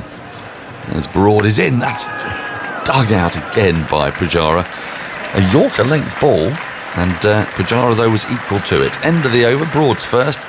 India are 6 for 1. Bairstow's knock is well worth revisiting. Started very scratchily, couldn't locate the ball at all, and then when he did, unfurled some extraordinary shots. His third 100 in successive test matches.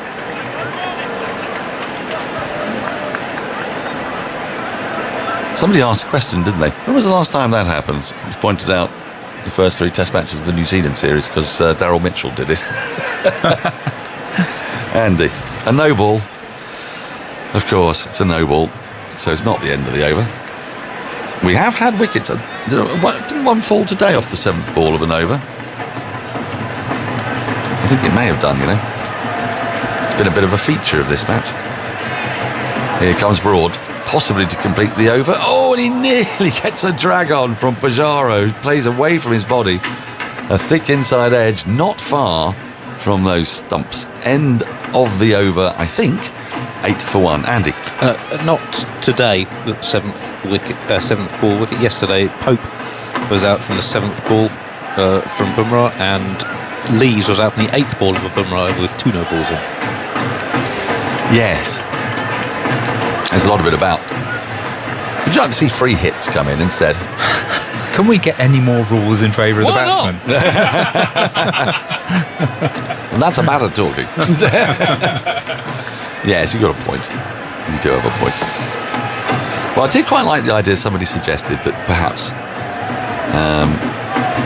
you don't want to, if you don't want the no ball, you don't want the extra ball, let's say you're playing out for a draw, you shouldn't have to face it.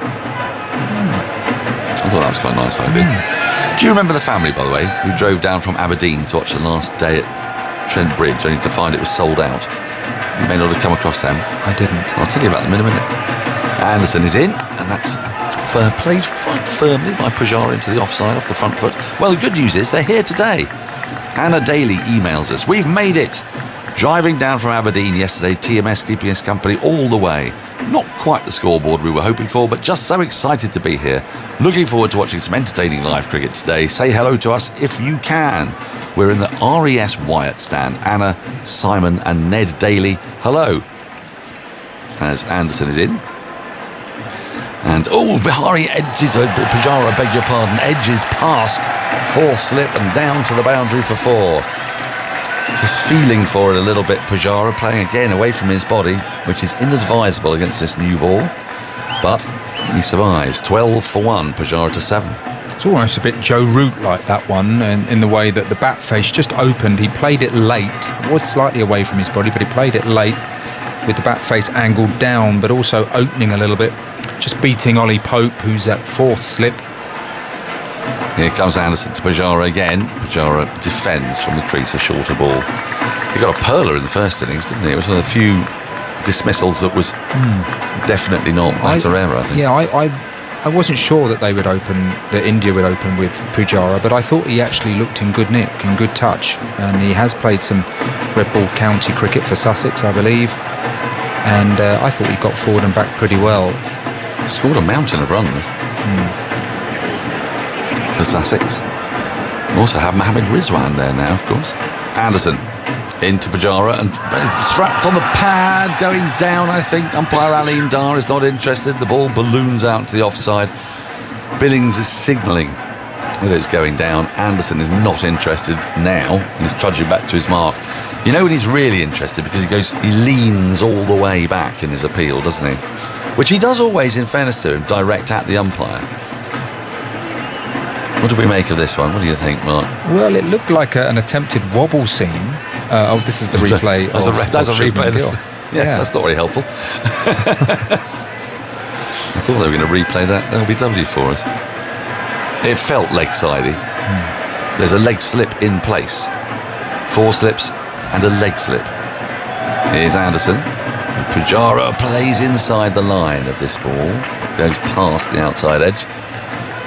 Vihari, I beg your pardon.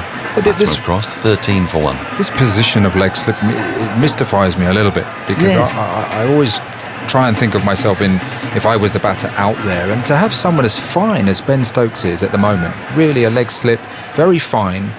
It's not really going to get a catch there? You wouldn't have thought, unless it's a short ball and someone fending it off.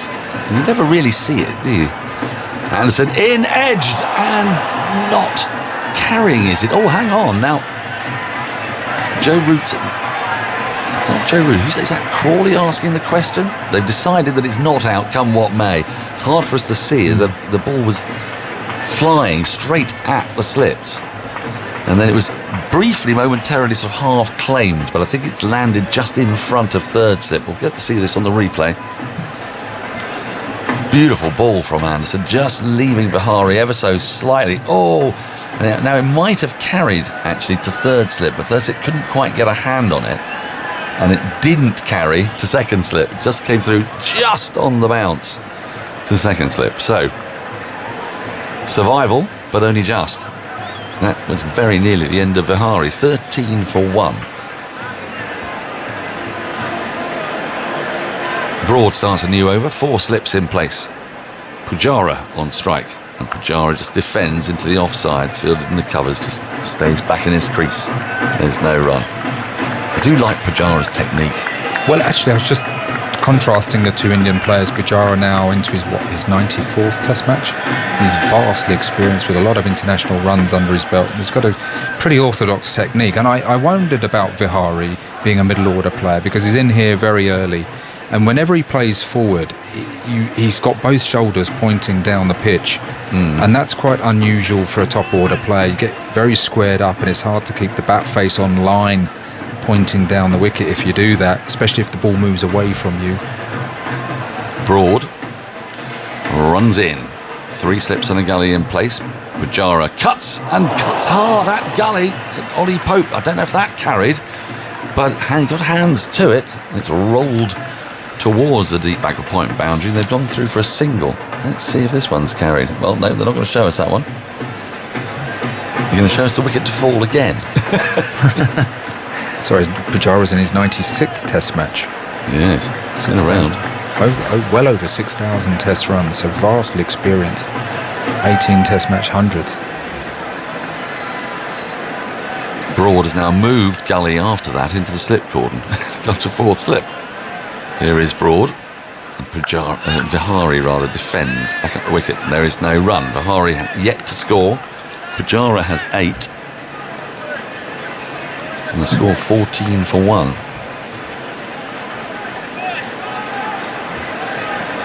Broad at the moment bowling very full on occasion and then just at the back of a length, but really full, almost like he's trying to target the Yorker or the stumps. Best way to get Vihari, I wonder. He's played and missed an awful lot of balls in this match. Broad is in to him and he gets a thick inside edge to one that squirts down to long leg. He came tentatively forward. He gets a single. This trigger movement always gives the impression of more rushing to me because the trigger movement is really quite late. Yeah, there's a lot of discussion about the timing of a trigger. How early do you go? If you go too early, then sometimes your feet feel like they're in cement. If you go too late, you're rushed. But just watching Stuart Broad, he's running away from us at this end. He's quite wide. He's starting his... You mentioned Richard Ellison, actually. He used to start his run up from quite wide and have a bit of a curve to it, being an away swing bowler. Stuart Broad is starting quite wide and hitting the crease quite wide on the crease, angling the ball in. Here is Broad. That's punched gloriously off the back foot by Pujara. Square of the wicket for 4. That is a lovely, lovely shot. It was a little short, it was a little wide, but Pujara made it look very short and very wide. It came right off the middle of his bat, 19 for 1. Oh, it's a classical shot, looking to get forward, then just pushing back, transferring his weight with a straight bat, high left elbow. The ball being timed, square of the wicket. Yeah, it was a beautiful shot from Pujara. He's sort of thought of as being a bit stodgy, but I think that's slightly unfair, really. He's just classical. We got spoilt of late. Broad in, last ball of the over, is left alone and is close to the off stump. Well, after 4 overs, lots of thrills and spills as ever. More from Mark Ramprakash, but with India 19 for 1, it's time for Prakash Wakanka to take over from me. We're just talking about Pujara. I suppose he's old school. He plays the ball on its merits. That's how we were taught when growing up, playing the game, long format player. If someone bowls a good ball, you respect it because you've got time in the game. Of course, this summer's been thrilling to watch the change of attitude from the modern day players. Yes, it's changed a bit, hasn't it, from those days. 3 slips and a gully in place. There's a leg slip as well for Vihari, who's facing Jimmy Anderson, who, as always, is asking all the awkward questions. Here he is from the far end, into bowl to Vihari. Bowls, and Vihari defends on the offside, not with much conviction at all. We were just talking about Vihari, and he's described as a middle order player. Have you seen him? Does he bat in the top order for his state? Yes, for the state he bats in number 3 most of the time. Okay. And he's obviously got the track record to make it to the side. But as I said earlier, he's been one of those players who's been in the squad but really hasn't had a run. I think from memory, this may be the 3rd consecutive test he's getting after the 2 against Sri Lanka at home. So in all fairness, he's not had a lot of time out in the middle in India colours. Anderson in bowls and Vihari defends. This time, better looking stroke, defensively out to mid-on where it's fielded. There used to be an old theory, isn't it, and I'm sure it's a very old one, that if you're opening the batting, it's almost like if you're planning a 3-session century, which is no longer the case, but it was like the first session was to the bowler, second is where things were even, and then you dominated to the extent you could and get to 100. That's all out of the window now. Well, I think for a couple of reasons. One, in the last few years, it's been very bowler-friendly conditions, and batters have thought, well, actually, I'm going to chance my luck and try and be positive whilst I can. Anderson up, passes umpire Dar, bowls, and this time left alone. The other reason is that simply this new young generation have been brought up onto T20. They're very proactive. Sometimes they premeditate, as we saw with Pant trying to reverse sweep Jimmy Anderson. Yes. And of course Ben Stokes, who's been coming down the wicket a lot this summer with mixed success, it has to be said. I just look at this pitch and these conditions and think, well, if you do get through the initial spell of the new ball, there's runs to be had. So Anderson's got the field he wants. He's moved Stokes into a slightly deepish gully and a 4th slip now. He's in, bowls on the leg and middle stump, defended on the onside for Potts to field, no run. 19 for 1 India. Just coming back to Vihari, though, it was quite difficult for him at the start of his innings in the first innings. It was. The England bowlers bowled well at him. The ball just did enough off the seam. But one thing you have to have, in any position, but particularly at 3 and you're in early, is a good temperament, and understand that you may get beaten a few times, you might wear a few on the body, but stick to your game plan, and the longer you're out there, things will ease. Yeah, they can only get better, I suspect, the longer you can be there. Here's Anderson to Vihari, who lets it go outside the off stump. And from a temperament perspective, everything that I've certainly seen of Hanuma Vihari is he's got a very level head, not someone to get carried away.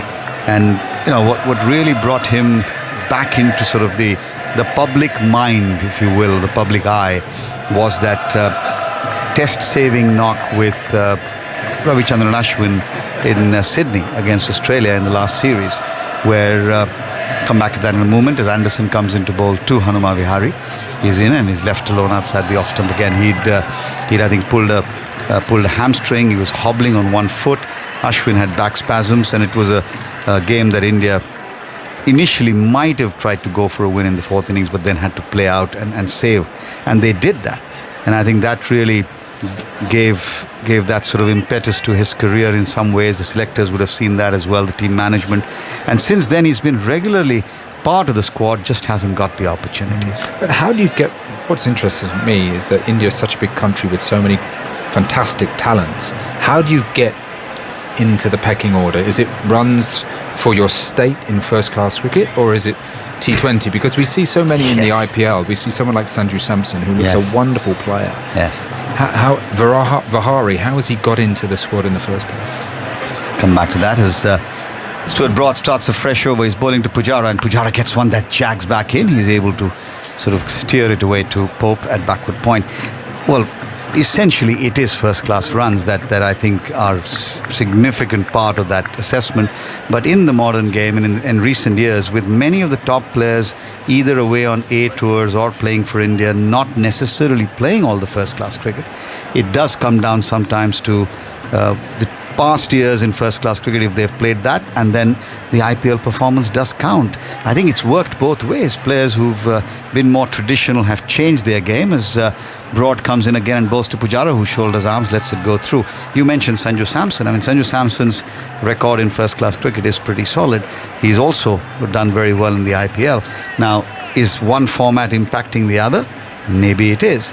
But he's, I think, now more or less clear that he's not going to be in the mix for the red ball cricket. So he's got to concentrate on the white ball. And I think that's the natural separation that I begin to think will have to occur if India have to give enough opportunities to all the talent they have. Stuart Broad turns and goes away from us. 3 slips in place to bowl to Pujara. Bowls. Then Pujara once again shoulders arms, gets a big stride in.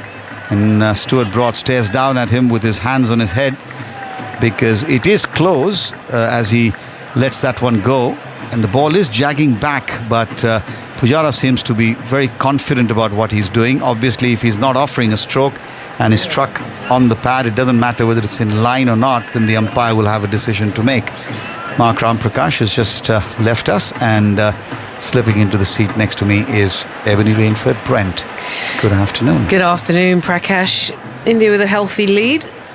Pujara at the crease. They must feel pretty relaxed. And once again that ball jagging back in, and the 4th time in the over that Pujara's let that one go. He's got to be very, very sure.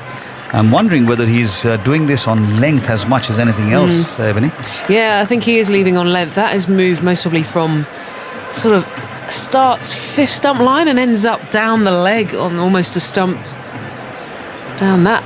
Another set of stumps down that way. And Broad having a good look at the giant screen just to see from the replay on the big screen as to how far that might have been from the off stump. The top of off stump is clearly what Stuart Broad's aiming for. He's in to bowl to Pujara now. Bowls, and this time Pujara is playing it with the bat again. A little bit surprised by the ball, the maybe just a little bit of awkward bounce, defends it out into the cordon, no run. You can see though he's desperately trying to play it as late as possible there. I think that's the thing that's maybe just helped in his favour. Got a bit of a tap on the hand. You could just see him shaking his bottom hand. Yes, the ball sort of thudding into the bat, just watching that replay there. Oh no, in fact it squeezed in and got him on the probably underarm of his right hand. So the exaggerated movement is very visible here, as we've seen always with when the ball is very new.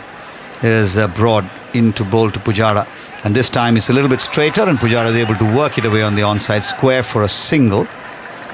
20 for 1 India. 6 overs have now been bowled, but that was a very, very probing over from Stuart Broad. Yeah, absolutely brilliant, isn't it? And England know they have to use the first, they got 20 overs, 25 max, and then you know what happens. So, to really try and limit India where they can. Able to work it away on the onside square for a single. 20 for 1 India. 6 overs have now been bowled, but that was a very, very probing over from Stuart Broad. Yeah, absolutely brilliant, isn't it? And England know they have to use the first, they got 20 overs, 25 max, and then you know what happens. So, to really try and limit India where they can. It's interesting, isn't it, Ebony, with the stats that we now, I think all of us know, so I won't repeat them, but the difference between the runs per wicket in the first 30 and the 31 to 80 over, it's clear that this game is almost, each innings is almost in 2 clear halves, where you've got as a bowling side to make almost all the hard work and get all the wickets and get into the game into a strong position within the first 30. Anderson starting a fresh over from the far end, comes in and bowls, and Pujara works it away off his hip down towards fine leg. They'll take one as Leach comes around. Vihari might have thought of the second run, but does well not to, and I think that's acknowledgement of Pujara's knees and the condition they're in. He's had 2 knee surgeries, and as a result of that he's been a little bit slow in the field. 2 knee surgeries? Yeah, that's a lot. It is, and in fact that did impact his career for a bit, because if you've noticed Pujara running in the outfield, it is a little bit of an unnatural run, because I think he struggles with those knees a little bit. One of the reasons among many, I guess, that he doesn't play the white ball format. Anderson now to Vihari, who's batting on 1 of 13. Anderson in, bowls Vihari to a ball that's well outside, lets it go through. I think as well, if you're a fast bowler and you're coming on second change, you'll feel a little bit hard done by to be, that the first 10, 15 overs are going to go to your primary bowler. You come in and the ball's starting to go flat. I think, where you saw Jasprit Bumrah had the Yorkers or, those other skill sets, you have to have other balls in your armoury if you know this is going to be the pattern. Yes, most certainly. And I think that was a little bit of a difference between the New Zealand test that I saw and called and this one. Come back to that in a moment as Anderson comes in and bowls, and this one's driven by Vihari, slightly fuller, not for runs, out to Potts, is the fact that after that 35 over period, the Indian bowlers were still getting the odd one to do something. There was a bit of bounce, a bit of cutaway, and then, as you mentioned, the skills of Bumrah, the Yorker, the slower ball. Didn't see much of that from the New Zealanders. It was more line and length, but just sort of a really flat wicket allowed England just to dominate, really. Well, I wouldn't say just a flat wicket. I think it was also some terrific batting, particularly that man, Johnny Bairstow. And here's Anderson in to bowl to, and he flays and misses outside the off stump there. Vihari went for a drive on that occasion. It wasn't looking to defend. Wasn't far from the outside edge, was it? No, that was a good old flirt, wasn't it? He'll be desperate to try and get some runs in this test match. Full straight bat. The problem is he was just one stump inside the line. Yeah, fortunately for him, because there's 4 men in the cordon, in fact 5, with the skipper Stokes at a slightly wideish gully. And here's Anderson again. Passes umpire Dar, close to the wicket, bowls, and Vihari defends on the offside, no run. 21 for 1 now, India. The man out, Shubman Gill. And it's also a reminder really to think about where Shubman Gill's career is going. He did very well on his maiden tour to Australia, and since then I think he's averaged in the 20s. Andy will confirm that to me. Well, his overall career test average now just over 30. As you said, he had a fine first series. Outside test cricket, in other first class cricket. Anderson in, and Vihari's worked this away, not far from a diving Billings left glove, but it'll run down below us to the boundary for 4 leg byes. No bat on it. Umpire Alim Dar signalling that. So 25 for 1 at the end of that over. Andy. Outside test cricket, in other first class cricket, so that's sort of long form domestic cricket and tour matches, he averages 65.6. Those figures are almost identical to Ollie Pope, who also averages 30.4 in tests, 66.7 outside tests in red ball cricket. And those two players have the biggest gaps between their test average and their non-test first class average of any batsman in the history of the game who've played at least 10 tests. So both of them, you've seen Pope do a bit better this summer, but both have failed to turn that first class forward. Zach Crawley has never had those kind of numbers in first class cricket, but Gill and Pope certainly have. Well, familiar problem below us somewhere. There's a problem with somebody catching the batsman's eye, and Stuart Broad's also sort of indicating that you need to sit down. Does that not seem too high to you? I mean, the sight screens are massive, and they're going up to the second tier. I once asked Mr. Gavaskar that question, and he said if you're actually shorter, you tend to get that just at the edge of your vision. If you're taller, you're probably looking a little bit straighter. This is what he said. Maybe that's what it is. Vihari, not the tallest of batsmen. Broad bowls, and Vihari lets it go outside the off stump, but he's working up some pace here. Broad, 84 miles that ball. Yeah, pace, and also using the pitch and his height there. Got good carry through to Sam Billings. That was Pujara actually on strike. And I think that's because he sort of tends to crouch a little. His stance, in fact, changed, Ebony, after that second surgery. Really? He's just a little bit lower in his stance now, which is why he also wears that extra padding on his left thigh. This one's down the leg side, looks to whip it away, doesn't make any contact. Sort of odd injuries at knees for a batter. Often, fast bowlers, I hear a lot of them, the knees and the hips go, the back. And for batters, a lot of backs go. I think of Joe Root and a lot of people who've struggled with that. But knees... Am I wrong in saying Michael Vaughan had knee problems as well, did he? I think so. I might be wrong. I think. Yeah. I'll have to dig that up. Might have done. Here's Stuart Broad running away from us into a crouching Pujara, goes in bowls, and Pujara is shouldering arms and lets it go through. Looks like a different ball, doesn't it? Just the carry through to the keeper, going through nicely, bit of movement, threat. And yet in parts of both India's first innings and England's batting, we've talked about the odd one keeping low, but later maybe just as the ball starts that sort of infamous journey to becoming softer, which I think now is an established fact, and Andy's stats have just sort of provided absolute evidence of it, if you want to look at it that way. Here's Stuart Broad into bowl to Pujara, and Pujara comes forward, full face of the bat, defended up to mid-on, no run. But just on Pujara and his declined form of recent years, 96 tests, as you mentioned, 1800s, but none in his last 28 games since he had a fantastic tour of Australia in the 2018-19 season was fundamental to India's win there. Since then, he's averaging 27 in 28 tests, 12 half centuries, so he's had a lot of starts but hasn't been able to convert as he did in his prime years. Broad. Pujara backs off. Again, there's that movement above the side screen below us. And umpire Kettleborough's face also, just as we see it on camera. Frustration. Oh. He's gone to get a drink and come back. Sheepish Shocker. there. You just got to have somebody stopping that movement, I think. Here's Broad in, and this time Pujara pushing on the offside, sending Vihari back, and early enough to ensure there's no run-out possibility. We've seen this. I think it might have been you on air with me when we talked, that I've actually seen at other grounds for positions which can cause disturbance to the batsman. You actually have a steward who's just holding that line and not letting people move when the over is being bowled. Yeah. Maybe a case to consider something like that here, because on both sides we've seen frequent interruptions. Stuart Broad goes into bowl to Pujara. He's up, he bowls, and Pujara shoulders arms, lets it go through. That's the end of the 8th over. India 25 for 1, and more from Ebony Rainford Brent, and taking over commentary, Jonathan Agnew. Well, despite a bit of extra venom with the ball and the newish ball, India at the moment just in a brilliant position. 25 for 1. Lots of time left in the game. They are up in the series.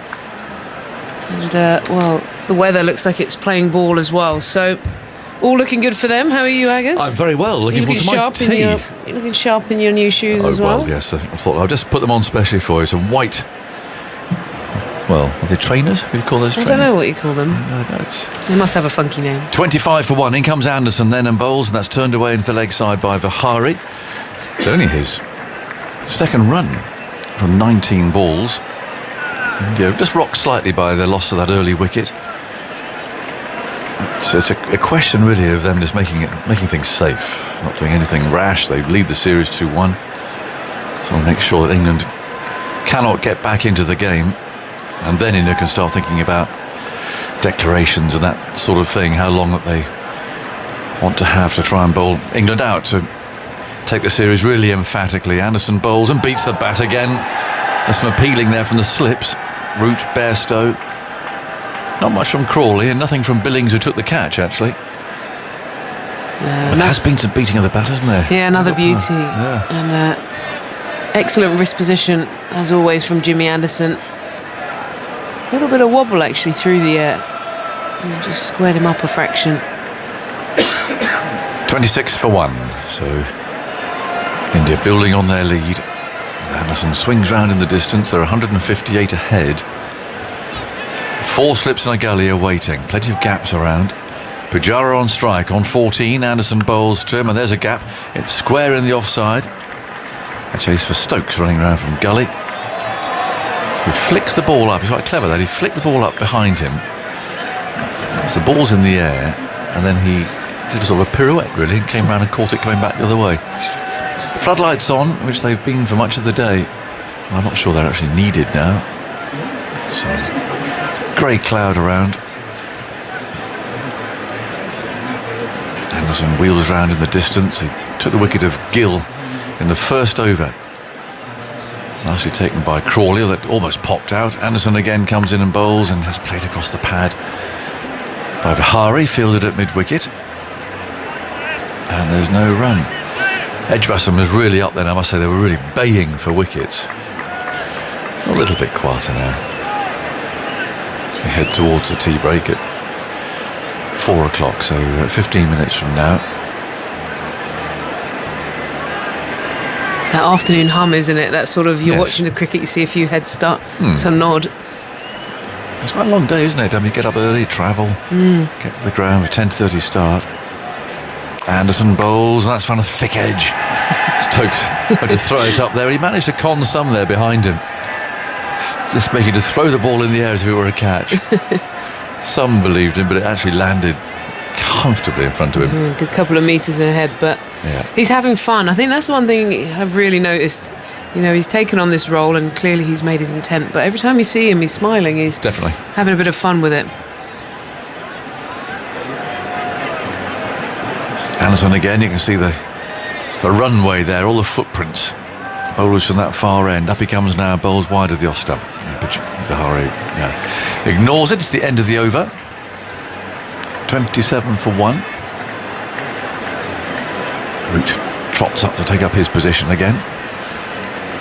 A little bit of a resume of what happened earlier on today for people who have, I don't know, been out having a nice Sunday lunch or something like that.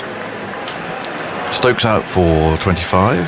Bairstow was out for 106 from 140 balls. His third successive 100 and his fifth in 9 matches in this calendar year, so he's in the form of his life, clearly.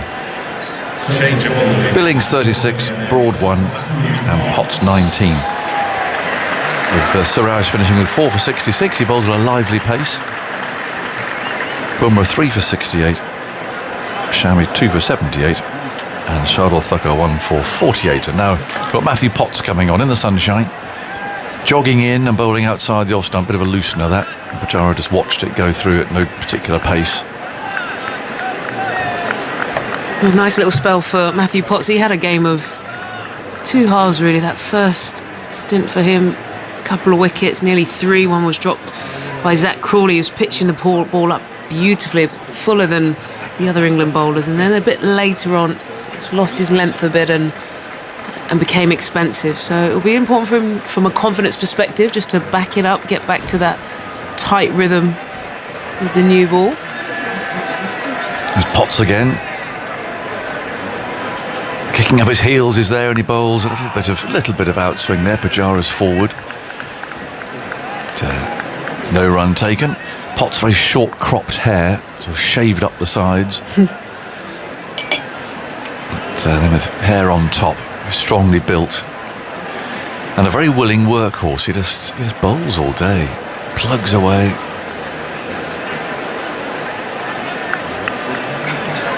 Anderson throws in the ball from mid-off. There's 3 slips now, so 1 man has come out.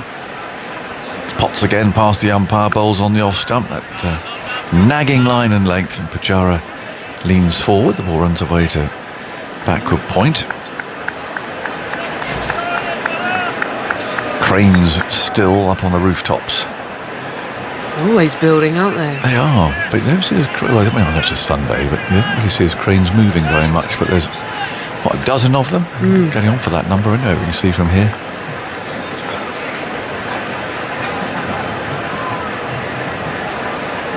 Potts again over the wicket, bowls, and it's played carefully out to mid-wicket. Pujara remains on 15, Vihari 2.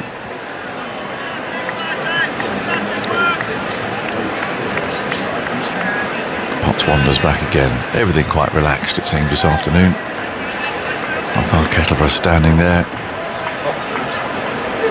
arms folded. Now he's ready because Potts will swing round below us. Sun behind cloud again. It's Pujara. Waits for Potts, a little wider of the crease, and again it would bounce there for Potts. Nicely played by Pujara, though, getting forward. He's such a crabby player, isn't he, Pujara? Just watching him, and he plays the ball late, but everything's sort of tucked up. Just tries to hit the ball almost straight down into the surface under his eye line. It's that sort of feeling when you watch him that he could just be there all day. He's got that sort of style about him. He's played one lovely shot so far. Forcing stroke off the back foot, off Broad, that whistled away through point. In goes Potts, bowls, and Pujara gets a nasty one. It cuts back at him. It's around about the thigh. A little bit of a stinger there. To complete that over, he's on 15. 27 for 1. So India lead by 159. There's still 50 overs to go today. And there's, 3 hours of play. Or just a little bit less than that. 2 hours, 50 minutes of play. So that's not going to be 50 overs, is it? That's going to be... What are they getting in an hour these days? Yeah, 13? 35, 40. 12, Yeah. 13, so that's... It's very well short, isn't Yeah, it? 36-ish or so. A long way short.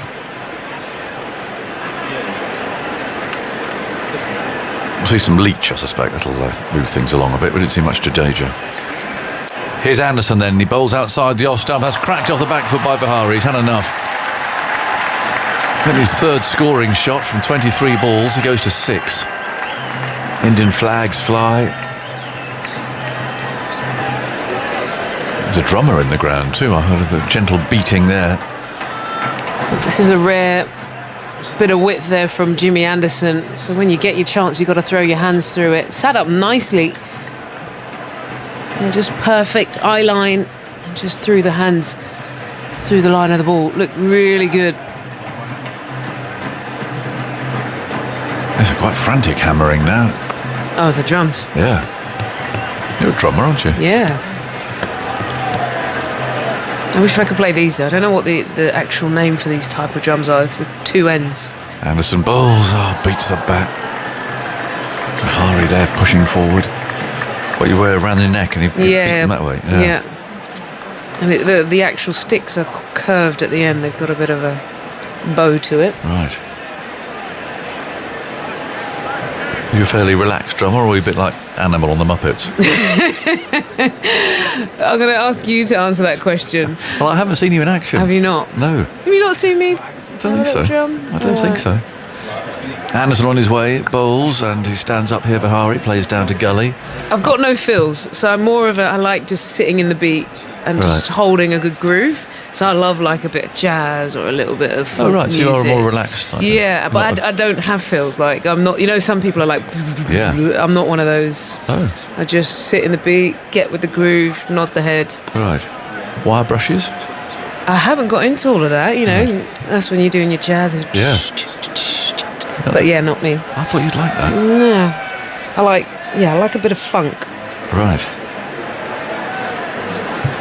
Anderson moves in, bowls, and finds a thick edge, rolls down into gully. He must want one of these edges to carry and go to that slip cord. And India at the moment showing no real intent to push on positively. They're just sitting in, really, picking up the runs as they come. Before that 4 by Vihari from the first ball, there'd been just 4 singles off the bat in the previous 6 overs. This is old-fashioned Test cricket of about 3 months ago.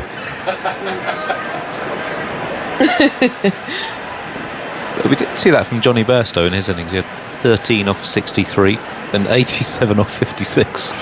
Unbelievable. Extraordinary. Significant gear shift. Yes, absolutely.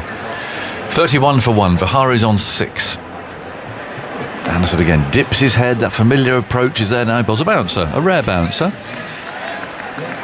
It's quite a high one. That didn't bother the batsman too much. Collected by Billings, who applauds there with his gloves above his head. And now they're dispatching Potts to the deep. Going out to deep mid-wicket. Just in case Vihari takes a short ball on here, a hook shot.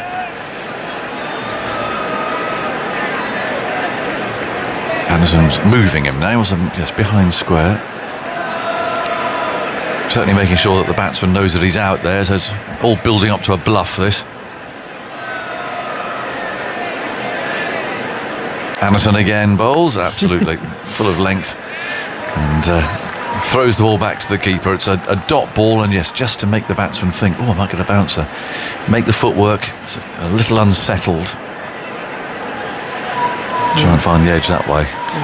In this match, Jimmy Anderson has extended a world record he holds. His first innings fifer was 19 years and 44 days after his first Test 5-wicket haul on debut against Zimbabwe in 2003. I remember it. The previous record, he already held that, having taken a fifer last summer. The previous record holder, Lance Gibbs, West Indian off-spinner, had a 17-year, 264-day gap between his first and last fifers, and the most for a seamer was Wasim Akram, who had just over 15 years between his. Remember Jimmy with that red stripe in his hair, isn't it, Lords? Very young man. It's a duel. Is that what you call it? That drum that you were talking about. 31 for 1. Potts on his way, bowls, worked away by Pujara. 1 down to fine leg. Many thanks for. I think probably a lot of people sent in answers to that. Yes. How's your ukulele game? Well, I haven't necessarily parked it, but it was a sort of a lockdown. Was it thing. not a natural talent thing? Well, it was a. Sorry. Moments of great entertainment in the bubbles, weren't there? No, I've moved on to the guitar. Oh, so you wanted the bigger. Yeah, moved on to that. Enjoying it actually. Something different to learn, isn't it? What sort of music will you go for? Eric Clapton or? No, a bit of a crooner really. Yeah. Yeah, I sit there and croon. Potts bowls outside the off stump, and there's no stroke. Croon. Yeah, crooning. I don't know if this is either a generational thing or just lack of education. What's a croon? Crooner? Oh, Andy, can you please help me? This is how you philosophically define the crooner. At times I give up. I don't know. How do you define crooning? It's a male voice, soft, gentle. His Potts bowling on the off stump and pushed away. Out into the offside. Yeah. It's soft, romantic music. Melodic. It'll make you melt. Can't wait to hear you hacking around. Or throw up. Yeah. I'm looking forward to hearing some of that. Well, yeah. You might enjoy that. I suspect probably not. But it's good fun doing it, isn't it? As long as you do it quietly. Matt Munro. There's a crooner for you. This is outside the off stump. There's no stroke from Potts. There's loads of crooners. Never heard that before. Never heard it. Out the loop. Yeah. Well, you can get a playlist together. Yeah. Just very relaxing. It's a nice hobby, but if anyone could teach me how to play the F chord properly, I'd really appreciate it. It takes a while, doesn't it, to build up the old the finger strength. I play a bit. Andy can play it, and Andy hides his light under his bushel as far as his guitar's concerned. Does he? He certainly does. And goes Potts and bowls. Oh, lovely ball! Moving away and kicked as well as it hit the pitch of a full length. I did everything but find the edge.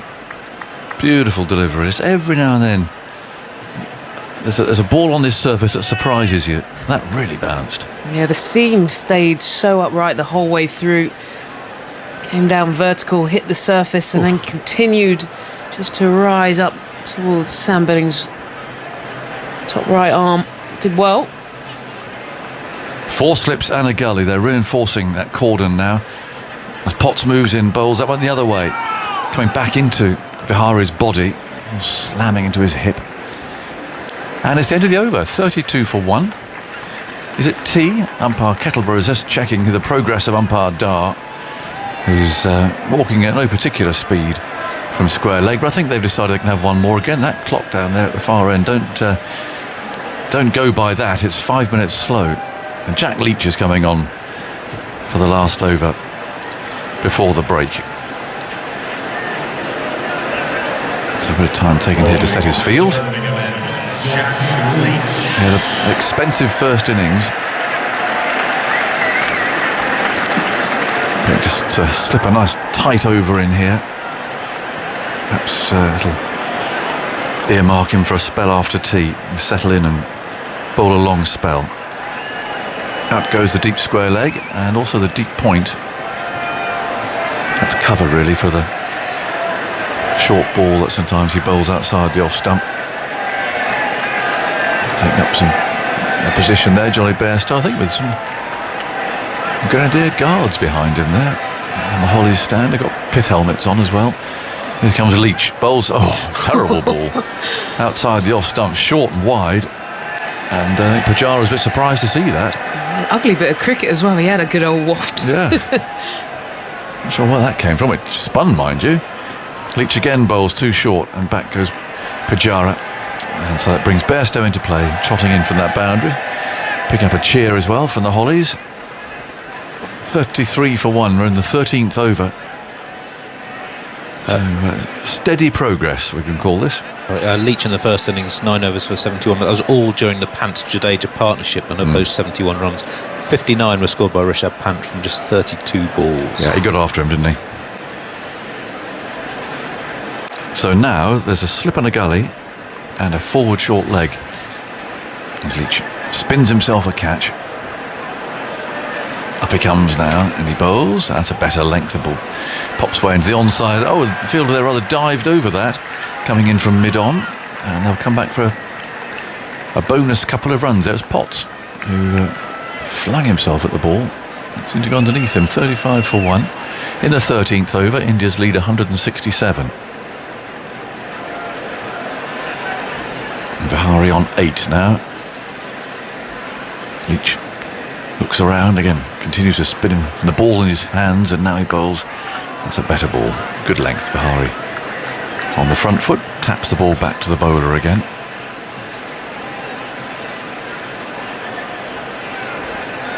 Everyone settles. Leach from round the wicket moves in, bowls, and that's worked into the leg side. A chase for Potts this time, out towards the deep straight mid-wicket boundary. It shouldn't go all the way. They'll get 3 here though. Nope, just 2. Surprised by that. I thought they might have pushed. Johnny Bairstow would have got 3, put it that way. But perhaps rather reflects the way that India are playing at the moment. It's very steady as she goes. No real energy about it, and it's just settling in, they look like, didn't they? They know they're ahead. Absolutely. England need to take wickets. Leach bowls shorter, chopped away by Vihari to backward point, and umpire Dar calls tea, and off they all go. He knocks the bails off, and so the lead is 169. That one wicket was taken by Jimmy Anderson early on in the first over when Gill was caught by Crawley, and the crowd was really up then and baying for wickets, but there's been nothing since. The ball has beaten the bat. Been a couple of edges that haven't carried as far as the slip fieldsman. But I think these two Indians will consider they've just gone out there and done their job there. It wasn't flashy, wasn't flamboyant. It's just doing the job that they had to do, which is just keeping England out of this game, which is still some way to go yet before they do that. But nothing silly, nothing reckless, nothing to disturb their steady progress. Yeah, India under no pressure whatsoever, leading the series. They've got a nice healthy lead. You felt going into that innings they wanted around the 150, just short of that, but they knew on a surface like this they were in control. Good to see the England bowlers getting a bit of movement and pace and bounce with that new ball. They're going to have to use it in that first sort of 15-20 overs when they get back after a break. Well, here is Matthew Potts bowling the first ball after tea. Well, he's about to bowl the first ball after tea, and Pujara pulled away. Presumably there's someone moving down beneath us in our commentary box just above the sight screen. Thank you very much to Stuart Meeker, former England and Surrey fast bowler, who had that remarkable trip out to Poland. Yeah, with all that equipment. Amazing. 26-hour drive. He's retired from cricket now. He's working here for a radio station taking the coverage to Australia and New Zealand of this series. Here is a great delivery from Potts, and it goes to backward point. It's forced away by Pujara. Extra bounce there, and Pujara guided it away for a moment. I thought that had gone in the air and to hand to Pope at backward point, but it landed in front of him. And New Zealand. Look at that. Their coverage is going to New Zealand and Australia. For SEN it's called, their radio station. This is India very much, but India 37 for 1. Pujara on 17, Vihari on 10. England desperate for some breakthroughs after tea. Here's Potts bowling. Oh, it's a fine delivery. It leaves Pujara, who gropes forward, goes past the outside edge, There is some movement with this new ball. England only take the 1 wicket so far. And you feel in a situation like this, when you're that far behind on first innings, you need to knock over 3 early, really. Yeah, just to get some momentum. And they've only been able to knock over 1 so far. It's the 14th over we've seen as well. When you get to that 30 over mark, then it can get much easier for batting. Well, it's if and when, isn't it, really? India get the runs you feel, don't you? As you say, you really got to come out and get 3 quickly. Potts bowls, Pujara defends. Good delivery from Potts right in that channel on off stump. Forward goes Pujara, playing it out towards cover, and there's no run. Yeah. So I don't know. What's it going to be? You're very good at this, Simon. What do you think? Well, I have 400 or something. I have theories about how the game can play out from here. Whether it's going to be true or not. I mean, what you think is it India 450 plus? Yeah, there you go. Lead of 450 plus, and presumably England will just chase it because they do. Yes. And they might fall on their swords chasing it. Yeah. Well, I always come to you in the morning for wise words. Potts goes in outside the off stump, or just on off stump actually. Forward goes Pujara, plays it back down the pitch, and there's no run. And what England have to do here is somehow change that narrative. Yeah. Pick up wickets, force a collapse. Yep. I don't quite know how they're going to do that because Pujara's looking pretty solid. They have bowled well. Potts has bowled really well. He's been unlucky not to have 2 or 3 wickets in the wickets column. What you got there? Well, I've got the win viz. England 12%, the draw 12%. Yep. And I can't see India, but my arithmetic would tell me 24 off 100, 76 India. As Potts goes in, plays that up. Standing ovation from Andy. And Pujara plays that up towards Broad at mid-on, and there's no run. Yeah, and it feels like that, doesn't it? India sort of, a big advantage here. Yeah. First innings lead, 132. That's a very solid advantage in any cricket match. In hindsight, do you think Ben would have perhaps had a bat first? I didn't mind England bowling first. No, I think everything was right, but what they weren't able to do was capitalise on 98 for 5. No. Potts bowls, and that's edged away. Diving save from Pope at backward point. Good piece of cricket. Good fielding from Pope. And Potts starts with a good maiden. Right on it again. He's always threatening, isn't he? He's around that off stump. He doesn't bowl much rubbish.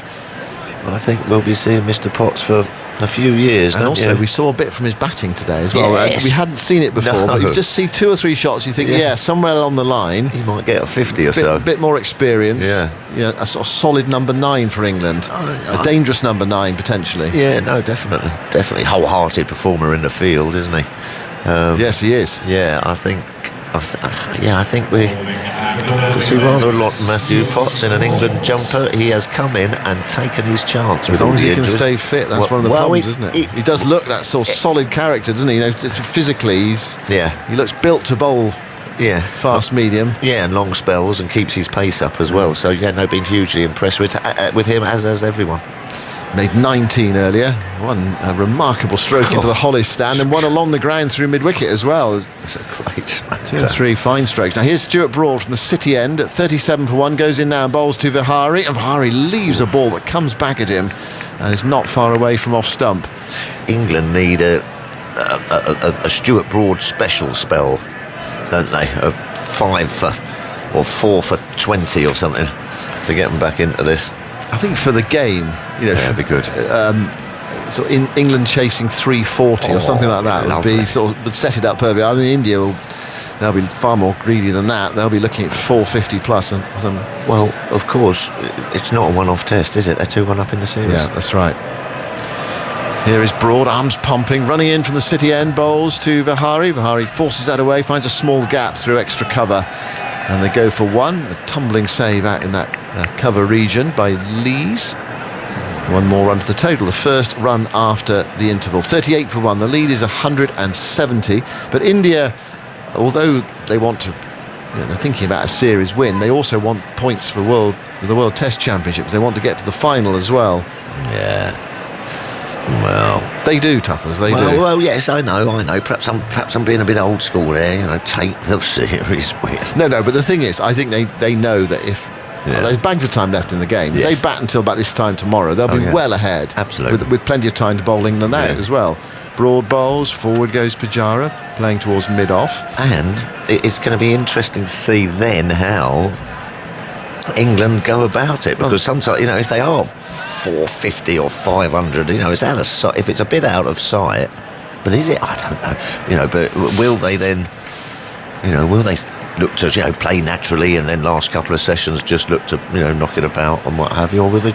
No point in giving people test matches. No, well, I agree with you, but can this England side bat out for a draw? We shall see. Looking forward to it. Broad to Pujara, turned away back at a square, through for one, and there's a sub-fielder on the ground. Yeah. Funky hairdo, bit of a Mohican he's got there. His white cap fell off. Who's off the field then? You always look round for the usual suspects. Broad's obviously bowling. Jimmy Anderson's there at mid-on. Johnny Bairstow's at third slip. Crawley, Root. Potts at mid-on. Potts at mid-on. So where's Jimmy Anderson? It looks though Jimmy might be off the field. Stokes is at mid-off. Lee's in the covers. Pope at backward point. Broad bowls. Turned away by Vihari towards the sub-fielder at mid-wicket, and there's no run. 39 for 1. The lead is 171. That was interesting. I was just watching a replay there of Jadeja being caught but not caught by Joe Root at first slip in the first innings. What was he on then? I think he was on 5. Oh, I think that's right. I made a note. Looks out as well. That looks out. Was that right, Andy? I've written 5 Root Broad. Yeah. In my notes. Yeah, that looks out. 5. Well, I'll tell you what that looks like. It was a soft signal that then it looks like the... Here's Broad bowling, and inside edge onto the pad from Vihari, goes away into the offside, and there's no run. The Potts dismissal. Yeah. It looks exactly the same, but the difference being the soft signal. Well, I think they're out more often than not, to be honest, because of the foreshortening you get on television. Yeah. 39 for 1. I mean, there's a big moment in the game. It didn't necessarily feel like it at the time, but in retrospect, because he went on to score another 99 runs. In partnership with. Yeah, that's right. Busy afternoon of live sport on BBC Radio. We've got TMS here, of course, Radio 4 Longway, T20 Blast on the BBC Sport website and app. Wimbledon's on 5 Live. And if you want the British Grand Prix, you'll find that online and on a special pop-up DAB station. It is all going on. Here's Potts. To bowl to Pujara, and Pujara turns that away forward a square, straight to mid-wicket, picked up by Jack Leach. Most bases covered there. We were discussing that the Root low catch, and you thought that Root's middle fingers were quite wide, didn't you? And so you thought the ball might have touched the ground. Well, after sort of nestling in the end of the fingers, but a bit of the ball was on the ground, then went up into his palm. Yes, but that was exactly the same as the Iyer catch, because naturally the fingers split when the ball goes in there. They're still underneath. So are you saying here's Potts going in now, and bowls it on off stump, forward goes Pujara, plays it to Leach again at mid-wicket, and there's no run. So are you saying both are not out, are you? No, I'm saying both are out. Both are out? Yeah. I'm saying both are out. I mean, as a cricketer, yeah, and if you pick the bones out, with a microscope, of course there's going to be a blade of grass touching the ball, because you haven't got table tennis bats for hands, have you? You know what I mean? You've got fingers that spread. So even if it's in that sort of palm stroke sort of. Potts bowls, forward goes Pujara, guides it away, beats the dive of Pope. It's going down towards the deep third boundary. Chase is on. It's one of those touch and go ones. It's not back inside the rope. They'll want to check it. The throw comes in, and they've run through for 3. Just a question of what the umpires do here, whether just check this to make sure it's not 4. They're seeing the replay now. I think that does touch the sponge. Yep. They'll probably have about 5 minutes of looks at this one. It's all sponge, yeah. Talking to tea. I know. Imagine if the boundary rope was all made of Victoria sponge. Oh, sorry, I've just gone off in a completely different direction. It'd go a bit mouldy during the game, wouldn't it? And imagine if it rains as well. You'd have to keep replacing it. There we go. There's a signal of 4. Yeah, 4. No, as I was saying, but because your hand's sort of low and the ball hits it, it does force the fingers apart. Yeah. So you're always going to. What didn't John Holder say last week though? That a bit of grass is the ground. Wow. I don't particularly see it like that. Potts in to Vihari's in behind that as well, playing it back down the pitch, picked up by Potts, and there's no run. 43 for 1 with that boundary. Pujara's 22, Vihari's on 11. What about if if a worm pokes its head up? Well, this is a very good question. And the ball hits the worm's head, but not the grass. That's a very good question. Well, doesn't that come back to the spike thing that we had the other day? That tent peg that was left on the outfield. With that boundary, the boundary sponge was about a foot in from the rope. It had obviously become dislodged. Potts to Pujara. Pujara plays at that one, and it swings after it gone past the outside edge. Another fine delivery from Potts. Yeah, he's becoming the England version of Shami here, isn't he? Who bowled beautifully again without much luck. Oh, well, no, what's that? John Holder back with us. Old Trafford Test. Old Trafford Test. I think John said that if it had hit that spike that was sticking up, it would be not out. But the laws to me seem to suggest it would have been out. But if it flicked the top of the spike and gone to hand, and this is a very idiosyncratic piece of the laws, as Potts goes in and bowls just outside the off stump. Good lead from Pujara, close to off stump. He's done a few of those, and it's through to wicketkeeper Billings, and India are 43 for 1, a lead of 175. You've had 16 overs with this new ball. Vihari has 11, Pujara 22, and this is sort of old-fashioned test match batting from Vihari and Pujara, who are not necessarily particularly pleasing on the eye, but they're doing a very good job for their team. And the rest are going to benefit from this. Yeah, well, they're getting that ball old, and then the flamboyant stroke makers come piling in behind them, don't they? Once they've got it at 30 or 40 overs on. Kohli, Pant, Iyer, Jadeja. Could be like that tomorrow sometime. Broad bowls, and that's a nice drive, punch drive from Vihari up towards mid-on, and there's no run. Got a big innings this for Vihari, a one-off test match here for India, and there's always huge competition in that India batting lineup. Pujara, of course, was the number 3. He's opening this game. I don't know whether they're vying for one place. India have got a couple of test matches in Bangladesh, but not until after the T20 World Cup, so much later in the year. And then in the new year, they've got a big test series against Australia in India. Looking forward to that. Broad bowls. Vihari defends back up the onside of the pitch. The rematch. Yeah. It should be a cracking series, that. And, it might be a forerunner of the World Test Championship final. South Africa are in second place at the moment. Australia top, India third. And it could be if one of those sides wins the series heavily. I think it's 5 tests. Deep was saying 5 test series. If one of them won 4-0, then it might knock the other one out of the final. Broad in, driven, caught by Bairstow. A third slip. Vihari's gone. Well pitched up from Stuart Broad. Vihari looking to drive through the offside. Nicked it to Bairstow. He's in the game again. And India are 43 for 2. Vihari on his way for 11. Good bit of bowling by Stuart Broad. Wasn't shy of pitching it up and lured him into that drive. It was a half volley, just with a bit of width to it. Just that extra bit of seam movement. Gets the outside edge and comfortably caught by Johnny Bairstow at third slip. And that might just give England a bit of momentum. Things had been pretty quiet between these two, and they were sort of blunting this England attack. But the guys will get around, they'll have a drink, and they'll go again. If you've watched this summer and you've seen some of the highlights, you've seen Zach Crawley get out. That was a bit like how he's been getting out. Yeah. But fair play.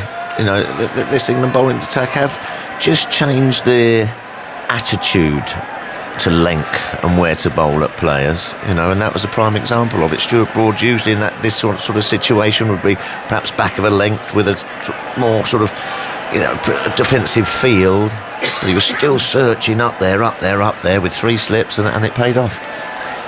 Here we go. But Vihari 11 off 44 balls. Virat Kohli out in the middle. Yeah, get in quickly, and then England will be in business. No, he said 3 early wickets. Yeah, that's what England need. Here is Broad going into bowl to Kohli. It's wide of off stump. Kohli allows it to go through, and we know that Virat Kohli has had a relatively poor record of late. He's not made a test match 100 in my notes, I think 17 games since he scored one against Bangladesh at Eden Gardens way back when. He's got orange back to his boots, or is it orange boots? There's a bit of white and a bit of orange. Here is Broad going into bowl to him, and Kohli is in behind that one, playing it nicely up towards mid-off. And there is no run. Yeah, it would be tantalising, wouldn't it? 340 to win. Oh, it'd be brilliant. Something like that. 350, 340. The lead at the moment is 175. So England have to bowl well from here. Yeah. What did they knock off at Trent Bridge? Well, they've not done 300 yet, have they? No, 290. Was it? 299. So 296 at Headingley, 299 at Trent Bridge, 277 at Lords. Broad bowls. Kohli drives gloriously through the offside for 4. That's got the Indian supporters off their seats around the ground. Fine shot from Virat Kohli. Nice emphatic start to his innings. Yeah, good stride down the pitch. Wasn't that wide, but timed beautifully, and look at that, right off the face of the bat. 47 for 2 then, at the end of a successful over from Stuart Broad. A bit more from you, Tuffers, and then it will be Jonathan Agnew for the next 20 minutes. Yeah, that's got the Indian supporters waving the flag. They've come to see Kohli. England, on the other hand, if they could just break this partnership while this ball's still nice and new, they'll be in with a chance, I guess. They will indeed. They just need that wicket, don't they? Wow. Yeah. To get Kohli now. And Pujara just absolutely weighed anchor. He's just staying there. 47 for 2, or dropping anchor rather. In goes Potts and bowls outside the off stump to him. And there's no stroke from the right-handed Pujara. Kohli goes gardening, pottering up and down the pitch. Hear the crowd. There's a level of animation out there now that Kohli's arrived. Weighing anchor and dropping anchor are the same thing, aren't Is it they? the same? I'm not sure. What do you do when you pull the anchor out of the water? Raise the anchor. Raise the anchor. Perhaps it is the same. It might be. 47 for 2. I thought I was going to get letters. In goes Potts over the wicket. Bowls turned away into the leg side by Pujara. Out there in the sunshine. Ball's thrown back again. And they take the 1 run. So 48 for 2. They lead by 180. And now we've got Potts, who he just takes down the big ones, doesn't he? What's his record again, Andy? But for Williamson and Kohli, it was something ridiculous. That's 4 for 11 from, I think, about 45 balls. Incredible. Yeah, handy if you got one of them in your side. It's getting the big boys out. Now Kohli waits for him. He's off the mark. He's got 4. Potts, that springy approach, goes wide of the crease and bowls outside the off stump. They're appealing for caught behind. Up they all go. The umpire's unmoved. Kohli's unmoved. That was brilliant. They're discussing whether or not this should be reviewed. Umpire Kettleborough has said not out. It's ticking away. 3, 2, 1. No, they're not going to. It was a lovely ball. How well has Potts bowled? He has really just got such beautiful shape to the right-handers. And this is another cracker to Kohli. Oh, so close. Yeah, they're almost... Yes, they did all go up. See, Billings initially... It was a beautiful ball. It moved away, it bounced. Oh, so close. Kohli didn't get that sort of that guilty look back like you often see batsmen do. Potts again runs in, bowls to him. That's a thick edge. That'll run through third man. Pope's in pursuit, but he won't stop it. And there's 4, a streaky 4 to Virat Kohli, who's 8 not out. Super bowling. Yeah. Super bowling. It's always in that channel. Just, it looks a little bit sort of McGrath-like in that sort of just... not a lot can go wrong with that, is there? No. I think he's going to have to learn to bowl against left-handers. Yeah. I do, because it can be a bit tricky, can't it? 52 for 2 now. Potts again runs in, bowls, and Kohli plays across that front pad. Broad there, picks up, throws at the far end. But Pujara's made his ground, and Broad's throw missed the stumps anyway. It's collected by Billings. There's a lot going on again. Suddenly the tempo has raised, as it does when someone like Kohli comes to the crease. Everything lifts, and he's the man that England really want. Matthew Potts this year has just been extraordinary. Wickets he's taken 4 and 3 at Lords, 1 and 2 at Trent Bridge, 1 and 3 at Headingley, 2 in the first innings here. And without any luck, I'd say. Yeah. Pujara's on strike now. Potts again wide of the crease. Oh, and he plays and misses now. Wow. Brilliant. Well, it's absolutely brilliant over that. And Ben Stokes running past him saying, well bowled. Yeah. Fabulous stuff. He's been the find of the summer, obviously. We've had Bairstow in his form, but as far as a selection from nowhere, if you like, given that he didn't have much of a season last season with Durham, but he obviously took a lot of wickets at the start of this. But you know, if they'd been, I don't know, if Robinson had been fit, for instance, we wouldn't be seeing anything of Matthew Potts. No. We'd still be chugging in for Durham. Sometimes it's just the luck of the draw, isn't it? But then also, of course, it's making the most of your opportunity and grasping it with both hands. Absolutely. Could have had both of those big. But could have had both there in that over. Oof. Broad's on his way. White bandana strapped on, and he bowls, and Kohli plays across the pad. Sends the ball down to Anderson, who's fielding at mid-on. It's a beach ball that's appeared, or rather sort of a transparent beach ball bouncing up and down there in the Hollies stand. Have you seen it? I can't really see from my angle what's going on there. Some bananas. Yeah, it's coming down now. Always like the nuns. There's a good gaggle of nuns in there. Yes, there are. There's absolutely all sorts in there. The sheikhs are just looking on quietly. A little group of them, half a dozen perhaps. Broad sprints in from the far end, bowls. Oh, what a shot that is from Kohli. On the front foot, no follow throughs, just punched that through extra cover. There's that sort of howled exclamation, cry, cheer from the Indian supporters.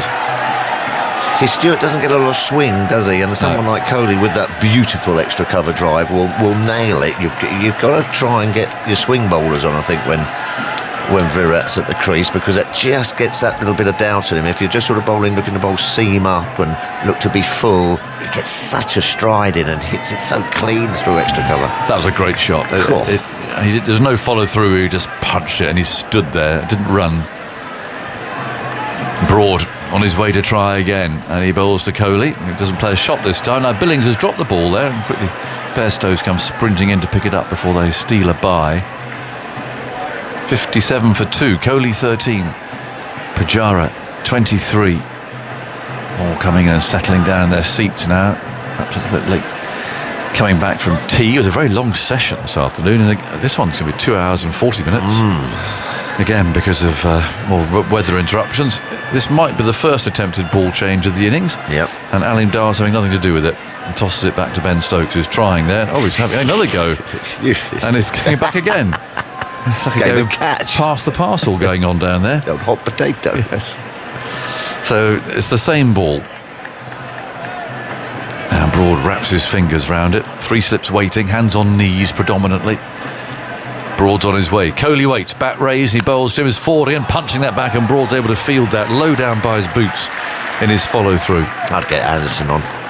Got Anderson on, I reckon, because the ball is swinging. I'd just say to be premier guy, and I think Stokes is trying again. He's trying again to get rid of this ball. I was reading, I think it was Shilberry in the Telegraph the other day, that with over rates and everything else, there should be a number of attempts you can have per session at changing the ball. So you've got to make sure it's. Well, it is actually out of shape. I mean, it was out of shape one ball. It was all right one ball ago, and they're still arguing about it. But he went through Mr. Dar's ring, all right. And that's the acid test, as we know. 57 for 2. The lead 189. Kohli on 13. 3 slips there, waiting. Broad pauses for a moment. Kohli stocks still as Broad comes in, bowls to him, is forward, runs away into the covers. And there's no run. Now, Glenn in Somerset, thank you for this.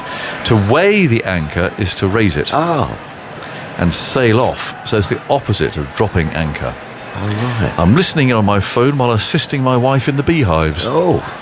Well, there's a crisis with our friends in our village the other day because they all sort of flew off. They've got some beehive. Well, they've gone somewhere else. The queen has flown away. Oh. And this is 3 in 3. This is ridiculous. Come on. This ball. And messing about. Oh, this time it doesn't go through. Alimdar's wandering off. So 3 attempts and 3 balls to get the ball changed, and Alimdar has now finally yielded. Is it possible for a human to move more slowly than 2 umpires? No. Probably not. I think it's training. I think it's slow-moving training for umpires. You're right. Well, they're waiting for the 4th umpire to come out with his attaché case full of alternatives. But anyway, that one's gone. So on we go. Yeah, because apparently, so I mean, they potted down there just to make sure what was going on, and all was well. All packed up. All gone. Gone. Flown the nest. Yeah. And I don't know where they go, but what happens? Those that remain behind, apparently. They somehow create a new queen, and so those that remain just start again. The whole process has to begin. Well, the queen is the governor, isn't it? Oh, isn't she? Yes, she is. And I think that you can sort of sometimes there's some aggressive hives, and sometimes there's some sort of chilled out hives, and it all comes from the character. A bit like a McCullum, the character of the queen. Really? If the queen's a bit angry, all the bees are a bit They're a bit agitated. Yeah, but if she's nice and chilled... Well, this one clearly wasn't chilled, to your expression. She's flown off somewhere and taken most of her brood with her. So it's a bit disappointing for Anne and Andy, but they've got empty hives. Very good for hay fever. The honey and stuff, very good because it's... well, honey's very good. Yes, but I mean, but from your area, you see... Oh. Yes, because lots of it is sort of like your local pollen and everything. I see. And so they get that pollen, then you eat it. It sort of like builds up an immunity. Well, I mean, they're extraordinary things, aren't they? Yes. Yeah. Remember Bill Turnbull came on. He's a big beekeeper, isn't he? Yeah, it's very popular. He came on a few years ago, and he's written books on the subject, I think. Right, we've changed the ball. 57 for 2. Kohli's on strike. And Broad unleashes it. Kohli comes forward. And Broad fields in his follow-through. Stokes has a look at it. And that's the end of the over. Very crucial, aren't they, bees? Yeah. They're extremely crucial because otherwise I think everything would come to a grinding halt, wouldn't it? You've got to look after the bees. Yeah, and they all have different jobs, don't they? Do they? I think so. Yeah. Even the sort of undertaker bees that take the dead ones out and chuck them out. Honest, I'm serious. They do. They've got to keep the hive tidy. Oh, absolutely. So, yeah, absolutely. They're all assigned or adopt roles. Yeah. Well, I don't fancy being a worker bee. I'd like to be what can I be? Sitting on the sofa bee. Yeah, in goes Potts, starting a new over, and that's played by Pujara out to mid-on. Well, apparently, I have on very good authority that if you get in the runway of the bees returning to their hive, and they're all sort of full of pollen on their legs and so on, they come sort of wobbling in all for... Apparently, if you stand there, the sensation of them going past you on the way into the hive is amazing. You stand there right in their runway, and they come brushing past your face and your hair and your body. Yeah, there you go. No, don't hurt the bees. No, they're crucial. 57 for 2. Pujara's on 23.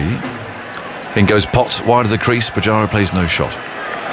It's collected by Billings, and there's no run.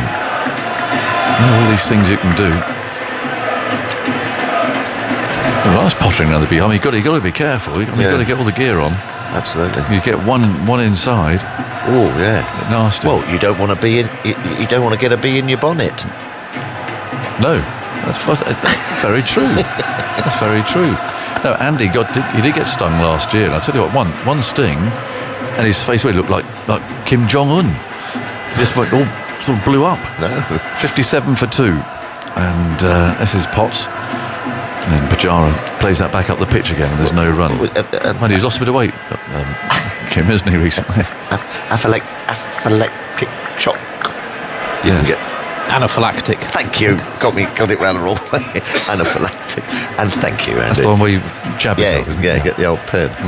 anaphylactic. No, he's facing Yeah. like a football, like a beach ball going up and down. Well, they leave this thing in you, don't they? And it sort of pulses away. Not like a wasp, which is in and out.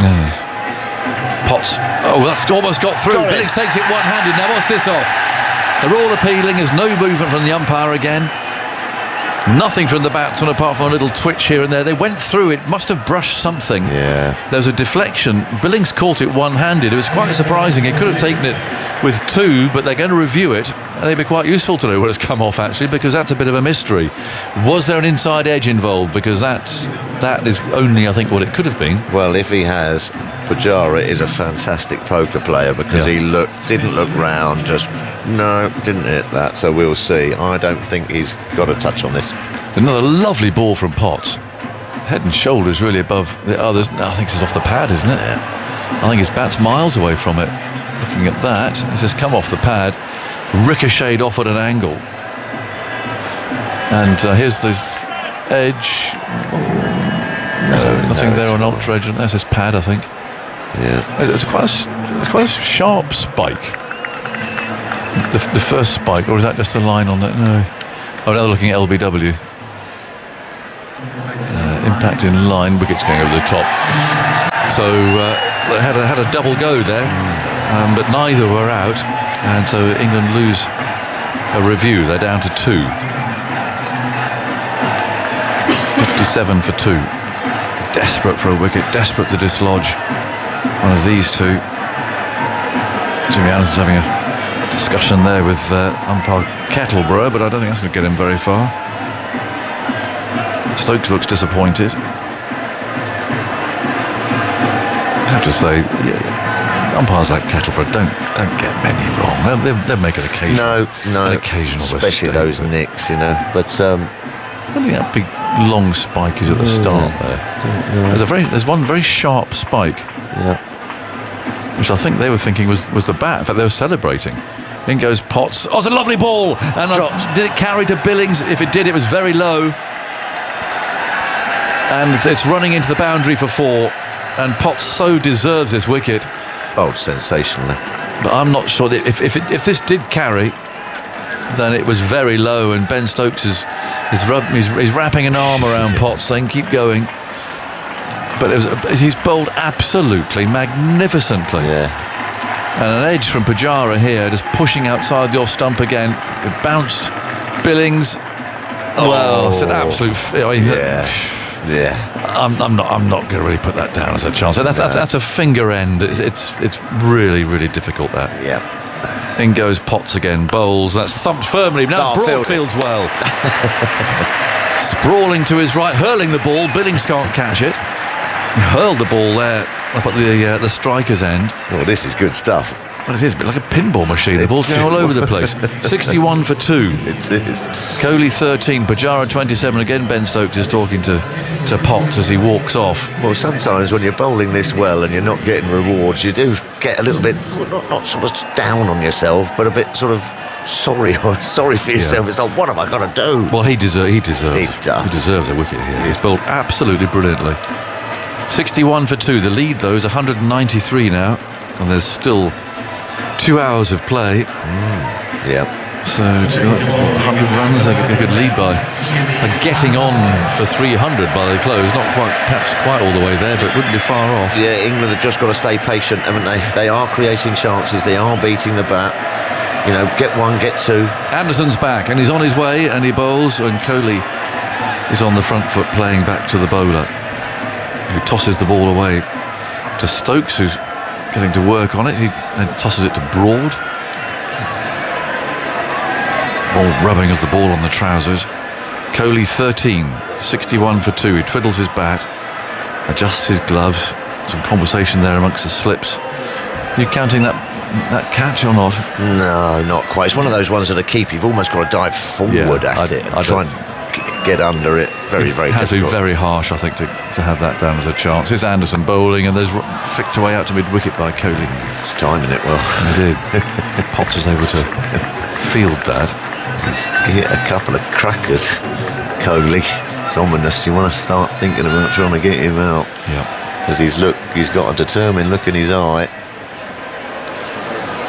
And he's come out, timed it wonderfully well. The Shakes are playing with that beach ball now. Are they? Yep. Oh, yeah. And Anderson wheels round once more. Baldara's ready. Anderson runs past him. Up he comes Bowles. Kohli forward. Fielded at cover. 61 for 2. The lead 193. Much planned for Sunday night in Birmingham, Tuffers? No, I don't think so. I might go back to the hotel and don't know, feet up. We've had 3 long days, haven't we? Get a bit of grub somewhere, I think. And early night. Watch a bit of TV or something. Watch the highlights, that's what I want. Of course we will. Yeah, they were at 7 o'clock though. Anderson's on his way. Bowles, Kohli forward. And Pope comes swooping in from backward point to do the fielding. Couple of balls left in the over. What are you up to deep this evening? You got something on? Not really. Nope. What's Quiet. your plans? Very quiet. Yeah. I thought you were going to take me out for dinner or something. I might read a bit of wisdom. Like that. Some exciting things one does during a test match. 61 for 2. Arms pumping. Anderson bowls. Kohli's down the pitch at him. Potts fields it, but on. How well has Potts bowled? Fabulous. Magnificent, that spell. And he's consistently getting that ball to leave the right-hander. Yeah. And it's so much difficult when you see the delivery, the release, which is so wide of the crease, angles into the right hand, and then it's consistently getting that ball to leave the right-hander. It's so difficult as a batter. But yeah, Virat again, he seems to have tweaked a little in his trigger move when he's walking right across. Anderson again past Mr. Dar, bowls, and Kohli covers up. Covers the stumps completely there, plays up to Broad at mid-on, and that is the end of the over. That was fleeting deep, but I'm on my way. Some thoughts from you, and Daniel Norcross will come here. Thanks, Angus. Yeah, tricky moment this. 61 for 2. You still have that ball which is kind of newish. We've seen how much it does initially, the first 30 odd overs. Yeah, it's old school cricket again. You see through the first spell, you see through the first 30 odd overs, and then try and capitalize after that. So it's back to old school cricket, and that tells you it still is effective, Dan, isn't it? Well, it is. I think the difference between the two sides has been that Shami and Bumrah were irresistible. England have bowled well, but Shami and Bumrah were just slightly different gravy, weren't they? They were incredible yesterday. Shami particularly bowled without any great luck, and this morning. Potts is at the top of his mark. He's bowling exceptionally well at the moment. He's into Pujara with 3 slips in place. And that's turned into the onside around his pad by Pujara as it's pursued by Leach. And they'll come back for a couple of runs. 63 for 2. I mean, there is also the technical abilities of Pujara to defend and keep scoring. Sure, but this spell from Matthew Potts has been exceptional. I think, as you mentioned, looks like picking up a wicket almost every delivery.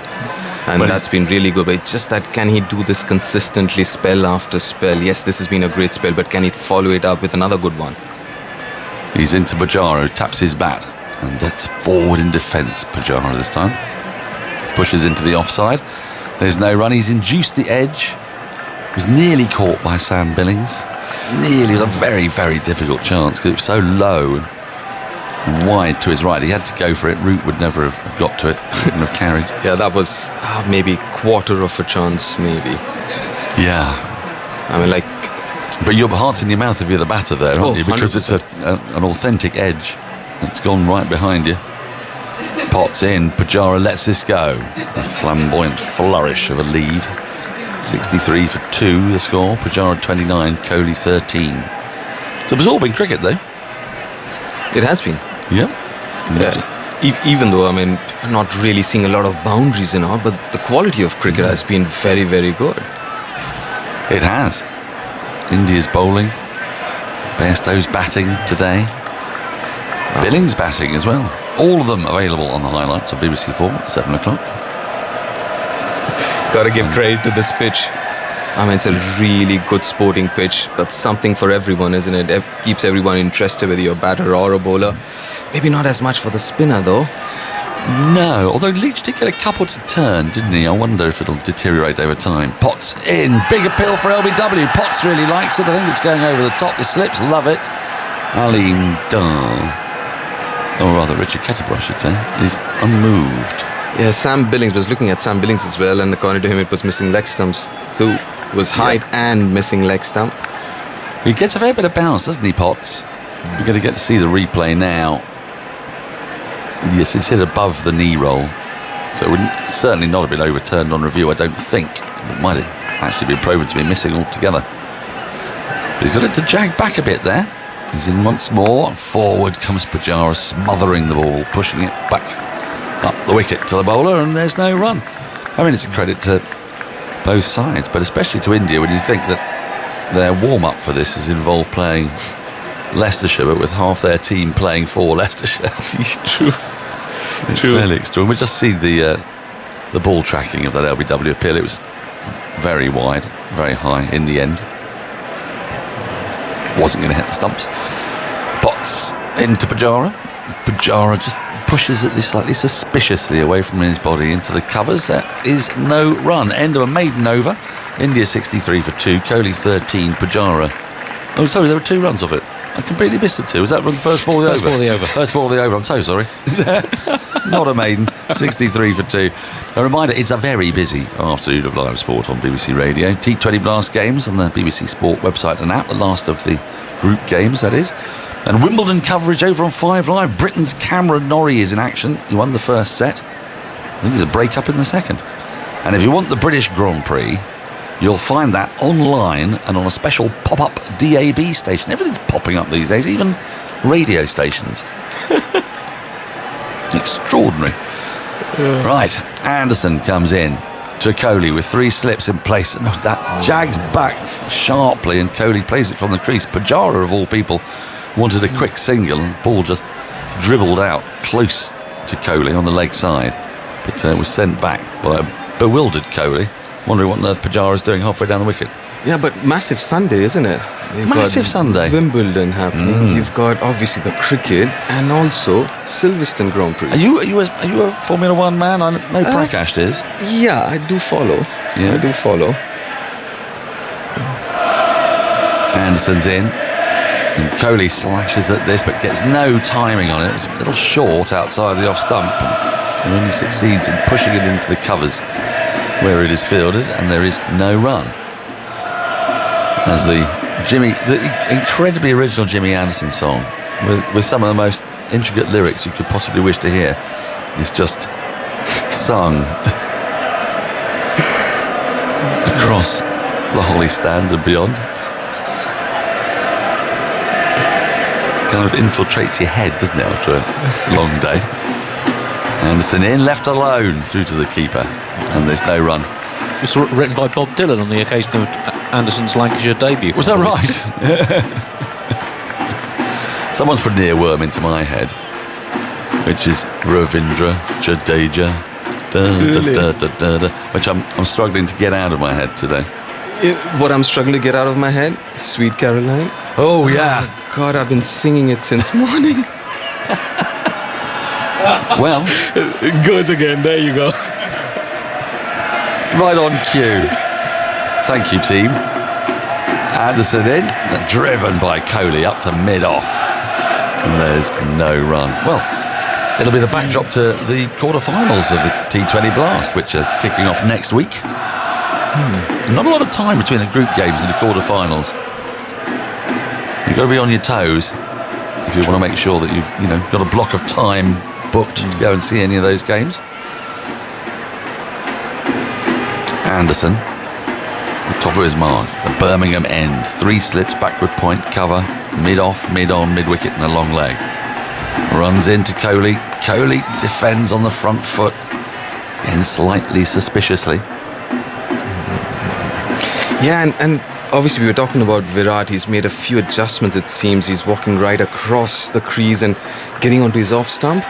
But what he's doing really well is making sure his front foot is kind of open, the toe, so it's not he's not playing across his front foot.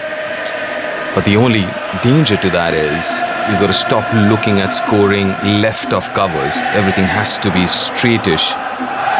And so it's completely over, and Kohli actually walks down the pitch at him and then has to defend a ball that's wide of his off stump, pushes it to backward point. Pope does the fielding, end of the over. That one was a maiden.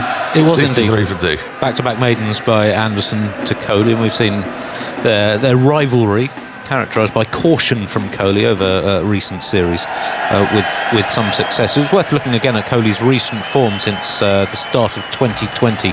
No centuries in any format in Test. This is his 18th match, averaging just 27. Prior to that in his Test career, he'd averaged almost 55 with 27 centuries in 84 games. So What's happened? Well, a lot of things have happened, to be honest. I don't think it's purely technical as such, but yeah, the whole captaincy issue and him giving it up. Potts in, starting a new over. Pujara leans forward and defends the ball. The inside half of the bat up to mid-on. There's no run. And it's also difficult when you led a side for a good 5-6 years. You've been, and Indian cricket captain is an extremely powerful position. And when you've had that for 6 years and then suddenly it's difficult to adjust to that life as well. Not being the captain anymore and not being the guy who's making all those decisions. He looks like he's itching to make some of them, though. Out there. Potts into Pujara. That's on the pads and tucked away around the corner. Full ball down to long leg. Lees does the fielding. One more to the total. 64 for 2 brings Kohli on to strike against Potts. Yeah, it's been a longer spell. It's 8th over, Andy, I guess he's bowling now, Matthew Potts. And as a batter, you're thinking maybe another over, maybe this could be the last over. He's bowled a really good spell. Just see through the spell. He's been so unlucky not to take a wicket. He's just sort of the Mohammed Shami of the England team. Mohammed Shami is similarly deeply unlucky. I thought he bowled just fantastically yesterday and this morning, Shami. Potts in to Kohli, and Kohli defends. An aggressive defensive shot into the offside on the front foot, and there's no run. Yeah, and obviously Jimmy Anderson's bowling from the other end. He's already bowled 8. Stuart Broad just finished his spell. So as a batter, you're thinking, if I can see through this spell, then you might maybe get Jack Leach to bowl, maybe even Ben Stokes to bowl after this. Yes. Leach has bowled just the 1 over, is that right? As Potts is into Kohli, very full, driven square of the wicket. They come through for a single shot. Stumps, misses, and is backed up by Lees, though, which will bring Pujara back on to strike. 65 for 2, Kohli to 14, 30 to Pujara. If you missed our view from the boundary with Antiques expert TV presenter Charlie Ross, it's available as a podcast now on BBC Sounds. I hope they've just cut off the bit at the end when I absolutely shamelessly pitched myself. But were you successful then, though? Well, only time will tell. You see, I mean, I made the pitch. Right. But I do watch it, so I'm gonna keep an eye out. The idea was me and Ebony would do it. As Potts is into Pujara, who leaves this alone. Shoulders, arms, there's no run. It's been a lifelong ambition, you see. I only really wanted to be on TMS as a means of furthering my Antiques roadshow ambitions. Road trip, I should say. This I saw as a kind of a necessary stepping stone. Fair enough. Long drawn out plan. Oh, really long plan, yeah. It's been in the hatching for about 13 years. 3 slips in place. Potts runs away from us. Pujara works really a ball around about off stump down to deep backward square. They think about a second, it isn't there, which is probably no bad thing for Virat Kohli because it would keep him off strike for the start of the next Anderson overs. That was the last ball, 66 for 2. Kohli 14, Pujara 31. What have you spotted deep? I think Matthew Potts is coming off the field. It'll be interesting to see whether it's temporary or is that the end of his spell for the time being. Yeah, well, he's jogging off, but I think it might be a change of boots. 8 overs. 8 overs a long spell. He's put a lot into that as well. Andy? Yeah, 8 overs, none for 20, but very close on numerous occasions. 2 of them are 46 since tea. Again, his striking rise to prominence this year before this year's season. Anderson is into Pujara, he's tapping his bat. It's a bouncer, a rare sight. The Anderson bouncer, which has surprised Pujara, but he's managed to get his nose out of the way. At times you feel it's a waste of a delivery and energy bowling a bouncer to Pujara, isn't it? I mean, very rarely does he take the bouncer on. Yeah, I can't think of him actually hooking. You'd have seen more of him than me. But yeah, but maybe after he's got to his 50s, 60s, he's been out there for a while, just maybe post that, but nah. He does like to minimise risk. He's a very fine batter, is Pujara. Facing up now to Anderson. Anderson is in, plays off the back foot, pushes it square of the wicket. And they get through for a single, which will bring Kohli onto strike. Potts before this summer had taken 42 wickets in 18 first-class matches at an average of 33.8. He had a few wickets last year in the 2018, 19 and 20 seasons, just 5 wickets in 6 matches. I don't know if he was entirely fit for that. Started to make progress last year, but this year, including the test, now 51 wickets at 24. Bear in mind he's played 4 of his games in test matches. It's been a really striking improvement. It has, hasn't it? I mean, I was aware of him, but I hadn't seen a great deal of him. Durham's a long way from the Oval, so I was seeing him with a red ball. I'd seen him a little bit on TV with a white ball, but not a lot. Yeah, but he's taken his opportunity, hasn't he? Oh, so well.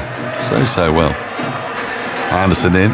Kohli defends into the offside. They want a single, and they will get it. He played with very, very soft hands. It just pushed no more than a pitch's width square of the wicket in the offside.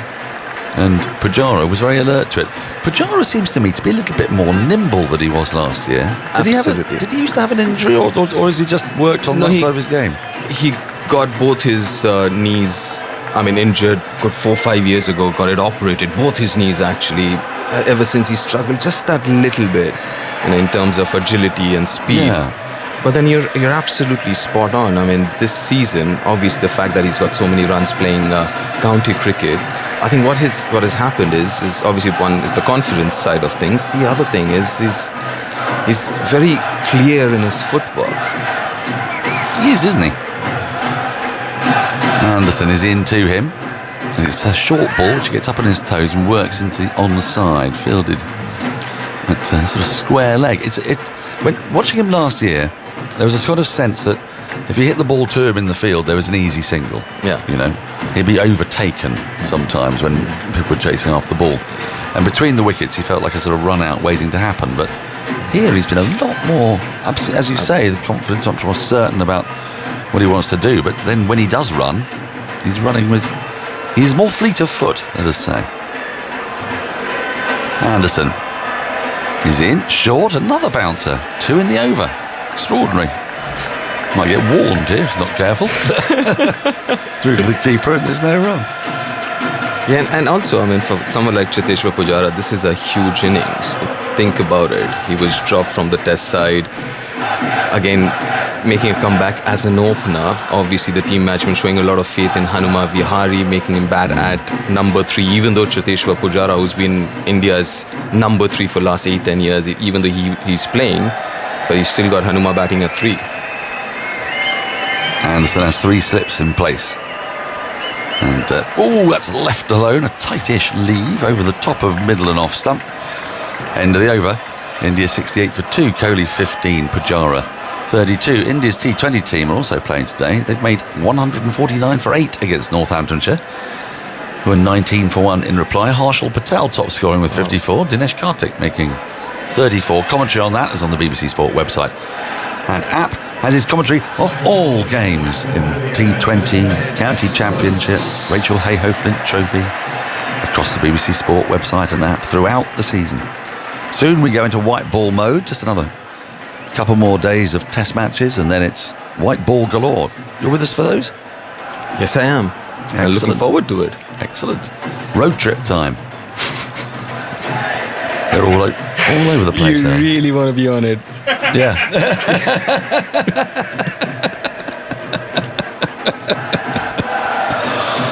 Look, who wouldn't want to rummage through knickknacks and antiques fair in Stroud? It's amazing, right? You see these drawers and all, and you open and you're looking for something all the time. It's like treasure. Stokes is in the attack. The captain's brought himself on. First ball is left alone by Kohli, and there is no run. That's it. And you never know what you'll find. Exactly. I mean, at your own place, you see these old boxes and you open them and say, oh, you might just find something in there. Well, that's exactly right.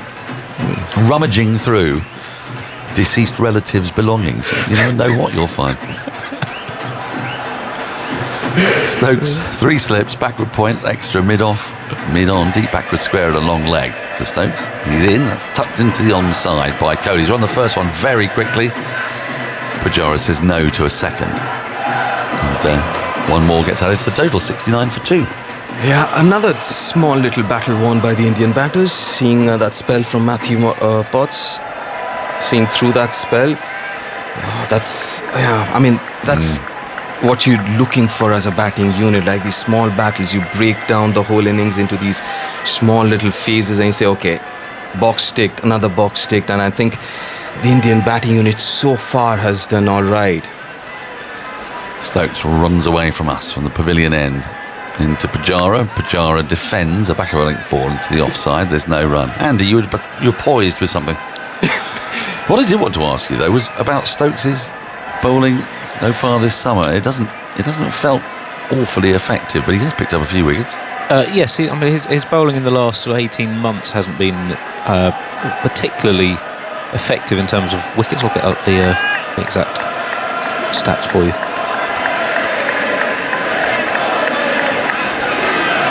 Right. We don't really know if he's completely fully fit, but he's bowling now. He's running away from us. 3 slips in place. Pujara on strike. Pujara defends on the front foot. Up to Broad at mid-on, who bends down to collect. We're at that time of day. The Holly stand will be bleeding into our effects microphone. This song, I think I remember them singing this song at Sydney after England had lost pretty catastrophically again. And it was about 40 degrees. And they just stayed after the game was over and repeated that for about an hour and a half. It was quite an achievement. They showed more durability than the England batting lineup. The Stokes is in, short, through to the keeper, and there's no run. I'm not too sure, as you mentioned, whether Ben Stokes fully fit here. Not walking the way you would like him to, is he? Have we got another no ball, or the umpire is waving? No, it's something to do with the foot marks. The landing. To the ground staff. Yeah. Yes. So we're going to get the tamper out. That's right. Do like the tamper. Yeah, just keep an eye on Ben Stokes' his right leg when he finishes his action in his follow-through.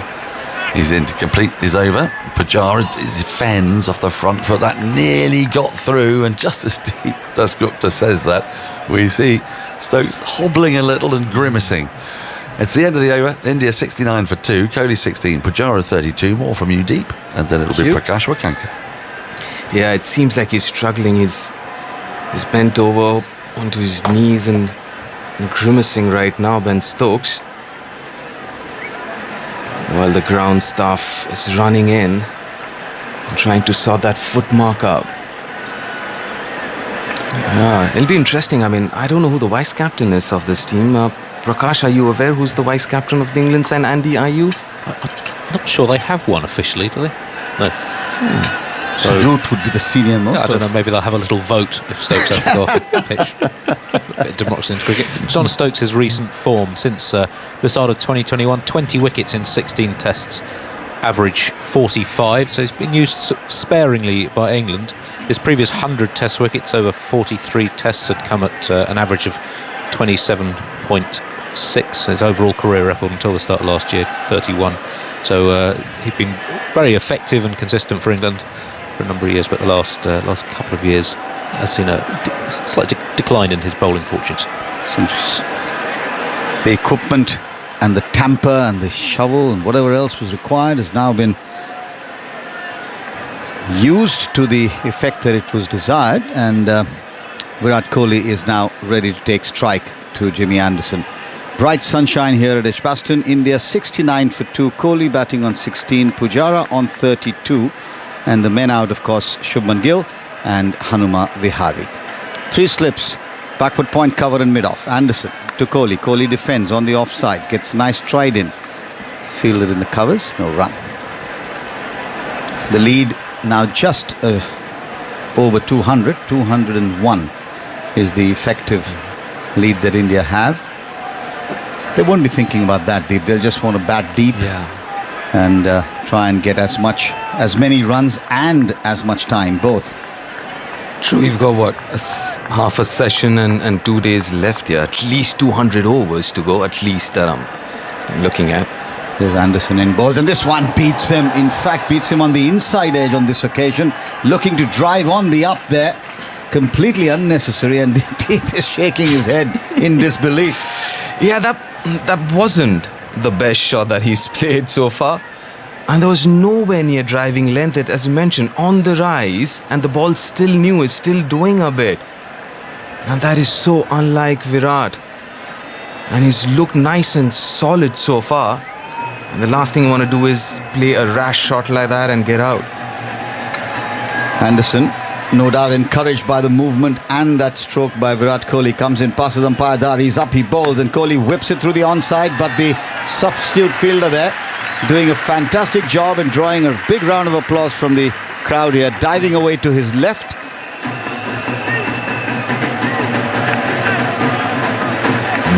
Yeah, does well there. But didn't really time it. Was there to be hit. It was foolish on his pads, and he's so good, Virat, but couldn't time it. Anderson in again, passes umpire Dar again, bowls outside the off stump, and this time Kohli is definitive in his intent of letting it go through into the gloves of Sam Billings. And hear the dole in the background as well, as indeed is the singing of the Bami Army. It's getting louder, the noise of the dole, isn't it? Yes, I think as with the lead. But the day progresses, yeah, the lead might have something to do with it, but that's probably the last thing on the mind of the Indian team at the moment. They've got a battle on their hands because Anderson and company continue to probe away. Anderson comes in, bowls, and this time Kohli drives perfectly, handsomely, straight past the bowler on the offside, and he's going to get 4 runs to long off. Slightly overpitched by Anderson maybe, but Kohli was on top of it, and with the full face of the bat helped himself to 4 runs, 73 for 2. That's driving length. That is proper driving length. Very full. Got to the pitch and not looking to overhit that, just looking to time it. And that's something that you really need to do in these conditions. Because the moment you try and overhit it, you more often than not lose your shape and make mistakes. Anderson again in to bowl to Kohli. He's up, he bowls, and Kohli this time drives very firmly on the onside, but straight to broad. Very firmly struck again. Anderson searching for that extra movement by pushing the ball up, but the last 2 ones may have been just a trifle over pitched. Just confirmation that the substitute fielder is Ethan Brooks, and I've just made a terrific effort there. I thought must be a very special feeling, isn't it, Deep, for someone who's obviously not part of the team, but then to be able to come out as a substitute, field for your national team, and contribute in every way that you can. He's going to talk about this for a very long time. Definitely, yes. Not just this, I mean, also being able to be part of that dressing room. The unit, yeah. You know, just to get a feel of what it is like to be sitting around with all these legends. Balls being put through the ring test. And it fails. It failed, has it? Yeah. Looks like that.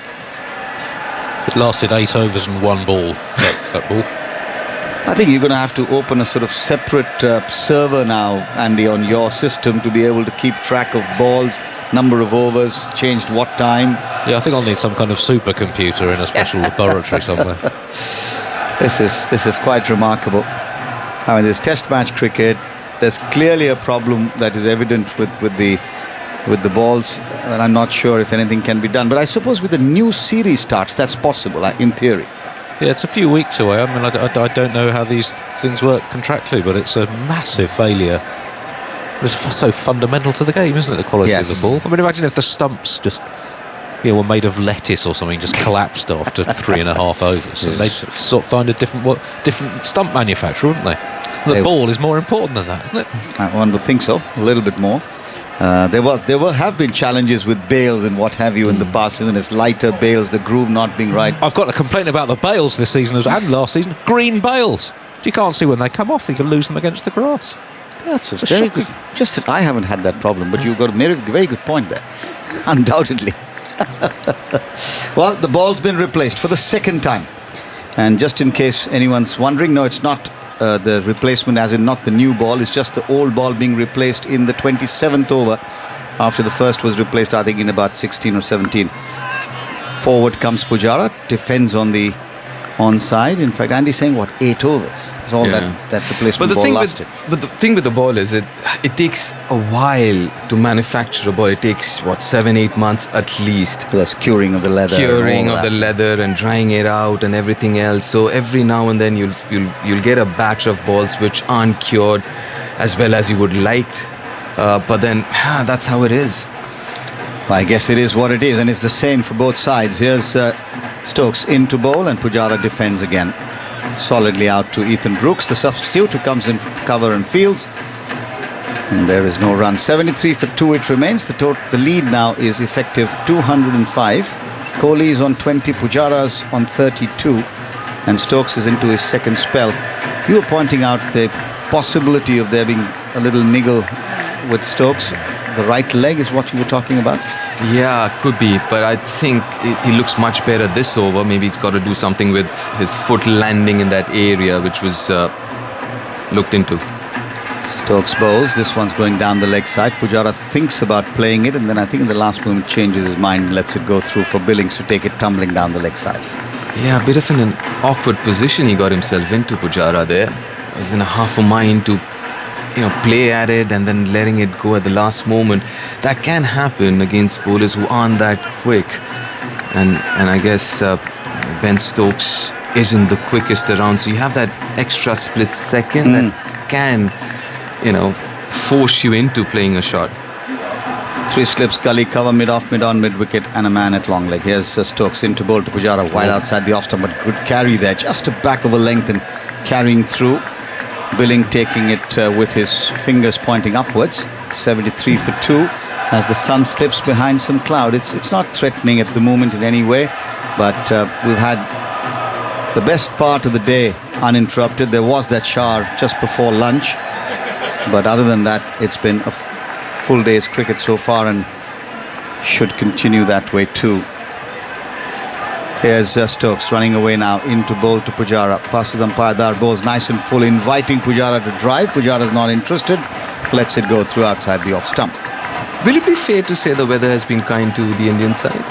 I think there was certainly an advantage India got yesterday. There's no question about that in my mind. And the reason is simple. Out of 25 overs, I think 21 or 22 were bowled by Bumrah and Shami, which you couldn't have done, I suppose, if you had a straight 25 over period of play.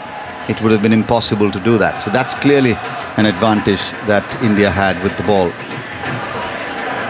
Again, outside the off stump, left alone. And you balance that with the double whammy in the sense that England batsmen had to come back after every break and sort of play themselves in. Never the easiest thing, and you'd know more about that than I do. And also this morning when Bairstow and Sam Billings were looking so good, the sun was out and it seemed like they can do no wrong, and the Indian bowling was looking a little flattish, and then that break happened and things again changed post that. Well, maybe someone's got a connect somewhere. But at the moment, England are searching to try and pick up the no ball called. And Ben Stokes has had his problems in the first innings with the no ball. Bowled 10 of them.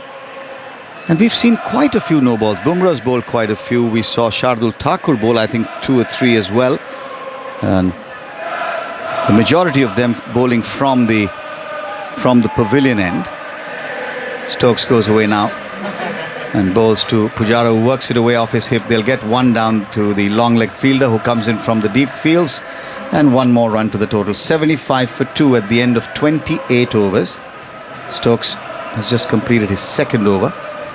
Deep Dasgupta's left us, and replacing him alongside me is Mark Ramprakash as the local time gets to 5:33. Just a little bit of cloud. Not threatening, is it, Mark? No, a very good afternoon, everyone. I thought that was a pretty good over from Ben Stokes, actually. I heard you mentioning about, is he carrying an injury? And he always seems to limp. I thought it was more of his left leg, that perhaps the one that he really lands on, takes all the body weight through it on impact with that front foot. He always seems to be carrying an injury, but it's dangerous as a batsman to think that, because he's still been getting the ball through at a good pace. That he certainly has. Anderson in to bowl to Pujara.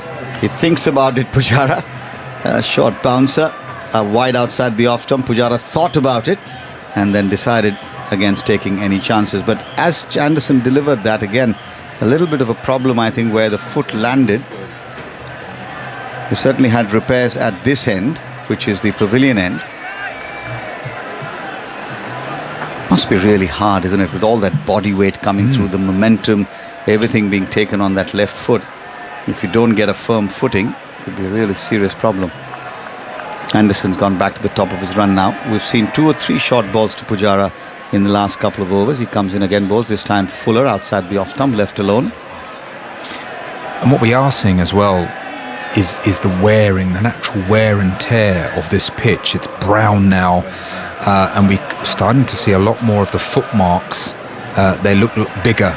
And I was talking earlier about the role of Ravi Jadeja bowling last on a wearing pitch and having the option, if he so desires, to go over the wicket into leg stump at any right-handers, for example, if he wanted to try and keep Bairstow quiet of pitching the ball in those footmarks, but equally bowling to left-handers like Ben Stokes.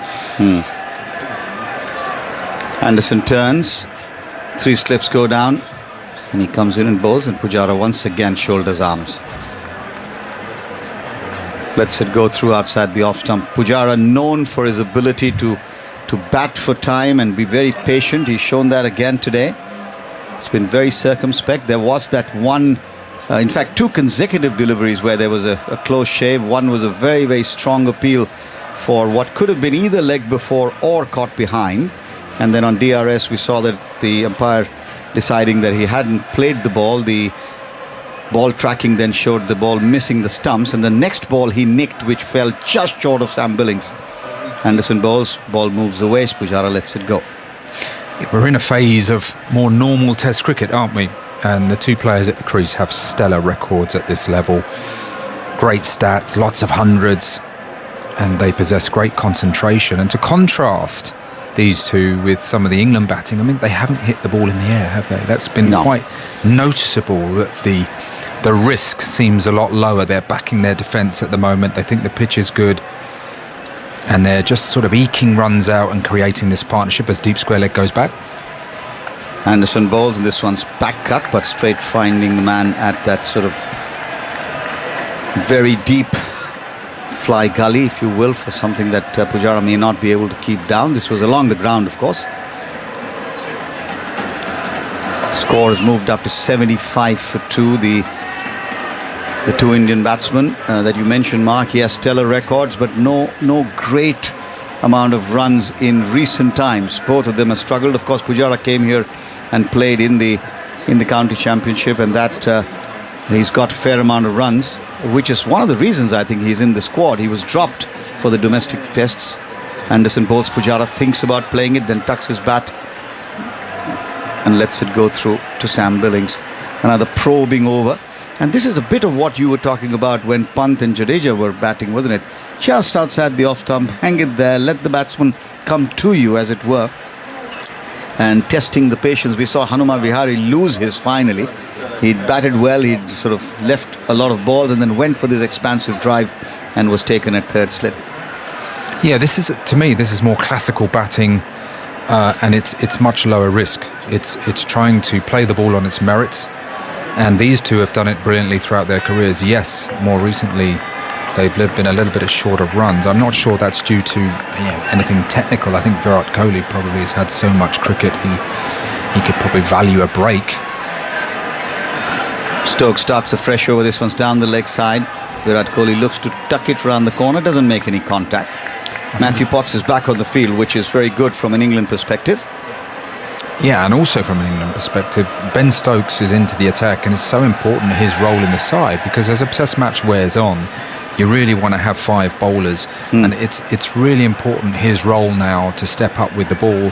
I wondered whether he would give Leach a bit more an early go at the 2 right-handers. He's got 1 over, I think. As Stokes comes in now to Kohli. That goes close to the wicket, bowls and jags that one in, but moved after it past Kohli. He let it go. And in his follow through there, Ben Stokes seemed to be a little bit in discomfort with that leg as it slammed down on that foothole you were mentioning, in that uneven foothole earlier.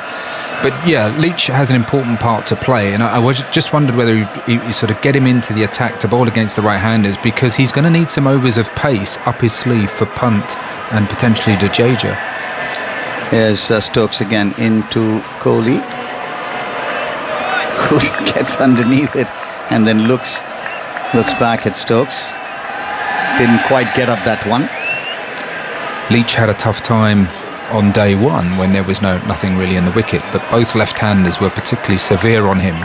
He may have some more help from the pitch now, as I mentioned. You've got those footmarks, and he can perhaps go over the wicket to the left-hander, outside off. There's a bit of rough developing. Stokes runs away again. He's up and he bowls to Virat Kohli, and Kohli defends solidly. In fact, if you recall, I think it was the first ball of Leach's over, it spun quite a bit, and Pujara sort of chased at it, looking to sort of square cut it. But there was turn there. Well, he showed a lot of faith in Leach, possibly too much faith in the first innings by keeping him on to the 2 left-handers. But yeah, before bringing Root on. Right, but I wondered whether in the second innings to the right-handers in particular, that Leach would favour that. Here's Stokes into Kohli. And Kohli's nicked it and is taken on the rebound. So Ben Stokes has the breakthrough. Virat Kohli's lean run continues. He nicked the ball. Sam Billings didn't take it cleanly, but it came off the ricochet, and Joe Root gleefully accepted it and said thank you very much. So Virat Kohli is making the long way back to the pavilion. I'm not sure what he's chatting with the umpire, but it's 75 for 3. Well, this epitomises Virat Kohli's last 12 months, I think. He's had some very odd dismissals. This was an absolute rip-snorting delivery. Pushed into Kohli, bouncing very, very high, hitting him on the glove. As it makes its way through to the keeper, it clipped Sam Billings' gloves and somehow rebounded straight into Joe Root's right hand, who was absolutely over the moon to take that catch. And it's a stunning delivery, and just showing what Ben Stokes is capable of. The previous ball, I think, swung in quite sharply. That one went the other way and bounced sharply, leaving Virat Kohli. It did indeed. And as you say, when things are not going your way, they're not going your way. The first innings, he got sort of dragged the ball back onto his stumps as he shaped to leave it. And this is, from an Indian perspective, a worrying time, because Pant comes in, and while he's obviously batted brilliantly in the first innings, the reality is a batsman like Pant always seems to give you a greater opportunity, because he's also that much more aggressive. Players are having a drink. Pujara standing firm for the moment. And with India 75 for 3 in the 30th over. More thoughts from Mark Ramprakash, and then to take you through to what will be tea, it will be Jonathan Agnew. Well, Virat Kohli had to work very, very hard for that 20. He played a couple of imperious cover drives. In the end, he faced 40 balls, and we were talking about the more orthodox style of Test cricket, of Kohli and Pujara backing their defence and trying to build a partnership. But Ben Stokes has come up with a fantastic delivery to disrupt that partnership and get rid of Virat Kohli. Jonathan? Yeah, it's a sort of ball that you look at and go, batting last, and the ball doing that. It really took off, didn't it? I mean, it really did. It took the very shoulder of the bat from a length. It's a wonderful ball. I mean, nothing Kohli could do about it, but that was the reason that Billings was surprised also by the pace and the bounce of it, which is why he spilled it. But then Root was there, a reflex, right-handed catch. So, yeah, it's a sort of ball where you're fielding, you go, yeah, terrific. But the batsman, Well, and the batsman coming in, it may put a little bit of doubt, but if ever Punt needed any encouragement to continue playing aggressively, I think if he looks at that delivery, he think, well, actually, I'll chance my arm. So absolute snorter. Yeah. It really was. So Stokes has done it, and a wonderful piece of reflex work there from Root, because he really had to move very quickly just to grab it one-handed. 75 for 3. The lead's 207. Rishabh Pant it is, the centurion of the first innings. He's prodding around there, doing some gardening. The light's not very good. The floodlights are actually on at the moment. And Pant's taking a long time here to settle himself in. Umpire Kettleborough is still standing here. He's got a proper teapot here. He's got a hand on his hip, saying, as if to say, come on. He's had enough now. And Pant's over his bat. 75 for 3. Here comes his first ball. There's 3 slips on a gully waiting.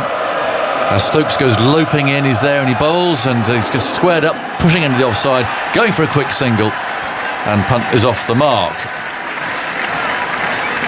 So push and run, and he's going to keep the strike as well. 76 for 3. Pujara's 33. He's just booked himself in out there.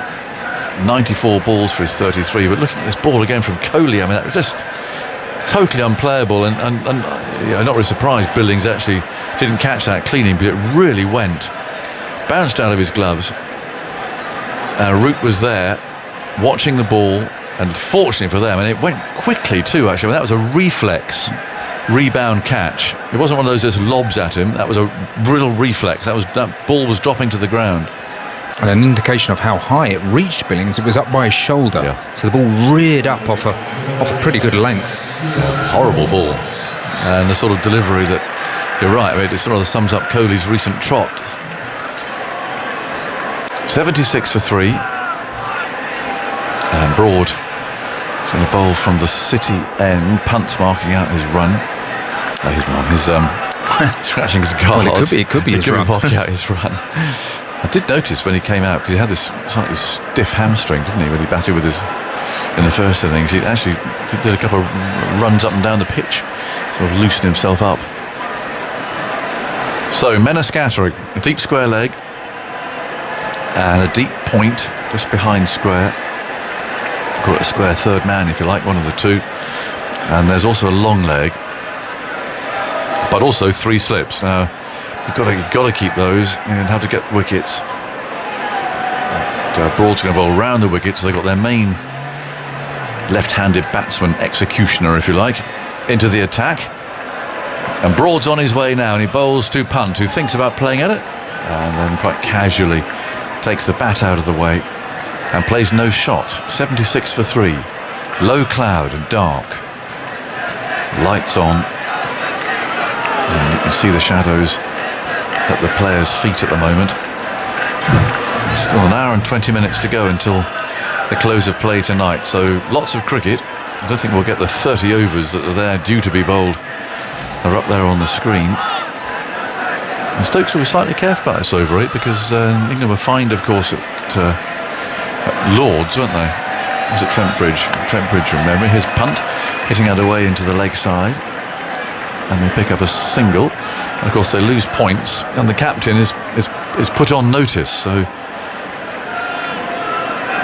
fact is that Leach hasn't turned his arm over, apart from that one over before tea, and Jadeja only bowled 2, otherwise has been seen bowling all the way. So inevitably are a long way behind proceedings. 77 for 3. Broad swings round in the distance. It's 3 in the offside. And Pujara waits, tapping away anxiously at the crease. Broad stretches out, moves in now, bowls to him, short of a length. Oh, that's reared. He snatched his bottom hand off the bat handle there. It wasn't a length. It wasn't the sort of length that we saw Kohli's go up from, but it was just shorter of a length, but has still climbed. Or as Pujara was just playing a bit low at it, but it had come up to the bottom hand. Can play quite low sometimes, but I think let's put that down to a bit of tennis ball bounce there again. Definitely looking at that sideways on picture. And that's upset Pujara. He's got his glove off now. He's having a look at it.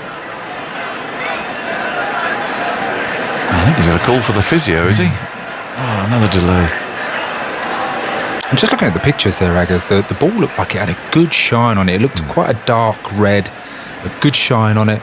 Of course, I don't know how many overs old this ball is because they keep changing it every other over, seemingly.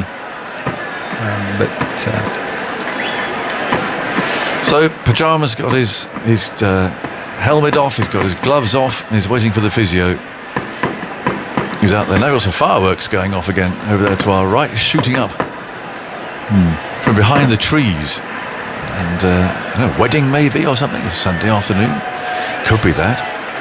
There was something the other day. I wonder if it's a wedding venue over there. It's maybe, I don't know, half a mile from the ground. Over to our right, there's some residual smoke slowly rising there. Something like that. Pujara's being examined.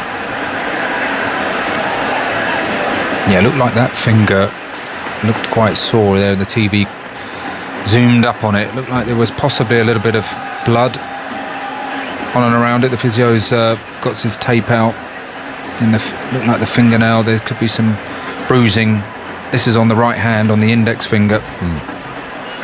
They've trapped it against the handle. That's the trouble, isn't it? The umpires are wandering about.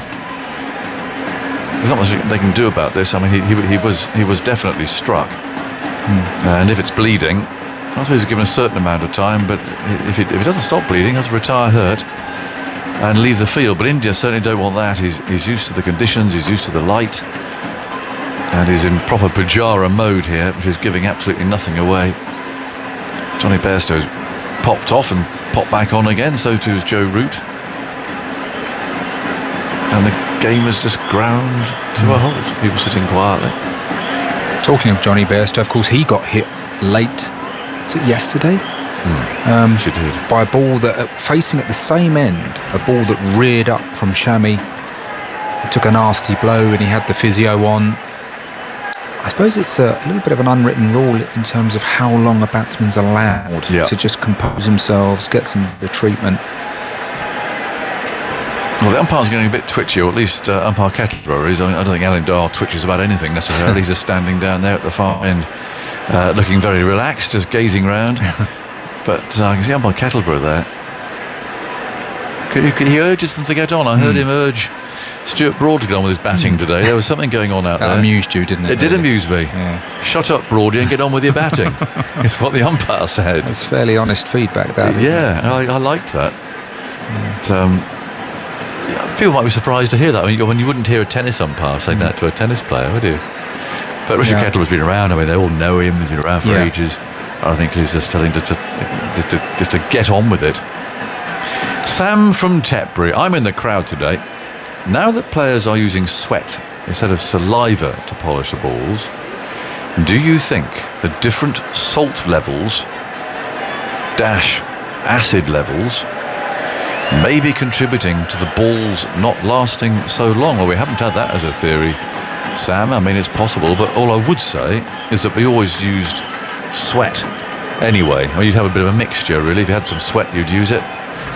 And if you didn't, you'd lick the end of your thumb and rub that moisture into the ball. So I don't think so, to be honest. I think there's just something about the production of these ones. I do remember Marcus Trescothick running between overs once and lots of sweets fell out of his pocket. Oh, really? So I think there was a bit of sugar involved at various times. There have been so many ways, haven't there? Yeah. That people have tried to keep shine on a ball, from the good old lip salve days. That was lovely stuff to smear on. Soon that's been glossed up. And of course, the umpires have just got wise to each new development. Right, we're going to continue after all of that. 77 for 3. Pujara's back on strike. The physio's done what he had to do. And Broad is on his way again. From the far end, running towards us. Bowls a very high bounce, so Pujara watches it go by. And it's collected by Billings, and umpire Dar says that's one short ball for the over. You're allowed 2, of course. These days, there was a time where you were only allowed 1. 2 seems better. How does that contrast with you? I mean, you played in an era where there was unlimited short balls. Absolutely. Do you think two's the right amount then? I think it feels right, doesn't it? Because you need to keep the element of surprise, I think, don't you?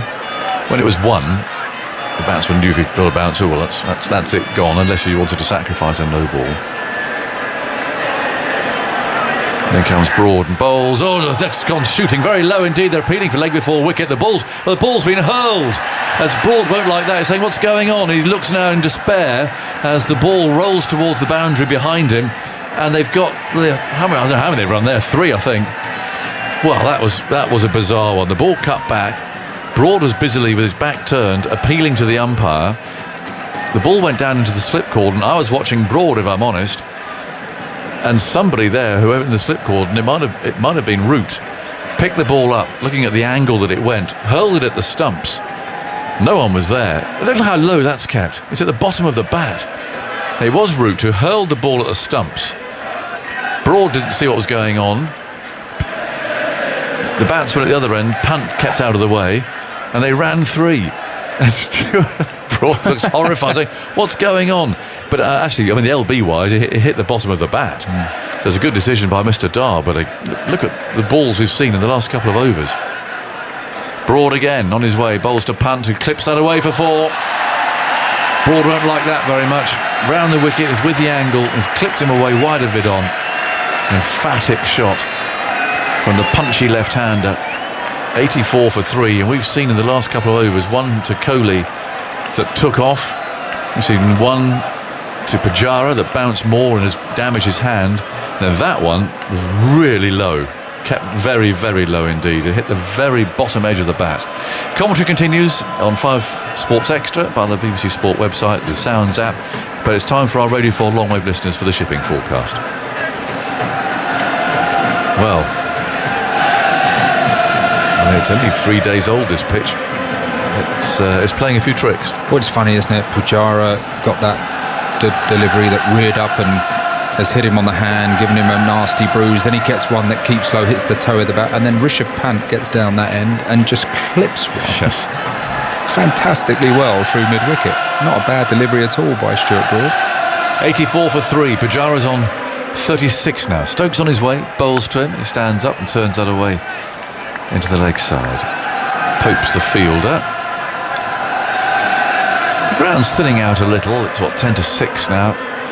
So again, with train times and so on, and trains booked in advance, and all of that, inevitable maybe that people are looking to get home. It's not the easiest ground to get away from, this. A lot of traffic and so on to get away from Edgbaston. 84 for 3. Stokes strides out, he's there and he bowls. That's turned away into the leg side. There'll be Potts down there, I would imagine, who comes rushing up and fields. And there's one more run, so Punt on strike. 85 for 3. The lead 217. Rahul Dravid, the coach, looking on thoughtfully there. He's actually got a ball in his hand that he's just fiddling with. I know Rahul Dravid kept wicket a few times. I'm not sure if I saw him bowl. And Punt looks around the field. Is he taking a test wicket? It's 3 slips. That's Stokes. On his way again, he bowls to Punt, who fiddles outside the off stump. He's quite some way away from hitting that, I think. Again, he kept low and kept going with the angle. And Billings couldn't take it cleanly. Yeah, it's definitely going up and down now, as they say, for uneven bounce. That was actually, he might just have rolled his fingers over that to make it a slower ball. Well, I always feel that's Ben Stokes' natural angle. It's sort of, his hand is past the perpendicular. It looks like he pushes it across the left-hander. Stokes again bowls, the ball swings away, punts on the front foot this time. Rolls away out to backward point. Rahul Dravid, better known for his batting. Yes. Did take 1 test wicket and 4 in ODIs. And quite an impressive list of players he got 8 in tests. Ridley Jacobs, the West Indian wicketkeeper. In one-day international, Saeed Anwar, fantastic Pakistan opener.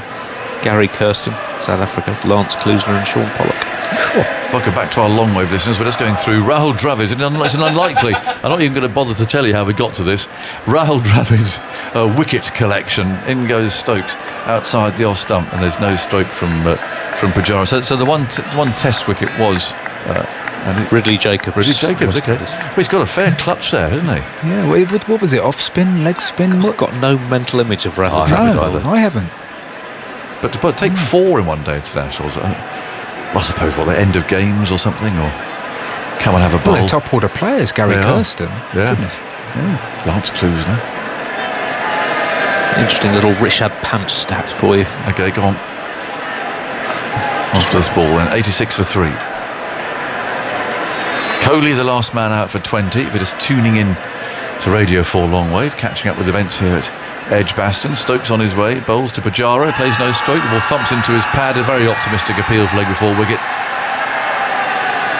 Ruled not out by umpire Kettleborough. It did come back a little bit, but it was not nearly enough. And although Stokes is still trying to convince. No, is he? Wow. He struck him a long way outside the off stump. He didn't play a shot. So, of course, it can therefore be given out. TV umpire to director, we have a player review for LBW. I've checked it's a fair delivery, original decision, and not out. This would have to have done a lot. Can you have spin vision, please? Watching again, Stokes bowl this ball. It does cut back. Clearly no shot off it. Ball tracking when ready, please. So come back and hit the stumps. That's going to come back a long, long, long way. Umpire's call. Umpire's call on the stumps. So you can stay with your decision. I'll tell you when you're on screen now. You can signal. Well, that has surprised him. Umpire's call for height on off stump. Well, it's a ball that Ben Stokes, I think that's his natural ball. He bowled the ball prior to Kohli getting out was a big in-swinger. He's gone across punt and seen him play and miss. And here, that natural in-swinger for Ben Stokes, I can understand why the umpire gave it not out. Yes. There was so much doubt. As you rightly say, it was a long side. He'd moved a bit after it hit him, actually. Yes. To be fair as well. But I'm making room for Dan. But what that might do is it might make Pujara think about leaving too much from Stokes and get him playing a bit outside the off stump. If it was that close. But he did move a little more after the impact, to be fair. 86 for 3, and Dan Norcross is here to pick up commentary. Stuart Broad runs in the left-handed punt and beats him on the outside edge. Suddenly, this replacement ball, the second replacement ball and the third ball used in this 32-over-old innings, is doing a bit, and Stokes is doing a bit as well. You can totally understand why the umpire didn't give that LBW out, but England will retain the review because it was shown to be. It was so marginally umpire's call. It was just the very bottom of the ball was clipping the very outside edge of the off stump. Broad into punt, and punt whips this away nicely out to deep mid-wicket. Deep forward square, really, for a single. 87 for 3. Pujara 37, punt on 8. Andy. Just trailed a Richard Pant stat before Aggers left. His century in the first innings was his second 100 in England, and he's the first visiting wicketkeeper to have 2 Test hundreds in England. 15 keepers have centuries, but Pant's the only one with 2. Tom Blundell narrowly missed out. Yes, of course. And 2 in the same series this summer, also for Pant. It's been the summer of the keeper, hasn't it? The visiting keeper. Broad, head-banded, of course. 3 slips in. Comes into Pujara, who flicks this away fine. Down towards fine leg. Jack Leach will do the fielding. Just the 1 run. 88 for 3. Pujara to 38. The lead substantial, 220. But what have we got left in the day's play? 58 minutes. Also, Pant in Australia has a score of 159, also a 97 and an 89 not out. And no one else has more than 1 innings of 89 or more as visiting wicketkeepers in Australia. In Australia? So building up some quite impressive numbers outside India. Broad into punt. Lettuce goes extremely wide, and Billings does very well to take it in the end, diving in front of second slip to get it as that ball flew along with the angle.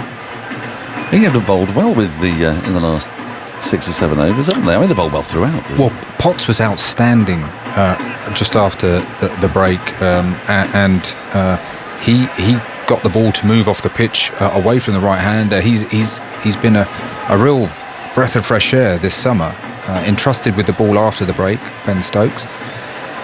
Here's Broad into punt, left alone. Again, Billings is on the ground, having to take that. I actually had a little chuckle to myself because I thought Potts was bowling beautifully, was beating the bat, had the batsmen in all kinds of trouble. Then Broad bowled to Kohli. There were 2 imperious off-tries, and all of a sudden the ball needed to be changed. Yes. When Potts was bowling brilliantly with the same ball. Yes, although I did see it. I did see a close-up of that ball, and it's very strange what happens to these balls. It gets flattened on the side it's been hit. You can sort of see why they were complaining about it. Broad in, and that's defended by Punt into the onside. He wants a single. Broad's not going to let him get that as he comes through in his follow-through to do the fielding. End of the over, 88 for 3. Punt has 8, Pujara 38. Yes, it looked like this one side of the ball had a proper curvature. Yeah. It was really clear. The other side had got a kind of flat dent in it. You know? Really? Wow. Which is it's really hard for the umpires to be consistent as well. I mean, I used to get very irate about balls being changed because, like for example, Kohli had hit 2 great off drives. What's natural wear and tear? It'd been hit to the fence. So, you know, of course, England looking for the ball to be changed because they're hoping to get one that swings, and of course they found one. So, you know, Virat Kohli may feel a little bit hard done by there, but it's very difficult for the umpires. Stokes starts a new over to Pujara. 3 slips in place, and Pujara thinks about playing a more expansive shot. In the end, he just pushes in defence into the covers of the front foot. There's no run. 4 T20 Blast games are live on the BBC Sport website and app from 6:30. Lancashire v Birmingham's also on 5 Sports Extra after us. Wins already today for Derbyshire. Leicestershire beat Yorkshire. Goodness me, Notts and Gloucestershire and Northampton 85 for 6 in the 12th over, chasing 150 to beat India's T20 side. That game is also live on the website.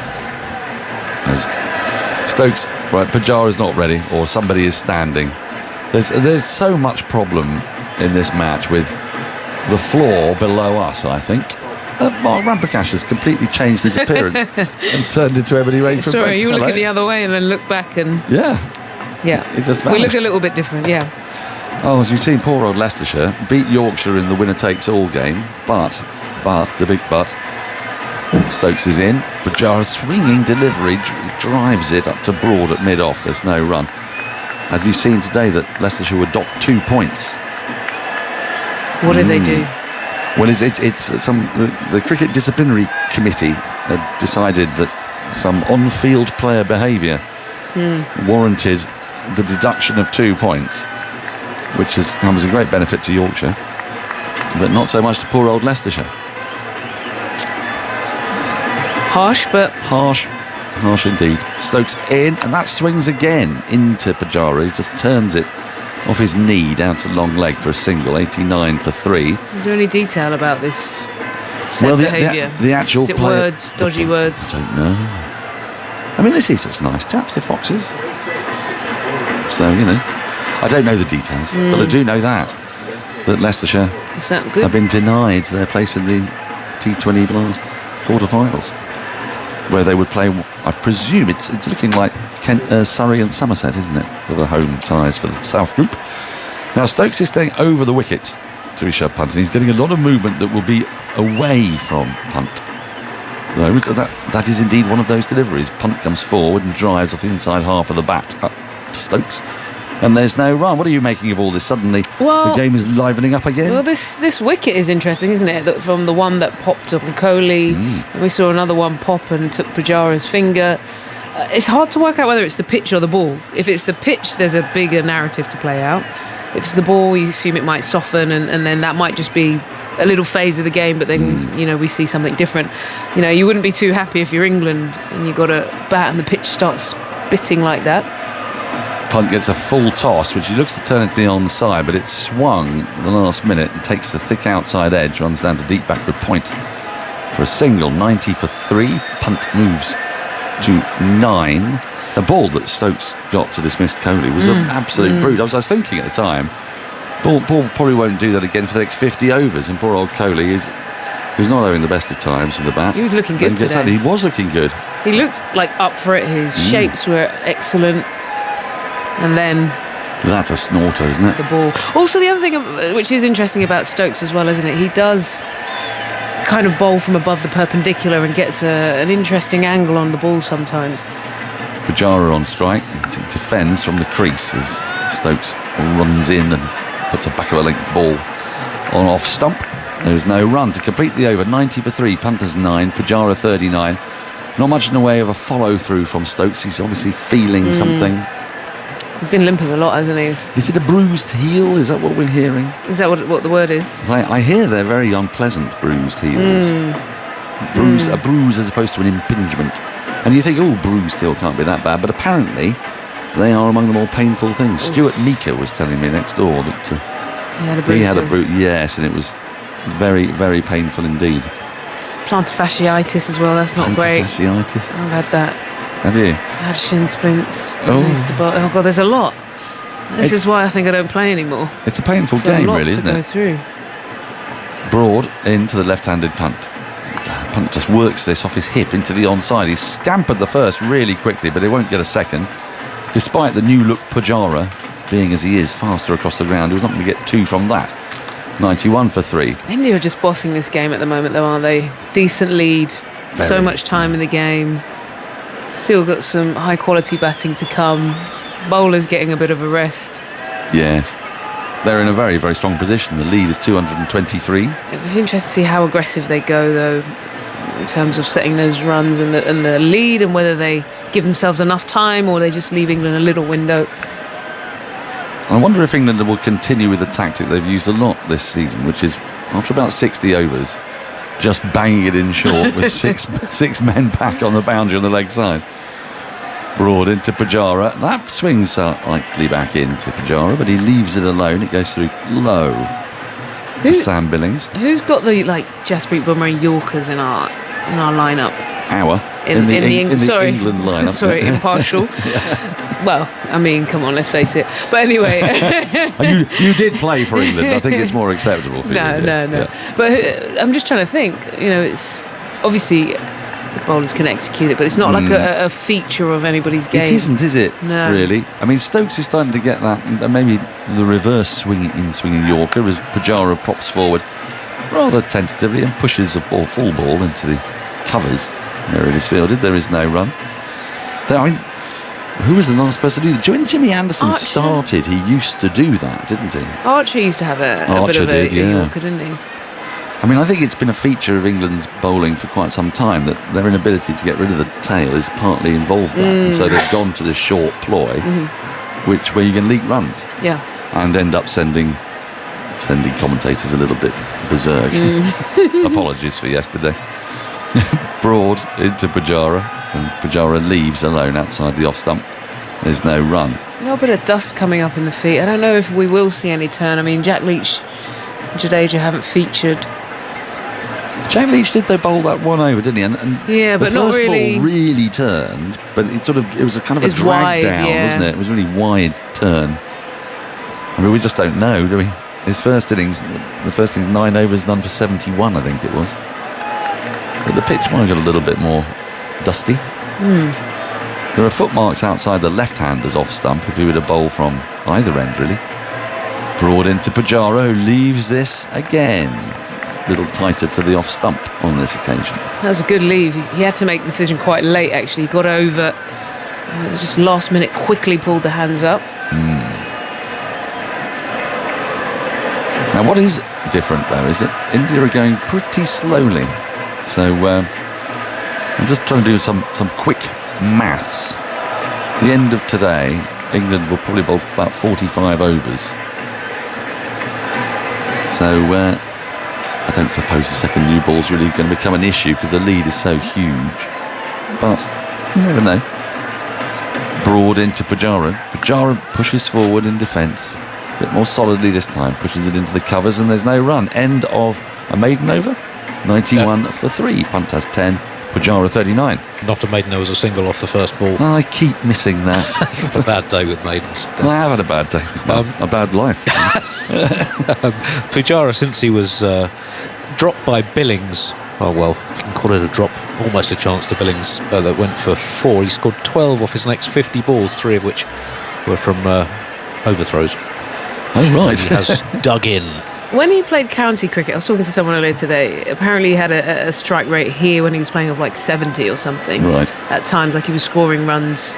So it sounds like, you know, he has got the ability to bat, but just Test cricket, obviously a different level. He just hunkers down. But I don't know if there's any county championship scores of sort of what sort of strike rates he'd go there. I'd be interested to see the bowling attacks he was up against. Yeah, true, fair play. As Stokes is in to Rishabh Pant, starting a new over, and he flicks this away out to deep backward square leg for 4. There are 2 fielders out there on the leg side on the boundary, and he's got it right between the 2, just behind square. Is there a bit of shape to that ball as well? Yeah, maybe. I was just kind of admiring how Rishabh Pant, I think he kind of takes the ball early and then he's got this sort of very quick flick, which then just takes it square. Yeah, I've just seen it there. Like a sort of, the bottom hand just flicks up, doesn't it? Yeah. You like that? I like it. You do like that? You've got to get your timing impeccable though, because you mess that up and it's gone wrong. The edge, yeah. Go up in the air. He's a deeply exciting, charismatic cricketer, Rishabh Pant. Stokes is into him. 3 slips in place. And Pant gets one of the pads, which trickles out fine. It's being pursued by Billings. He will get to it, and they'll come back for a couple of leg byes. It's a very peculiar field.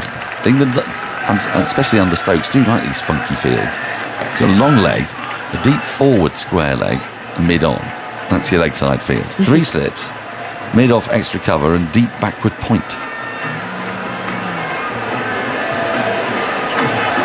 97 for 3 with that couple of runs. I wonder if Stokes could consider coming round the wicket to punt, or maybe if you've got a bruised heel, it's just harder to complete your action. Do you think that way? Spider cam. Don't do that, spider cam. Getting a bit keen. It's very keen. There have been some altercations with spider cam today. In comes Stokes. This is flicked beautifully by Punt. He'll only get 1 for it down to the long leg. This is exactly the shot Ebony Rain for Brent, World Cup winner, sitting next to me, is talking about. Charlotte Edwards had quite a good leg flick. I used to watch her quite a lot. Tried to, I tried to mirror lots of little things about people you like. It didn't quite work. I was good off the legs, but it wasn't able to get that going. Get that real flick. Yeah. Hopefully people understood what we meant by that noise. Well, yes, it's a bit like an old style train indicator. The metal ones that were mechanised. That's exactly what it was. Vertical. Yep. Stokes in, and that's been guided through backward point just to the left of gully by Pujara. He'll pick up a couple of runs as it was half stopped by Alex Lees. If you've ever seen a film, the 100's up, 100 for 3. Have you ever seen a film called The Lady Killers with Alec Guinness, old film? It's very funny, very classic film. And without too many spoilers, one of those train indicator things, signals. Oh yeah. Has a very important role to play at the back end. Is that like should I not say? Is it like, did it take someone out? Well, like I say, no spoilers, even though the film's about 70 years old. Stokes in again to Pujara. 3 slips and a backward point in place for the right-hander, and he plays slightly away from his body, a shorter delivery out into point, and there's no run. Another thing I try to mimic, not just the flick, but also the Alex Stewart bat 12. Oh, that's hard though. That wrong. I just kept dropping it in the middle. That's embarrassing. Yeah, it was really embarrassing. You get whacking it on your head, because I've tried that. Yeah. And done the flick, and the bat just flies out your head, bangs you on your hands, bangs you on the head. You do look slightly chumpish. Doesn't work. I always wanted to master that. Maybe you could get him to teach you.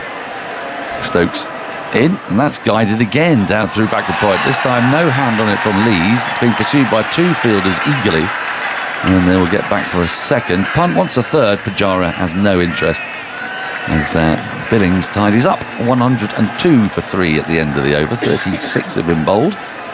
Punt has 15, Pujara has 43. I've got one for you. I know you might be finished yes. soon, but I think you'll enjoy the process. Yes.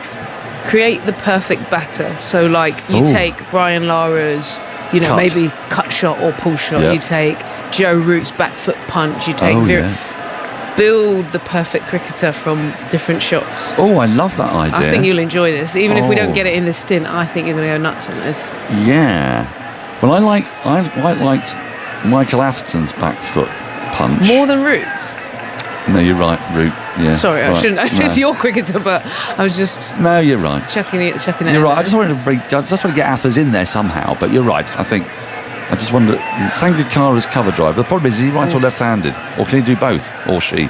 Broad in, starts a new over, punt, pushes the ball into the offside, no run. Laura Wolfhart's cover drive, yes. Deep was talking about Laura Wolfhart when we were talking about Kohli's what a earlier. driver. Sachin Tendulkar, Brian Lara. Shafali Verma's chop through backward point. Oh yeah. You know that one where it just goes boom, Yeah. right on the top of the ball and it speeds away. Kevin Peterson's reverse switch hit. Yes. I mean, there's a lot of shots to get through, aren't there? There's a lot of shots through, but yeah, we haven't even mentioned a defensive shot yet, though. Broad is in, flips into the onside up towards deep mid wicket for a single. That is the bread and butter. Marnus Labuschagne's leave. Oh yeah. Oh, him or Smith? No, I want or Labuschagne's you want leave. Labuschagne? Why? Because I'm going to take from Steve Smith. Yeah. That one when he manages to take the ball annoyingly he's moved outside off stump, and you're absolutely convinced that he's about to be LBW, right? But he just then flicks it with perfect timing through mid-wicket for 4. Courtney Walsh's leave is a suggestion here. Yeah. So I think I want Marnus Labuschagne for that. Sangakkara's cover drive, he's here. That was a thing of beauty. Yeah. Are we having Jeffrey's forward defence? I think we've got to get Jeffrey. Yeah. Broad is defended.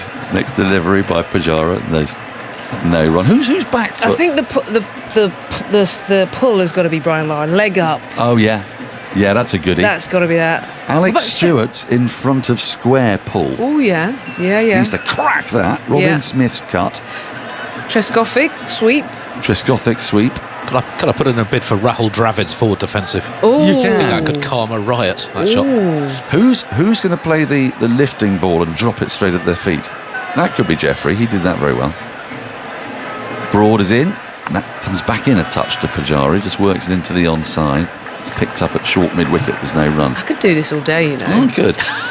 I actually that would be like you could just go around the houses. David Gower's waft. When you say waft, what do you mean? Well, it's sort of languid waft where he doesn't move his feet and the ball just speeds through the covers. I mean, there's a danger that he gets caught at gully, but okay, but it looked nice. He's a lovely wafter. Of all the wafters, it was hard to be angry with Gower's waft. When he wafted. Yeah. Okay. That lad could waft. Broad back into Pujara again, and that beats the outside edge. A lovely delivery, just leaving the forward press of Pujara into the gloves of Billings. This is a great fun game. Damien Martin's back foot cover shots. Oh, beautiful. That's nice. That is silky. Nice. Silky. Ben O'Hare has suggested Nat Siver's nutmeg. Yeah. No one plays a nutmeg as well as Nat. Yeah. I don't think I've really seen many people master it. She just seems to churn it out.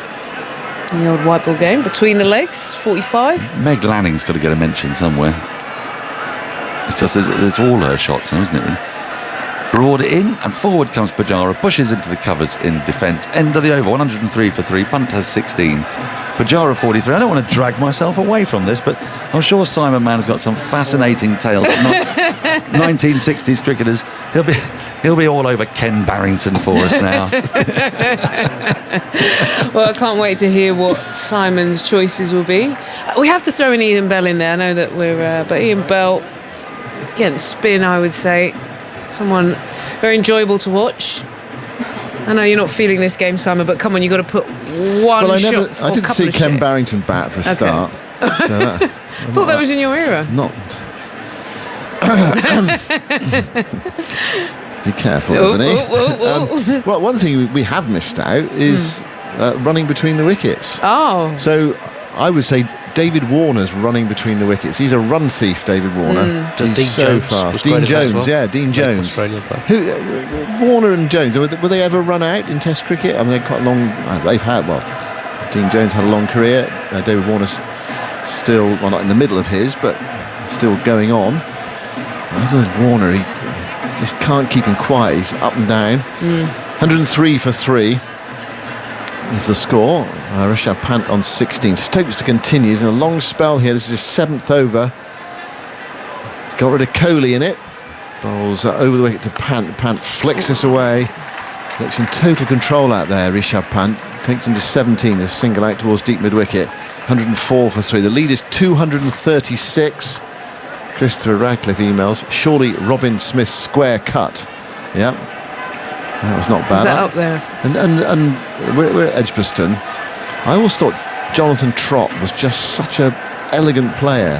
If you can be an elegant player through the leg side, he was so strong. So I'm going to have Jonathan Trott's clip through mid-wicket, straight mid-wicket. I like Lovely player off his pads.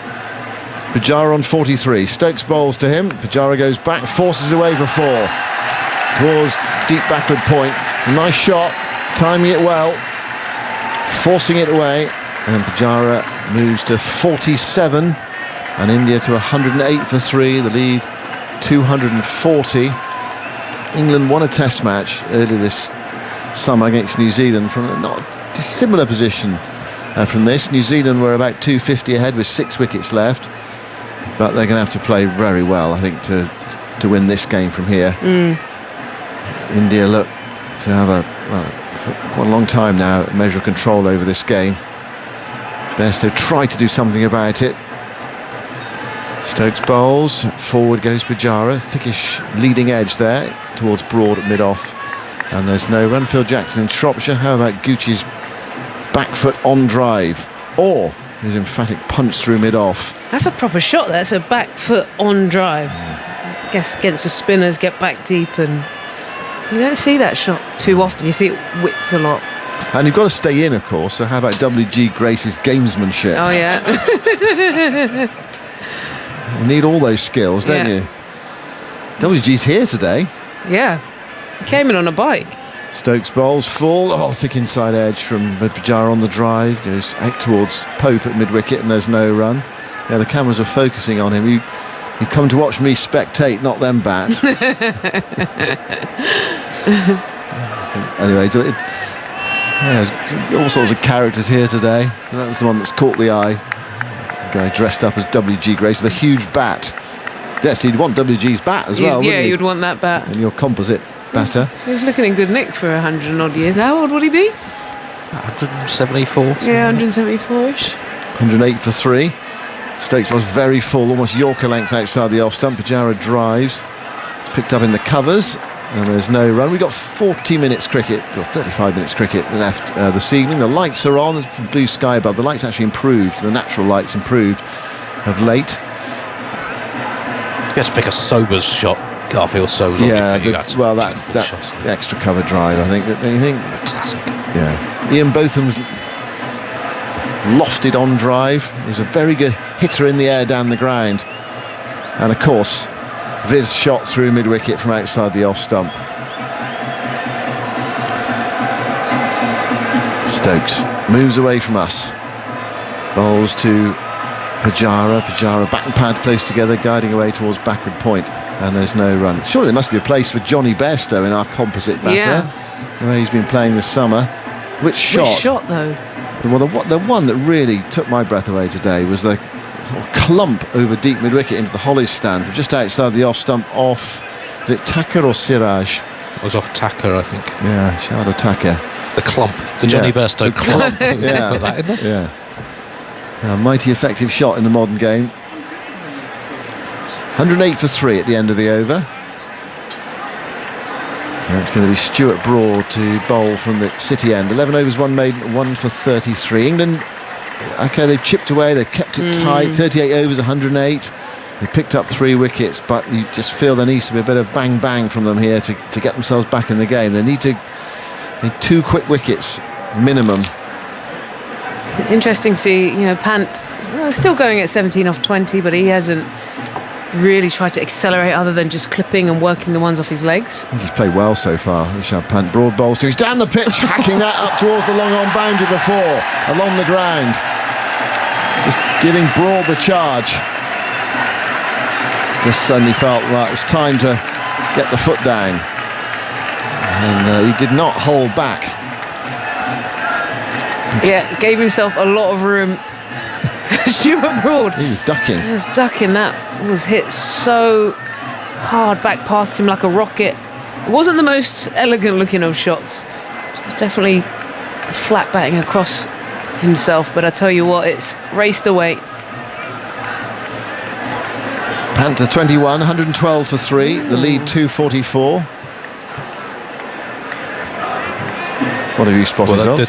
After that fierce shot, Stuart Broad has rolled the ball to the umpire. And this one lasted a solid 11 overs. So, and it hasn't gone through the round thing. So I think we're going to get another change of ball. Just a sprint walk between the two umpires now. They're walking very slowly towards each other. Basically we're going to need the box of balls out again after that punch. I'm not surprised it changed the shape of the ball. It was hit so fiercely. Mark emails, surely Tilikaratne Dilshan's ramp or scoop. Yep. And Josh Butler's pretty good at it as well. Yeah. And Joe Root's playing the reverse ramp. Ben Stokes would get in there, would he? Would he? For your aesthetic kind of shots, would he get in there? Which shot from Stokes? Perhaps not the two he's played in the last two Maybe innings. not the one he's trying to hit over mid-off. The smear. Yeah. Smear. It's twice he's been I'm not caught sure at he would mid-off. make my list. As in, he's one of my most entertaining batters, but I'm not sure about that. I will have to take Robert Farnes' point of view on face value here. What about Peter May's on drive? That was definitely before my time. Yeah, I never saw it. Right, they're just sorting out the balls here. 244, India's lead out in this innings. Gill for 4, Vihari for 11, and Virat Kohli for 20. Snorter from Stokes, one for Broad, one for Anderson. And earlier today, England 284 all out. It was exciting while it lasted, I think is what we can say about England's innings today. They were in big trouble overnight, 84 for 5. So they added another 200 runs for the last 5 wickets. We felt that's about as good as they could probably have hoped for from the position they were in overnight. But it still left them 132 runs behind on first innings. And I mentioned WG's gamesmanship. Of course, for this composite batter, you've got to have Shane Watson's DRS reviews. But having said that, he wasn't very good at it. He used to review them when they were plumb. Well, that's another conversation. The inverse composite batter. Yeah. The least good to watch or the least effective. Yeah. That could be a very long conversation. Listen, I think we need to save this up for a rain break later in the summer. We've actually got some cricket at the moment. Broad with a different ball, bowls to Pant, and Pant lets that one go. It's across him. It's very close to his off stump. And through to Billings. You can have lots of fun with this. All sorts of composites you can have. Yeah, save it up if we get any rain. I think the forecast the next 2 days, pretty good. 2 days left in this game, bags of time to get a positive outcome. It'd be, I think, surprising if this game ends in a draw. I think I'll be mildly surprised as well if India don't win it from here. They're in a very good position. Broad bowls to Pant, who fiddles that one outside the off stump and misses it, taken low down by Billings. He must have been very relieved earlier to see that ball end up in Joe Root's right mitt after he dropped it, because it's Kohli as well. The last thing you want to be doing is dropping Kohli, although he's not been in great form, of course. It has been a struggle for him. He looks good today. He did actually. He looked good. 2 or 3 really fine strokes, and he was sort of bristling as well. He was like positive. You can be positive without scoring lots of boundaries. Just his body language was nice and positive. Drilled James Anderson down the ground for one boundary in particular. He got off the mark with a 4 as well through cover. It was a good ball to get him out. Broad bowls. Pant gets another one across him, which he shapes to play at, misses. It's through to Billings. I have to say that I think that delivery would have got a lot of right-handers out. It bounced. He had to play at it. It was on off stump, just around about there. Gloved it through to Billings. He tried to take it around about shoulder height. And get the old crocodile gloves. And it spilled out to Root, who reacted quickly. 112 for 3. Pant on 21. Broad goes in and bowls to him, and Pant flicks that nonchalantly through mid-wicket. And they do have that fielder in front of the Holly stand, so it's a single only. And India advanced to 113 for 3. Stokes is off the field at the moment, so the big question is, I think that's the first time that's happened in this series, who is captaining the team out there, or are they rudderless? I'm having a look at Joe Root, seeing if who's making the changes. Likely candidates or possible candidates: Broad, Root, Bairstow, Anderson. Not so sure about Johnny Bairstow. He's in there at third slip. 113 for 3. Broad goes in and bowls, and that's pushed away by Pujara out towards cover, and there's no run. It's the end of the over. 39 overs have been bowled. Stokes is coming back, so that's a shame. That game doesn't last very long. I was looking intently to see who was going to be calling the shots. I know it was Virat Kohli who was calling a lot of shots. Still, he was moving the field around a bit. 4 T20 games are underway. Commentary on the BBC Sport website and app. Doing Lancashire against Birmingham, which is also live on 5 Sports Extra after we finish here and have wrapped up the day's proceedings with our review of the day. Play can go on until 7 o'clock. It's been a strange old game for playing hours. 10:30 start every day and a 7 o'clock finish because of the rain the first 2 days and catching up a bit. We did have some rain actually earlier, didn't we? Should be finishing now, but we're catching up some play lost earlier around about the lunch interval. But still, with half an hour's cricket left, Ebony, there are still 21 overs remaining. Anyway, we've had 313 runs for 8 wickets in the day. Ebony's off, actually. Right, Jimmy Anderson's going to bowl. And he's changed ends. It's the first time he's bowled at this end in the match. Schultz has bowled most of his overs from the City end. He bowled his second spell in the first innings from this end. And his fourth spell. He's got match figures at the moment of 6 for 81 from 32.5 overs. Well, it just seems ageless, so it just keeps on going. England needs something special from him here in the last half an hour. Bright sunshine now. Anderson round the wicket, bowls to Pant. Pant leans forward and allows it to go through to Sam Billings. 2 slips are in for Rishabh Pant, and then 2 out on the leg side. The deep mid-wicket fielder is actually over the boundary edge at the moment, not signing autographs, just slightly perversely off the ground. And there's a deep backward point as well, so 3 men out, 4 saving a single and 2 slips in. 113 for 3. Jimmy Anderson. Ball, a short ball, helped on its way by Pant, out towards that fielder at deep mid-wicket who didn't spot it initially. It's Lees, goes to his right-hand side and recovers well, picks it up in his right hand and hurls the ball in. And Pant, he would only have got 2. Comes back for the second, even if Lees had seen that clearly right from the start. There've only been 2. But Pant's playing well, he's 24 not out. 115 for 3. Back with Anderson, he's ready to bowl. Pant taking his gloves off. Just holding up play again. It's ground to a bit of a sort of standstill, isn't it? People moving, changing the ball. Ball changing is driving me to distraction. Anderson bowls wide of off stump, nothing from Pant there. Through to Sam Billings. The crowd's thinned out a bit. Yeah, they've had enough. Saturday night in Bron. Sunday night even. It's the weekend. It's the weekend. Perhaps people got work to go to tomorrow, I don't know. But it's only 25 out of 7. But Test matches, when they get to this sort of stage where one side is firmly on top, they do drift a little bit. It's almost treading water, isn't it? Yes, killing time that's a bit, right. in a strange sort of way. You just got to make sure you don't mess it up from here if you're India. Anderson bowls, Pant back cuts out towards that field I was telling you about. deep backward point. And they're through for a single. Actually, it's Lees down there and Potts on the deep mid-wicket boundary. 116 for 3. Pant goes to 25. Pujara, he hasn't joined in with this new spirit of attacking cricket, has he? Toughest. We saw Pant in that first innings, that ravishing century from him, and Bairstow, Pujara, he bats at his own pace. 47 from 124 balls. I don't think he got the memo, did he? No, he didn't, no. But it's his way.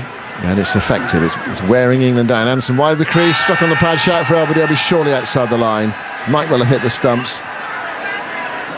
One of those you shout for as a bowler, but you probably don't expect to get. No. More in hope.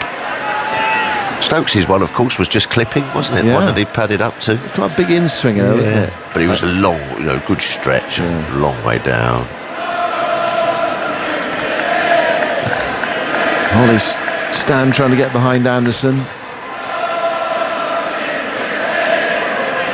20 minutes left in the day's play. Here is Anderson going into bowl to Pujara. It's full and Pujara plays it out towards mid-wicket where it's picked up by Pope, and there's no just slightly falling across that front leg there, but he got the bat down in time. They've been 3 long days, haven't they? They have, yeah. Just saying with the timing of the game, 10:30 start, it's been 7 o'clock finishes on each of the 3 evenings, and we'll have extra time tomorrow as well, I think, to make up, we think anyway. But 2 full days left. Every chance of a positive result in this game. Now Joe Root's going to bowl, and Prakash is going to take us until the close of play. Yeah, I don't mind this from Joe Root. Pujara's not going to hurt you particularly. If you bowl a bad ball, he won't come and launch it, and it might just wake Mr. Pant up, and you might see a few drifted past his nose and his eye line and perhaps make a mistake like he did in the first innings. He did, didn't he, in the first? Joe Root broke that partnership. Like a salmon rising for the fly. Yes. That's an interesting analogy. Salmon rising. Yeah, picture that. As Joe Root gets ready to start, he's going to go round the wicket. Pant is on strike, and the field for him is a slip, backward point. Sweeper cover, extra cover, long off, mid-on is about halfway. That's the captain. Stokes, straightish mid-wicket, deep mid-wicket, and a man at 45. Pant, bat on his shoulder at the moment as he settles now in his trance, slightly open. Root comes in and bowls to Pant, floats it outside the off stump, inviting him to say, come on, hit it. Pant lets it go through. This will be very interesting. If Root bowls 6 of them there, you think he's going to leave all 6 of them? No, not sure. Here's Root again in bowls. Similar ball. Pant has nothing to do with it. Love it. Test of patience. Absolutely. Been a long day. And come on, you got it, because it's going to be a difficult shot to hit it out of there. Yes, and if he, unless it's dropped short, which will of course give him lots of options, but if he's going to hit it on the full, it's not going to be easy. Now the offside field is going to be strengthened with Jimmy Anderson moving across from mid-wicket, probably into a straightish point cover. Because it's going to be very difficult, like say, play a sweep shot of that, because it is so wide. All that's doing is going up in the air, but this could be an interesting little duel. Could well be. There's Root into Pant. Pant lets it go outside the off stump, and then he's going to slip one in quicker, flatter. It really is. At the moment, Pant just goes down the wicket, looks at it and looks at the stumps just to see where that little patch is. Yeah. Teasing. Slip in place. Root in. Pant lets it go outside the off stump. 4 balls left by Rishabh Pant in succession to a spinner. Doesn't happen very often. You can feel the needle twitching. Yeah. Root is in. Bowls, and Pant once again lets it go through. Gets his right foot forward. Covers his off stump. Lets it go through into the gloves of Sam Billings. Last ball of the over coming up. And Ben Stokes moving Leach finer. Root bowls and Pant lets it go through. So the end of a maiden by Joe Root. All 6 deliveries were left alone. I don't know if Andy's got a stat on that. He might well have. I think somewhere in the Crickfizz system, I'm able to dig that out. I wonder if Pants ever left an entire over before. Off a spinner. But I don't buy that from Joe Root. It just kills the momentum and, gives Pants something to think about. I mean, but it's a tactic. It's a tactic. It's a legitimate, perfectly legal, and in fact a very good one, because you don't give runs away either. No, exactly. And perhaps just show him the swinging arm ball as well, just to keep him honest. Yeah, and that will come, no doubt, if he continues, and he will continue, I guess, as Jimmy Anderson. It's funny, isn't it? At this time of the evening, when we're sort of nearing end of play, is when the brightest sunshine has been seen. It's been like it all 3 days. Quite remarkable. It's been like that yesterday as well. And once again, I think if Richard Kettleborough were to find any of those gentlemen who have held up play, he's very irritated. You look at his face, was he signalling those people, sit down. Steam coming out of his ears. There's Jimmy Anderson wide of the crease, and Pujara come on, off the track. On the offside. And he sort of splatters up and splatters back. Come on. And Kettleborough, quite rightly, suggesting, Mr. Pujara, you got to stay off the playing area. Sorry, ump, I didn't realise. I think in all fairness, Pujara's momentum and his knees in that combination meant that he couldn't really go anywhere. It was very awkward as we see it on the replay. He settles. This is exasperation. It is. They've got to get this right. I think this is... it's amazing. With so many stewards, so much support staff, everyone around, why security can't get that sorted? Yeah. The ball changing, cracky, the this, the that, Anderson again to Pujara.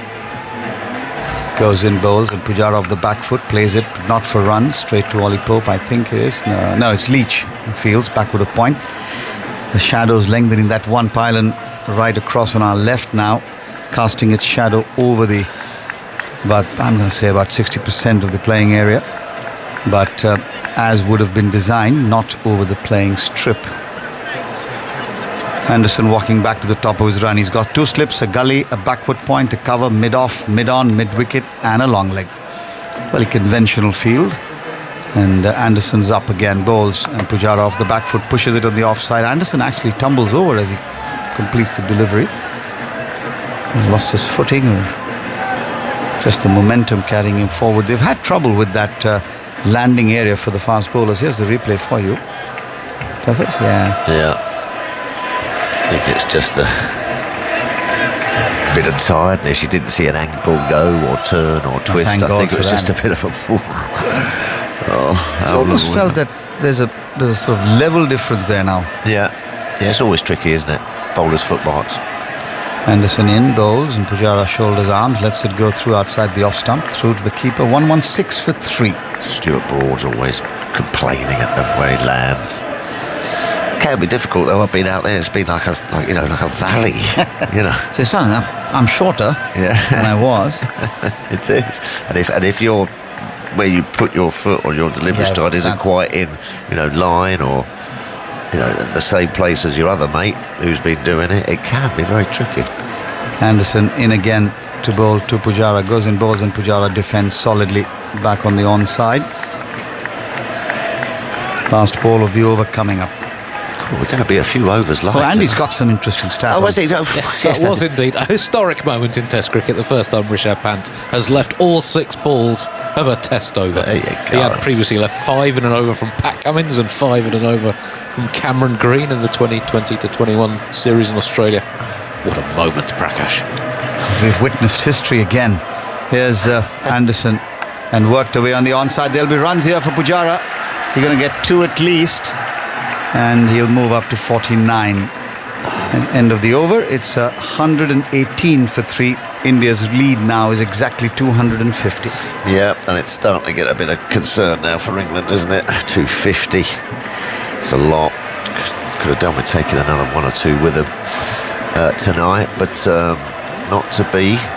Well, I'll make it about, 13 minutes or 14 minutes thereabouts, isn't it? We're going to be a few overs, like. Look at that. Is that 18 remaining? I think it is. Remaining 18. Yeah. Yep. It's going to be about 60, 50. 42 overs so far in this innings. Yeah, cool. Yeah. Now let's see if he can leave some more alone. What's Root's line of attack going to be? Almost a wide, and it is in fact a wide. Umpire Dar signalling wide. So 1 to the total, and Pant has a little bit of a grin. I don't think he's going to be tempted, you know. He looks resolute. Root bowls, tosses this one up again. Pant lets it go outside the off stump. Cat and mouse game. Just want to run the odd one into him now. He's got to do that now. Yeah, just to sort of might get him just thinking. Root comes in, bowls, and Pant this time gets one that's on the stumps, and he's leaning into a defensive, gentle push on the offside.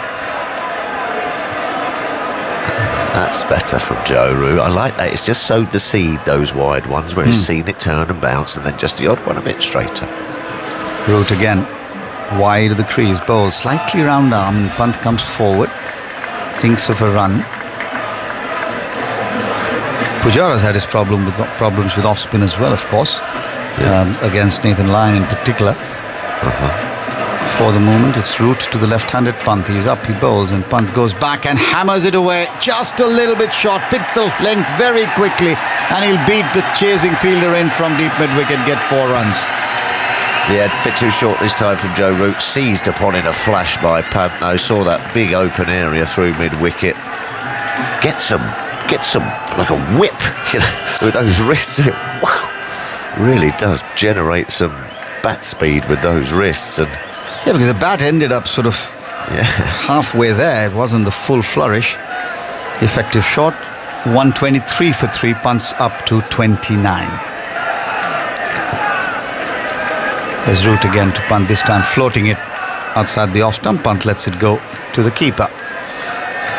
Last ball of the 43rd now, coming up.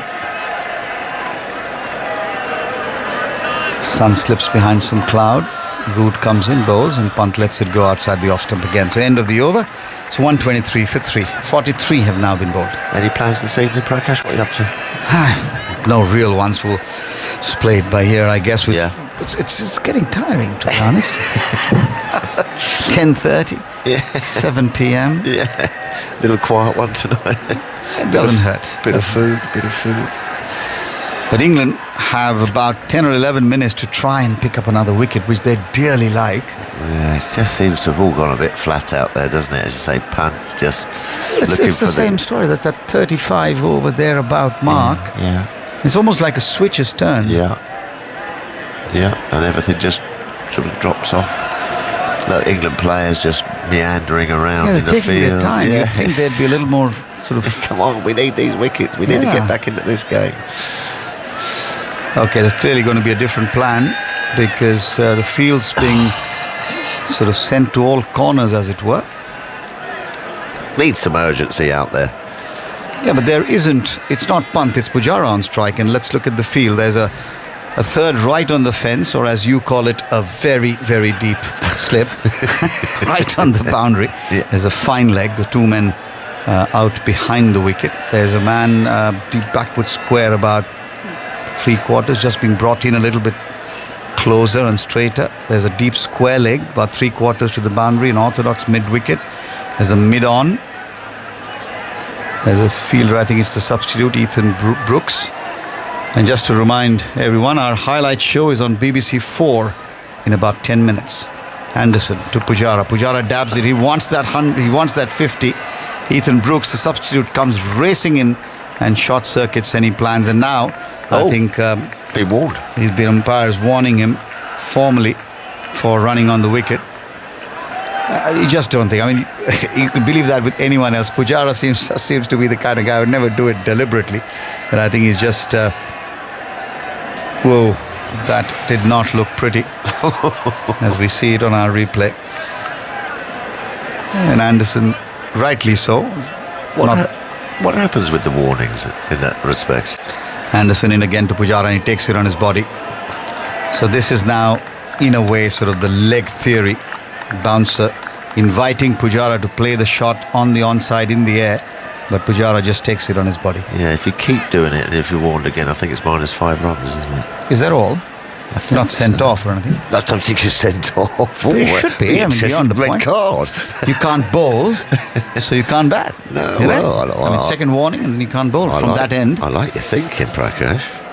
Anderson bowls, angled across, short again and left alone by Pujara, through to Billings. Tie your legs together after the third ball. Yeah, shoelaces. How do you tie your legs together? Don't think you want to Very go there. bendy. I don't think you need a big rubber band for that. 123 for 3 in the 44th. Shadows lengthening here.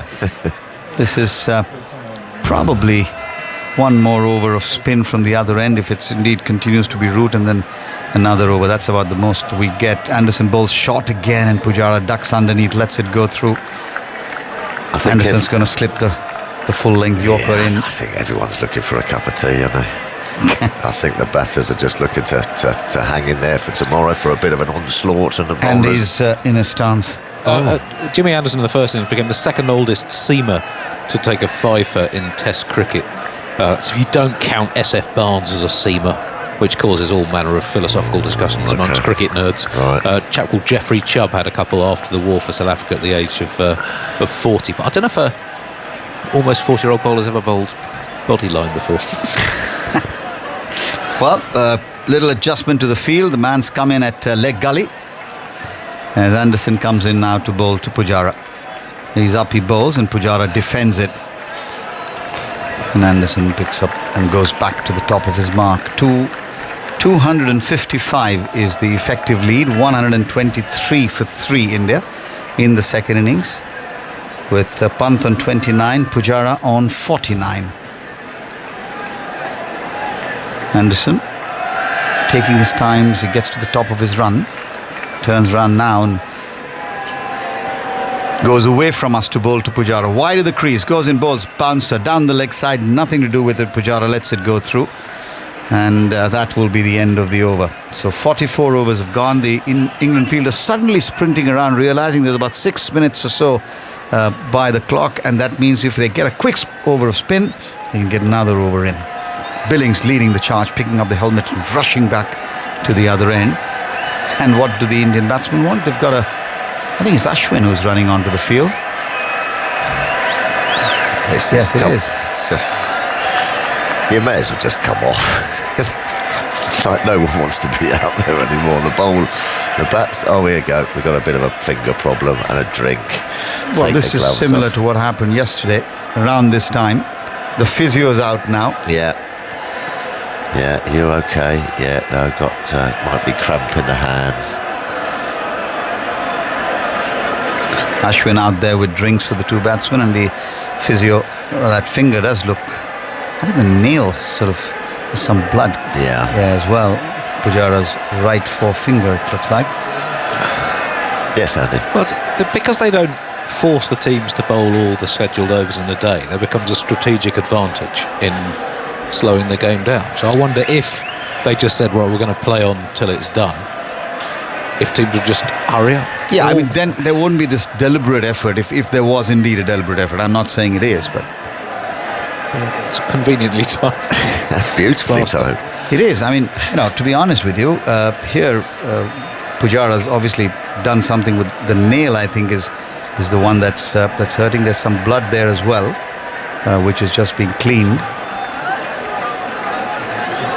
John Bairstow showed no ill effects of the sort of blow he took on his left index finger last evening in the batting today. He looked very, very comfortable. Yeah, I mean, there are some balls that leapt from this pavilion end, isn't there? The one that got Kohli was an absolute rip snorter. I mean, good luck playing that. Kohli might now need to go and consult an astrologer or a palmist or something. You reckon he's done something? I mean, let's be honest. The first innings, he was in two minds, leaving the ball, chopped it on. This time he nicks one to the one that really gets up. He had to play at it, and then his spirit must have soared as he saw, if he did, watch the Billings sort of fumble it, and then Root was just there and he just plucked it out, and that was the end of Virat Kohli. He looked in the mood. Did Virat? I went to see a sort of a palmist or a spiritualist, in India. Did you? Yes. Where? Which city do you know? I think it was in Madras. Mm-hmm. and there was this chap, looking very authentic in that way, sort of thing, and he had this little cage with a blue bird in it. I mean, Alif Dar's got a little smile on his face. Well, it's just ground to a halt, isn't it? Anyway, so he had this little chap, little bird, and the parrot. Yes, it was a little blue parrot. Yes, that's right. And he's gone to, he's through our sort of liaison officer. He's had a chat, right? And so this parrot has sort of hobbled down the steps, walked along this sort of line of cards, right. And he's walked up and down, and me and John Embury were there, and we were all looking, and we were right in it, we'd right taken it all on board and everything. And this little parrot finally, bless him, sort of like bent down and picked up one of the cards, right. gave it to the guru, and he said something to our liaison officer, and then he thanked him and gave him one, and he said, and we said, well, what did he say? And he said, your fortunes will improve on the 28th of January. Okay. So we've gone, fantastic, because we hadn't been having a great tour. Oh, that sounds good, John, that sounds good. And then all of a sudden said, John, at the 28th of January, it rings a bell. And our liaison officer said, yes, you fly out of India on the 26th. And he was right. Yeah. Well, the running repairs have been taken care of. The clock in front of me is showing 6:58, and Joe Root is ready, as is Pant. Root in, bowls to Pant, and Pant off the back foot eases it away on the offside and will take a single to get across to the other end. 124 for 3 now, and that'll bring Pujara on strike to Joe Root. Now, what kind of a field is Root going to have for Pujara? The man at Bairstow is running away towards the Holly stand into the deep sweeper cover position. The slip remains in place. There's a back foot point, and several fielders on the onside who are sort of being moved around to get them exactly where Stokes wants them. The man at 45 is broad. There's a catching shot mid-wicket. There's an orthodox mid-wicket, mid-on, and a man at deep square leg. Root into Pujara. Pujara comes down the wicket, whips it away. That's going to be his 50. The old warrior has taken a few blows, as he often does, but he's battled through. He's had his share of fortune, as you must have. 139 balls for his unbeaten 50. Gets a little pat on the back from Rishabh Pant. 125 for 3. And he's done his job wonderfully well for his team. It's been a little bit slow at times, but just what he needed. Pant pushes forward to the fielder at short extra cover. No run. 3 balls to come in the over. And Stokes wants Jack Leach to come up from his deeper position at sweeper cover now to about halfway to the boundary. Root up bowls, and Pant lets it go outside the off stump. Very wide angle on delivery there from Joe Root. And now Johnny Bairstow has also been called in from the deep mid-wicket position, inviting Pant to have a go, and Pant lets this one go outside the off stump. That should be the last ball of the over, definitely, and more than likely the last one for the day's play. All the fielders are in, inviting Pant to have a go. Root comes in bowls, and Pant goes back and looks to cut, and is beaten. And I think he's edged that. Did he nick that? I think he under-edged it. Well, because if you look at the expression on Stokes' face, he had his sort of down on one knee. We'll only know when we see the replay, but if it was, then that might be a huge miss, but we don't know that for sure. 45 overs bowled. That's the end of the day's play. India 125 for 3. The lead 257. Rishabh Pant unbeaten on 30, and Cheteshwar Pujara unbeaten on 139 ball 50. Yeah, lead by 257. And looking good for it as well. The odd one has done a bit out there, so the England batsman will be thinking this is going to be tricky to face, 5 sessions against this great Indian bowling lineup, but you never know.